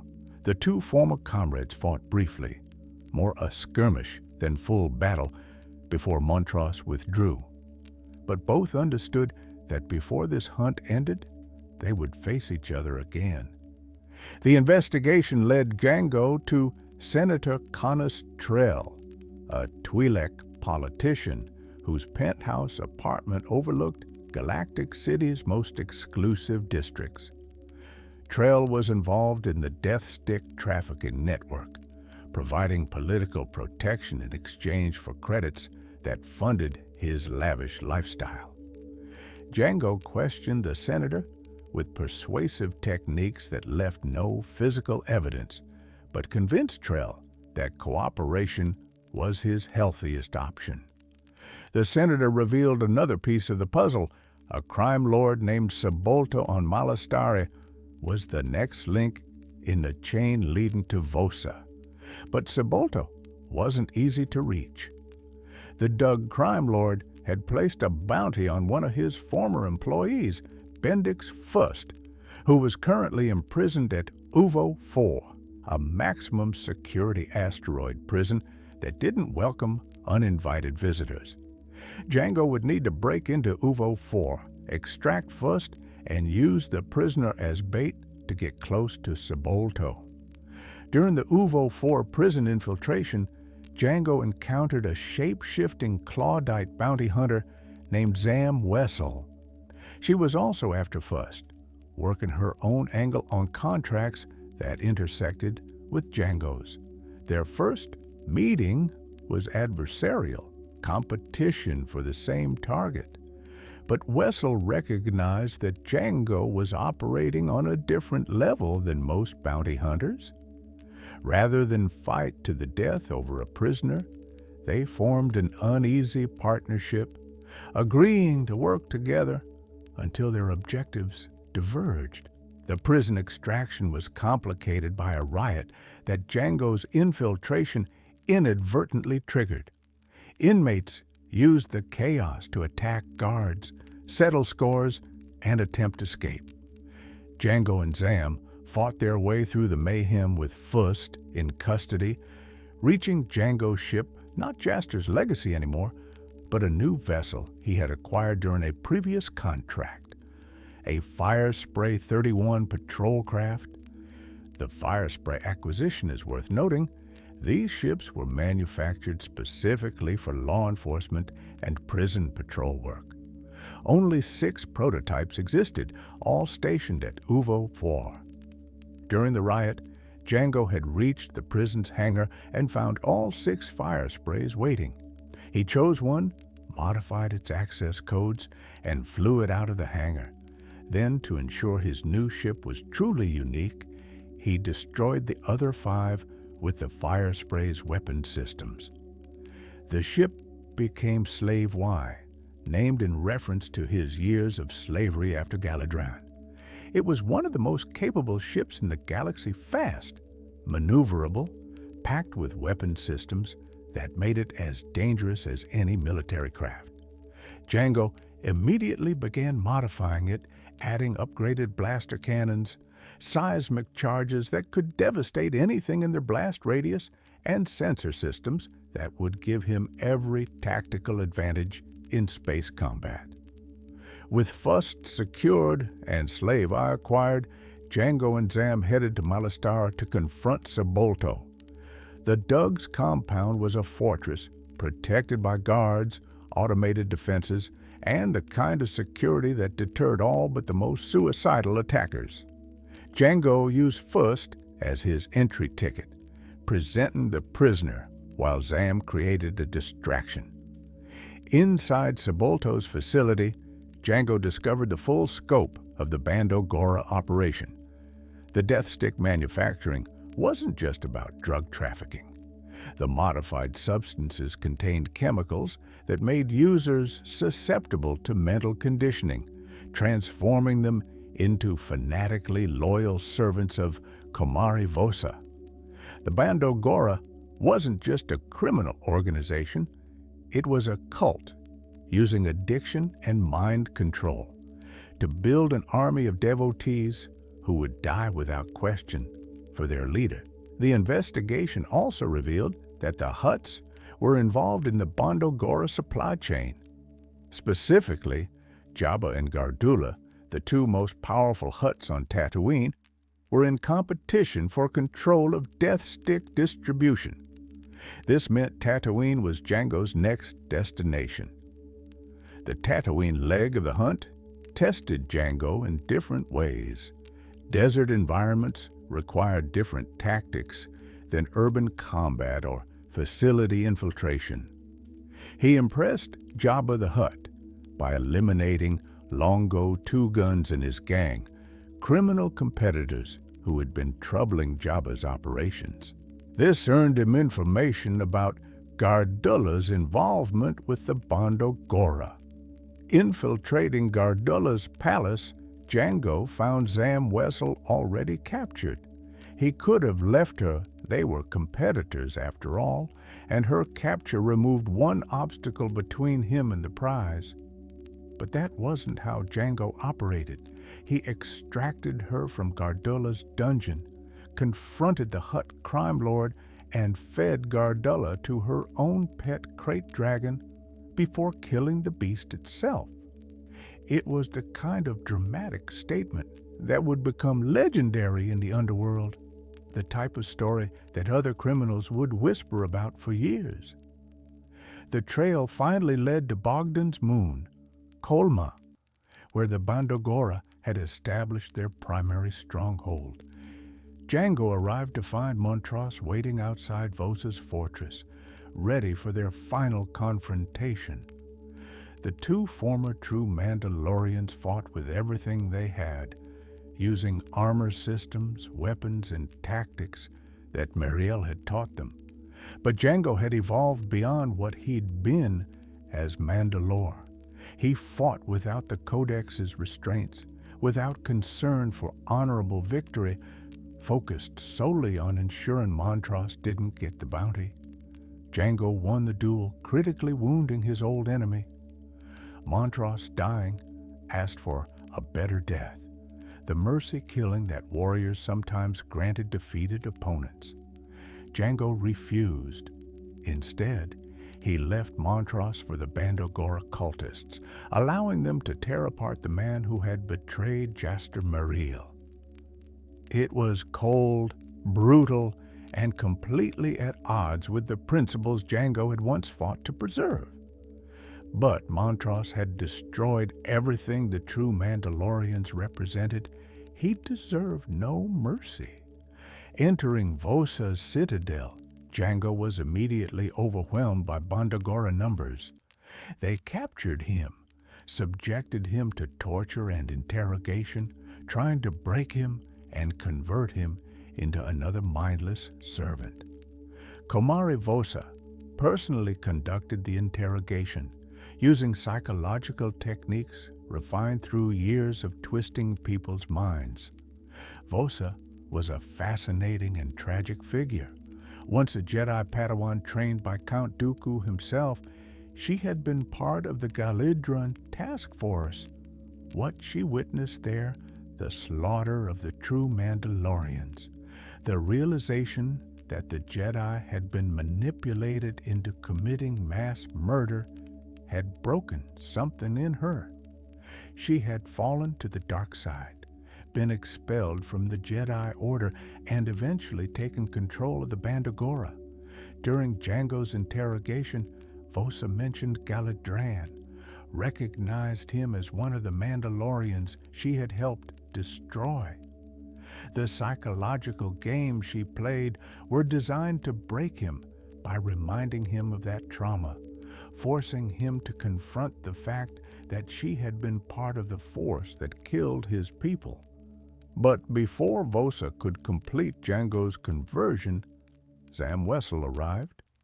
Despite having been left on Tatooine, despite having every reason to abandon Jango to his fate, she mounted a rescue operation. It was partially self-interest. She wanted a share of the bounty, but also respect for a fellow hunter who had saved her life.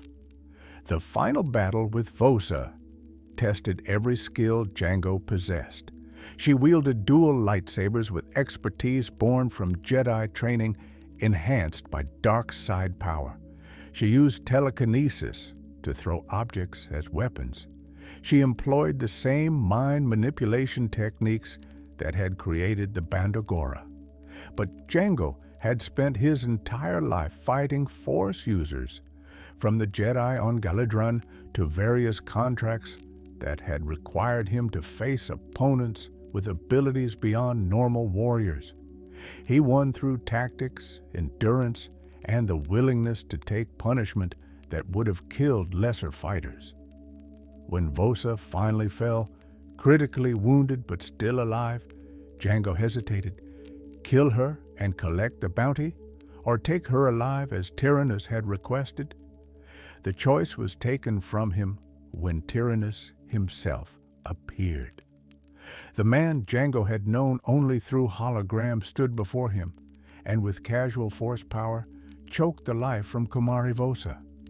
Then Tyrannus explained the truth. There had never been just a bounty.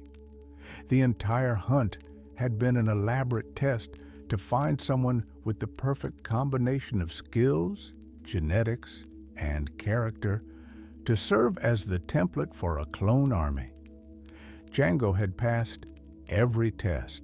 He had shown tactical brilliance, combat effectiveness, the ability to work with others when necessary, but function alone when required, and most importantly, the discipline to complete missions regardless of difficulty. Tyrannus made an offer. In exchange for serving as the genetic template for this clone army, Jango would receive enormous financial compensation, enough to never work again if he chose.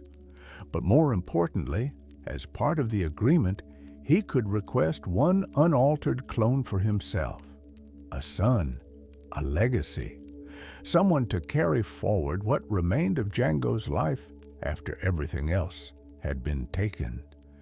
Jango thought of Rosata's words about finding something to live for beyond credits in the next contract. He thought about the true Mandalorians, destroyed because Muriel had tried to build something that would outlast individual warriors. He thought about legacy and what it meant to leave something behind when you died. He accepted Tyrannus's offer with one condition. The unaltered clone would be his completely, raised as his son, free from the accelerated growth and behavioral modifications that would be inflicted on the other clones. The deal was struck. Jango Fett would become the template for the Grand Army of the Republic, and he would finally have something to live for, beyond survival and vengeance. The template and Camino. The planet Camino existed beyond the edge of Republic space, an ocean world perpetually wreathed in storms, home to a species whose mastery of cloning technology was unmatched in the galaxy. The Kaminoans had perfected techniques that other civilizations barely understood, creating living beings from genetic templates with precision that bordered on art. It was here that Jango Fett traveled after accepting Tyrannus's contract, leaving behind the life of a bounty hunter for something he couldn't quite define yet. The Kaminoans welcomed him with the clinical professionalism that characterized their species. To them, Jango was the prime clone, the genetic source from which millions of soldiers would be derived. They were interested in his DNA, his physical capabilities, his mental attributes, everything that made him an effective warrior translated into genetic data they could replicate. The process began immediately. Genetic sampling, medical examinations, psychological evaluations. The Kaminoans wanted comprehensive data on every aspect of Jango's biology and psychology. They mapped his genome with incredible precision, identifying the specific markers that gave him his reflexes, his physical conditioning, his natural aptitude for combat. But the Kaminoans weren't just copying Jango's DNA. They were improving it from their perspective. They modified the genetic template to make the clones more docile, more obedient, less likely to question orders or develop the kind of independent thinking that could undermine military effectiveness. They accelerated growth rates, so clones would mature at twice the normal human rate, reducing training time and allowing rapid replacement of casualties. They installed behavioral modification biochips that would ensure loyalty to the Republic and, though few knew it, guarantee the execution of specific orders when the time came. Jango watched all this with mixed feelings. On one hand, he was being paid extraordinarily well for something that required no real effort on his part, giving blood samples and submitting to medical procedures. On the other hand, he was watching himself be transformed into a weapon, seeing his genetic legacy reduced to manufactured soldiers who would be treated as disposable equipment rather than individuals. But he had made the deal for a reason, and that reason became reality when the Kaminoans delivered on their promise. An unaltered clone, no accelerated growth, no behavioral modifications, no programming beyond what Jango himself would provide through training and education. The Kaminoans designated him Alpha, but Jango had a different name in mind: Boba, his son, his perfect genetic duplicate, but more than that, his second chance to create something meaningful. Later, the Kaminoans would create another unaltered clone, a female named Omega, who possessed genetic qualities that made her useful for their research. But Boba was the first, the one created specifically for Jango, and he was everything the bounty hunter had unknowingly been searching for since Galadran. Raising Boba became Jango's primary focus, though he continued taking bounty hunting contracts to maintain his skills and reputation.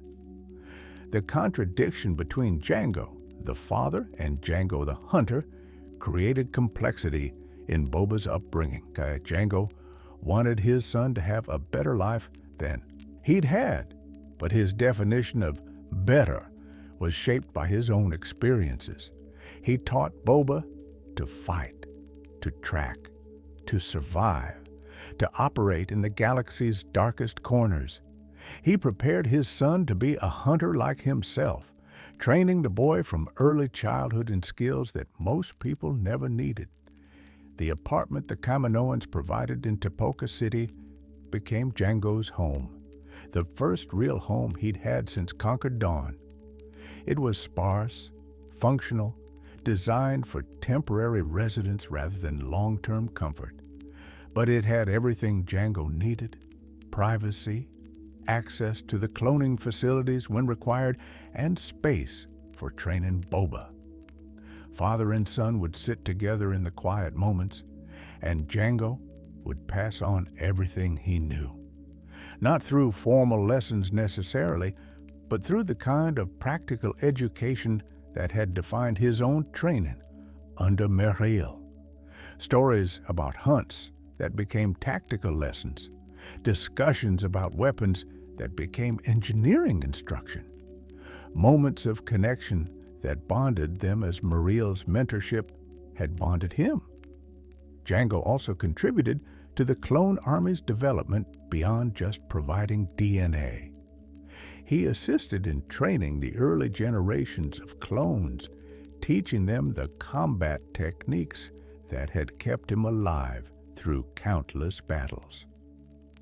The Kaminoans had programmed the clones with flash training, accelerated learning through direct neural input, but they recognized that certain skills required hands-on instruction from someone who had actually used them in combat.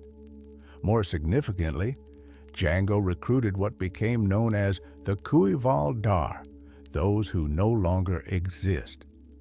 This was a group of 100 elite trainers, 75 of whom were Mandalorians, who would serve as military consultants for the clone army. Jango used his connections in the Mandalorian community, reaching out to warriors who had survived the various conflicts that had fragmented Mandalorian culture. Some were veterans of the true Mandalorians who had not been at Galadran. Some came from other factions. All were expert warriors willing to disappear from their former lives to train the Republic's clone soldiers. One of these trainers was Court Dawn, a former journeyman protector from Concord Dawn. Another was Cal Skirata, a Mandalorian with his own complicated relationship to Jango and the mission. Skirata and Jango had an up and down relationship. Skirata was an aggressive Mandalorian traditionalist, while Jango had evolved beyond pure traditionalism. They respected each other's skills while disagreeing about philosophy. Jango also influenced the clone army's culture in subtle ways. He included the Mandalorian song Boba in the Flash training regimen, altering its lyrics to inspire loyalty and purpose among soldiers serving the Republic. He contributed to the design of clone trooper armor, incorporating elements of Mandalorian shock trooper gear, most notably the distinctive T-shaped visor that would become iconic. The contract with the Kaminoans included a curious clause that would later be revealed. Jango was required to stay alive. The cloners needed access to fresh genetic material to maintain the quality of the clones they were producing. A single genetic sample would degrade over time, and while they could produce millions of clones from Jango's DNA, having the living source available allowed them to take new samples when necessary. This stay alive clause was somewhat ridiculous for someone in Jango's profession. Bounty hunting wasn't a desk job. It involved confronting dangerous people in dangerous situations, often with minimal backup and maximum risk. But Jango had survived this long through skill and caution. He wasn't about to get careless just because the Kaminoans wanted their investment protected. Between his work training clones and his time raising Boba, Jango continued accepting bounty hunting contracts. These missions served multiple purposes. They kept his skills sharp. They maintained his reputation in the underworld. They provided opportunities to train Boba by bringing the boy along on safer contracts, giving him real-world experience under controlled conditions. One such mission took Jango and young Boba to Telarath, where they met with a team of bounty hunters, a Rhodian named Nilda, a Gand named Rin, and a Chadrafan named Tiva. The job was to retrieve a Twi'lek girl who had run away with her Faline lover. It was the kind of mundane recovery work that paid well without requiring excessive violence. For Jango, it was practice. For Boba, it was education in how professional hunters operated. Boba complained about having to work with the other hunters, preferring to operate just with his father. Jango used the complaint as a teaching moment about the value of networking, about maintaining professional relationships even when you preferred working alone, about the difference between friendship and useful association. Throughout these years, Jango formed other professional relationships that would prove important. Zam Wessel, the shape-shifting hunter who had helped him during the Vosa hunt, became a frequent partner. Their relationship was complicated professional respect mixed with mutual attraction, neither fully acted on, complicated further by Zam's tendency toward recklessness that frustrated Jango's more methodical approach. They argued about tactics, with Jango constantly reminding her to be more subtle, while Zam pushed him to take risks that his cautious nature resisted.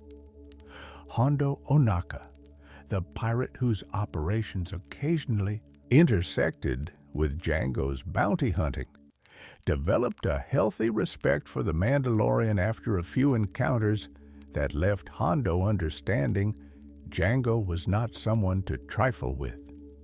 Their relationship was cordial at best, professional at worst, defined by mutual recognition that they operated in similar spheres but served different masters. Life on Kamino wasn't what Jango had expected when he accepted Tyrannus' offer. He had imagined it as a simple transaction: provide DNA, collect payment, move on. Instead, it became a decade-long commitment that transformed him from solitary hunter into something approaching a family man. The apartment in Tapoka City, with its endless rain and ocean vistas, became the closest thing to a home he'd had since Concord Dawn.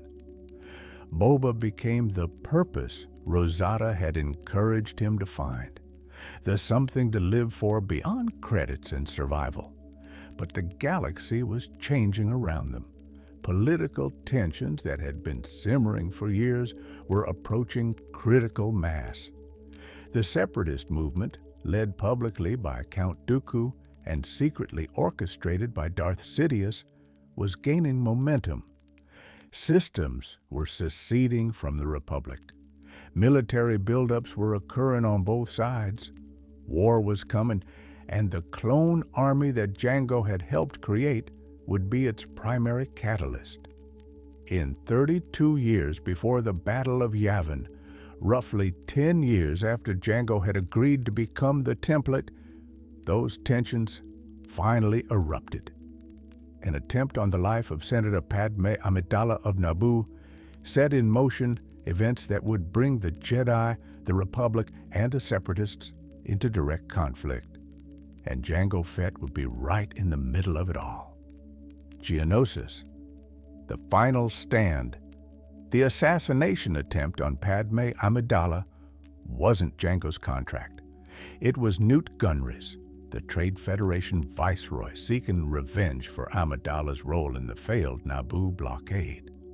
But Gunray had hired Jango to make it happen, and Jango had subcontracted the actual attempt to Zam Wesell, who had the ability to change her appearance and infiltrate in ways Jango couldn't.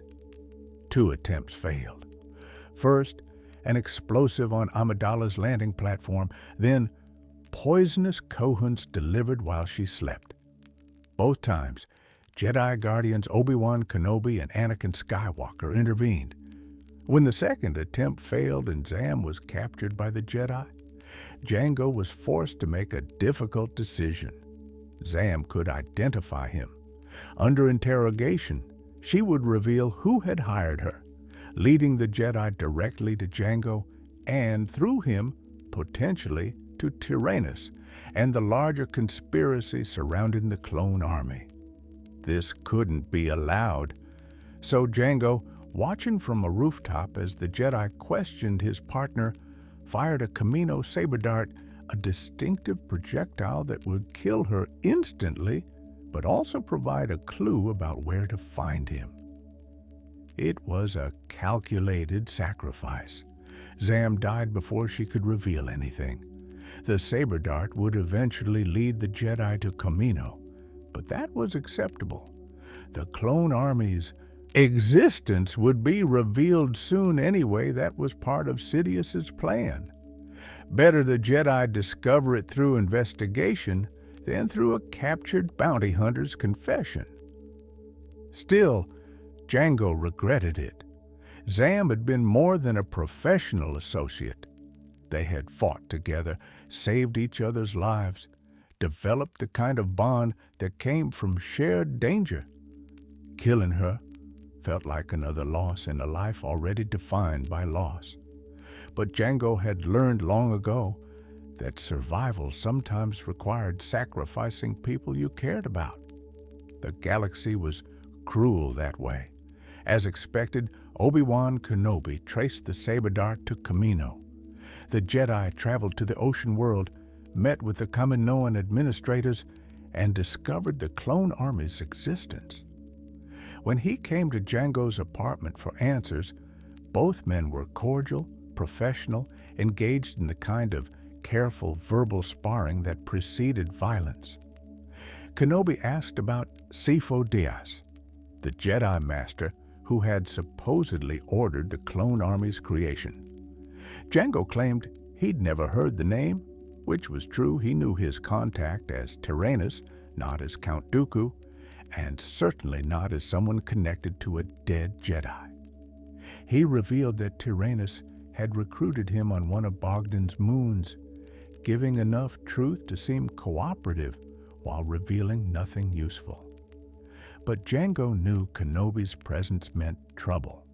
He told Boba, speaking in Fett code, a language of gestures and subtle signals that father and son had developed, that they were leaving immediately. The Kaminoans would understand. The clone army was ready for deployment. Jango's contract was essentially complete. Time to disappear before the situation became complicated. Except Kenobi followed them to the landing platform. What should have been a quiet departure became a confrontation. Jango, with Boba aboard Slave Y, faced a Jedi who was persistent enough to track him across the galaxy. The fight that followed demonstrated why Jango was worth the premium rates he charged. He employed every tool in his arsenal: blasters, flamethrower, wrist rockets, his jetpack for mobility and aerial advantage. The fight moved across the rain-slicked platform, with Kenobi using the Force and his lightsaber to counter Jango's technology and training. It was Jedi versus Mandalorian. The ancient conflict played out in modern context. Kenobi went over the edge of the platform, giving Jango the opportunity he needed. He and Boba boarded Slave One and launched, escaping Kamino before the Jedi could organize pursuit. But Kenobi had managed to attach a tracking device to the ship's hull during their fight, a detail Jango would only discover later. Their destination was Geonosis, a desert world where Count Dooku had established a stronghold with the Separatist leadership. Jango had worked for Dooku before, through the Tyrannus identity, and the Sith Lord offered protection and payment for services rendered. Geonosis seemed like the safest place to wait while the situation with the Jedi resolved itself. The journey was complicated by Kenobi's pursuit.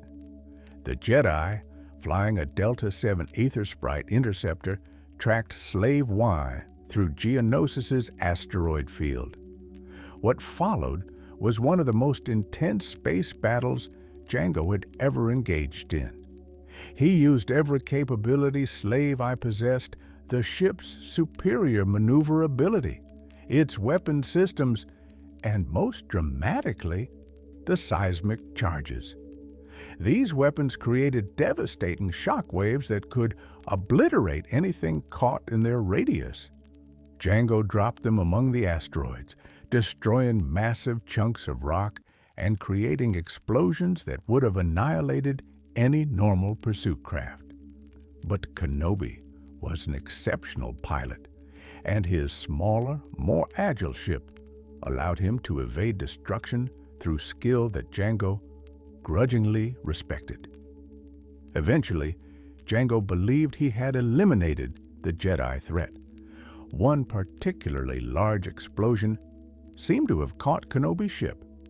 Jango proceeded to land on Geonosis, unaware that Kenobi had survived and followed. What Jango didn't know, couldn't have known, was that he had just delivered the Jedi to the heart of the Separatist conspiracy. Kenobi's investigation would reveal the droid army being manufactured on Geonosis, the Separatist leadership's planning for war, and Dooku's role orchestrating the entire conflict.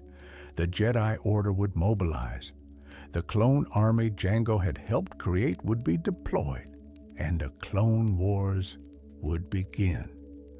For the next few days, Jango served as Dooku's bodyguard while the Separatist leadership finalized plans for the coming war.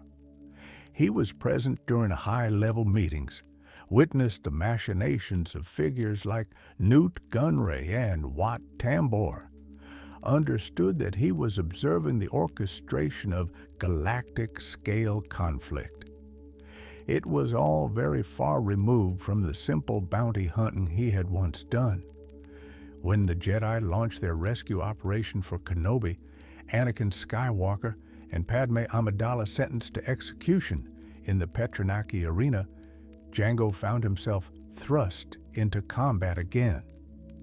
Mace Windu led a Jedi strike team, 200 Jedi Knights who dropped into the arena to save their captured brothers and confront the Separatist leadership. The battle that followed was chaos. Jedi against battle droids, warriors fighting arena beasts, mass combat that spread across the arena floor and into the stands. Jango protected Dooku, eliminating threats to the Sith Lord with the efficiency that had made him the galaxy's premier bounty hunter. He killed Jedi Master Coleman Trebor with a precisely aimed shot, demonstrating that Force powers didn't make you invincible against a skilled marksman.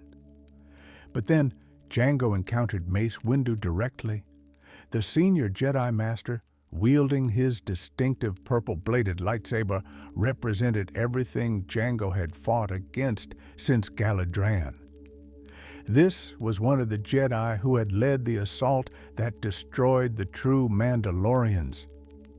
This was someone whose order had been manipulated into committing atrocities they didn't even fully understand.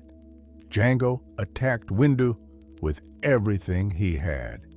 He tried to engage in close combat, using his armor's weapon systems and his own considerable hand-to-hand skills.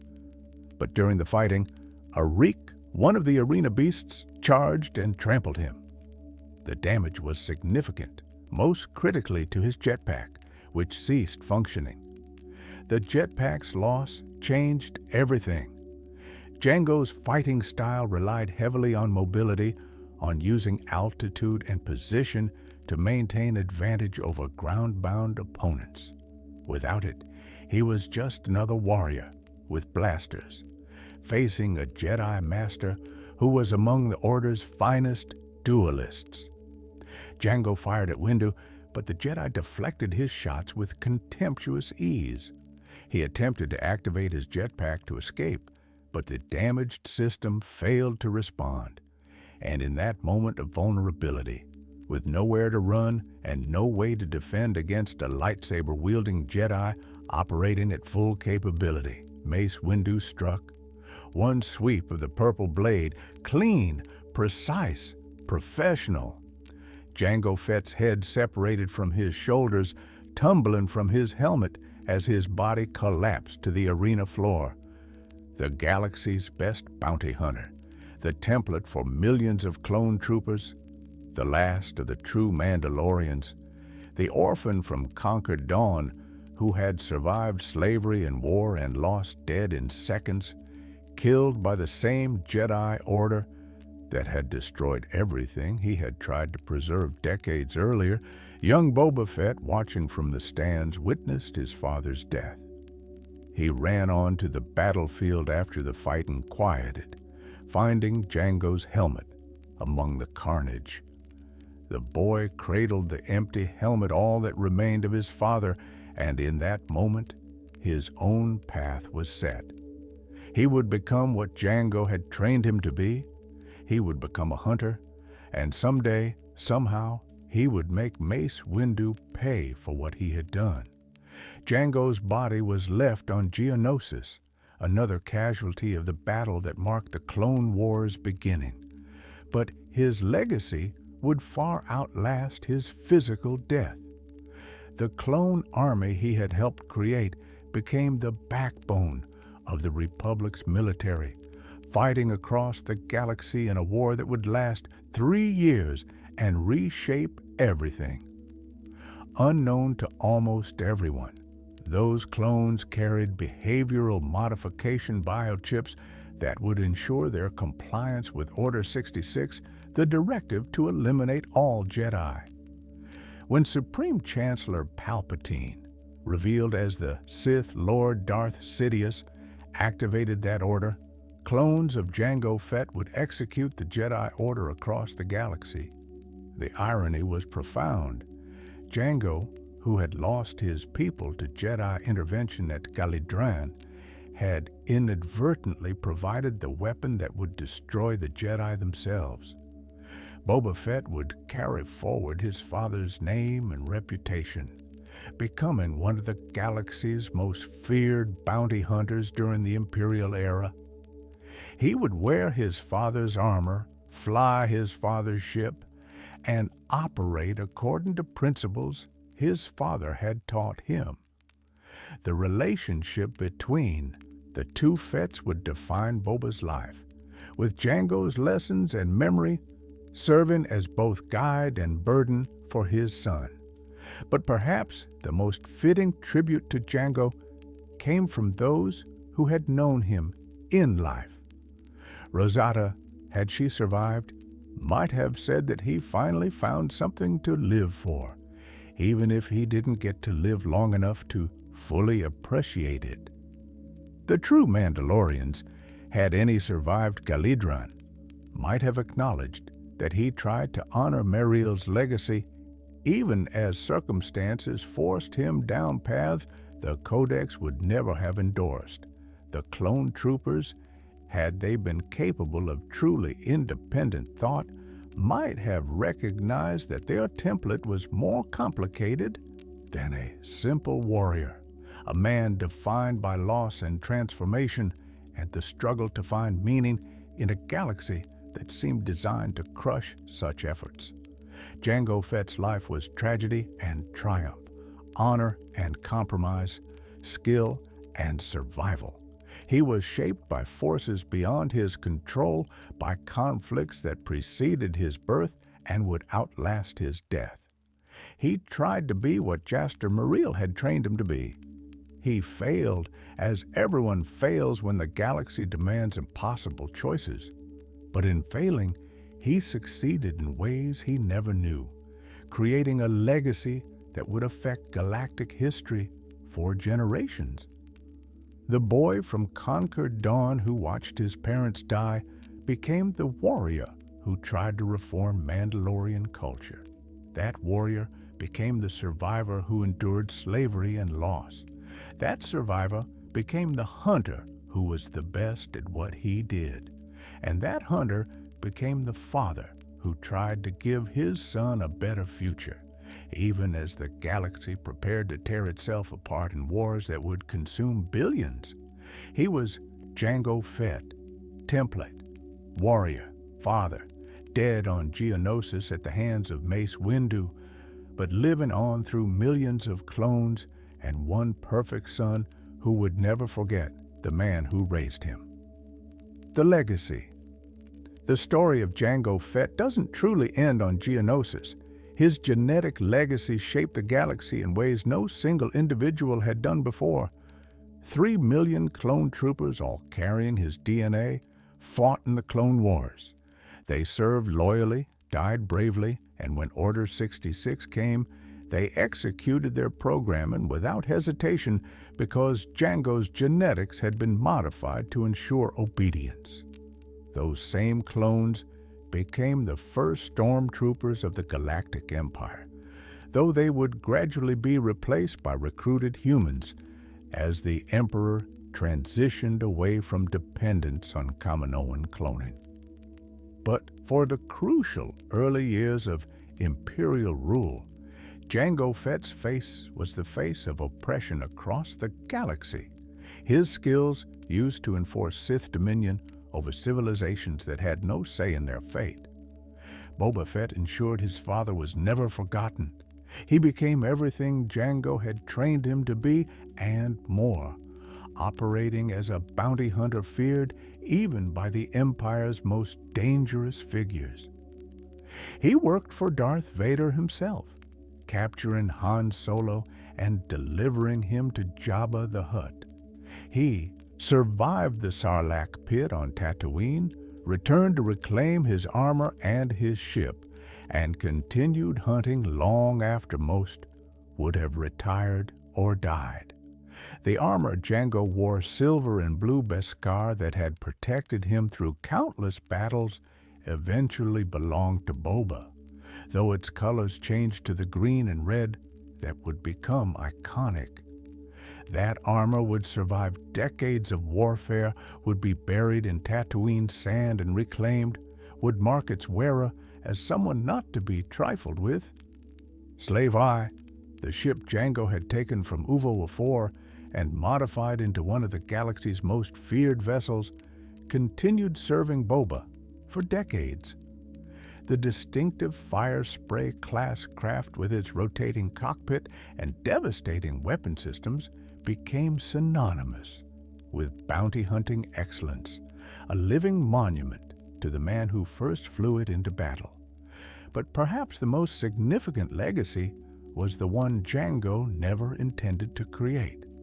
The clone army he helped build, designed to serve the Republic, became the instrument of that Republic's transformation into Empire. The Jedi he had grown to hate after Galadran were destroyed by soldiers carrying his genetic code. The Sith who had manipulated him succeeded in their scheme to dominate the galaxy, and Jango's DNA was integral to that success. Jaster Muriel would have been disappointed in much of what Jango became.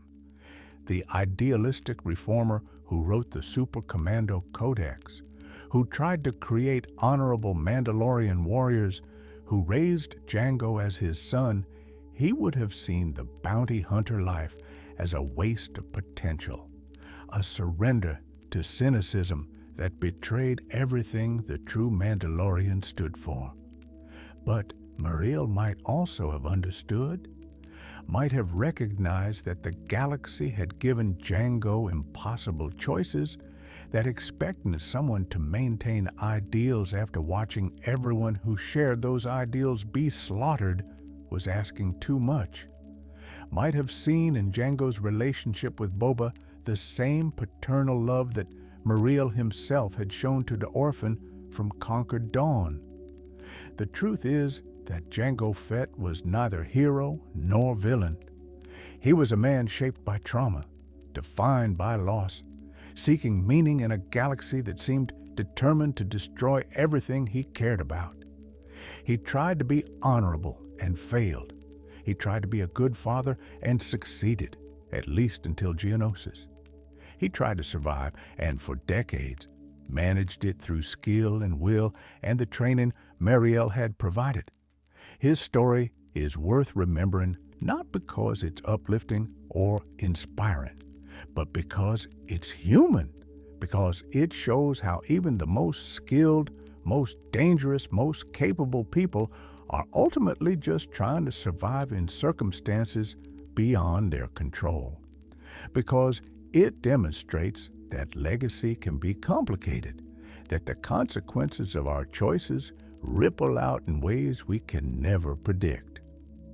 Somewhere in the galaxy, long after the events of Geonosis, someone might tell stories about the bounty hunter who became the template for an army, about the Mandalorian who tried to preserve honor in a dishonorable profession, about the father who trained his son to survive in the darkest corners of civilized space, about the warrior who died not in some legendary final stand, but in a few seconds of combat when his equipment failed and his skills couldn't compensate. Those stories would be true, all of them, because Jango Fett was all those things and more, a complicated man in complicated times, doing his best with limited options and unlimited trauma. If you found this story meaningful, Consider subscribing for more deep dives into Star Wars lore.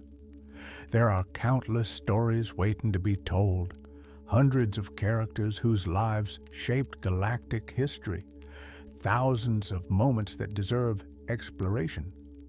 Jango Fett's history is just one thread in the vast weave of Star Wars mythology, but it's a thread worth pulling on, worth following to see where it leads.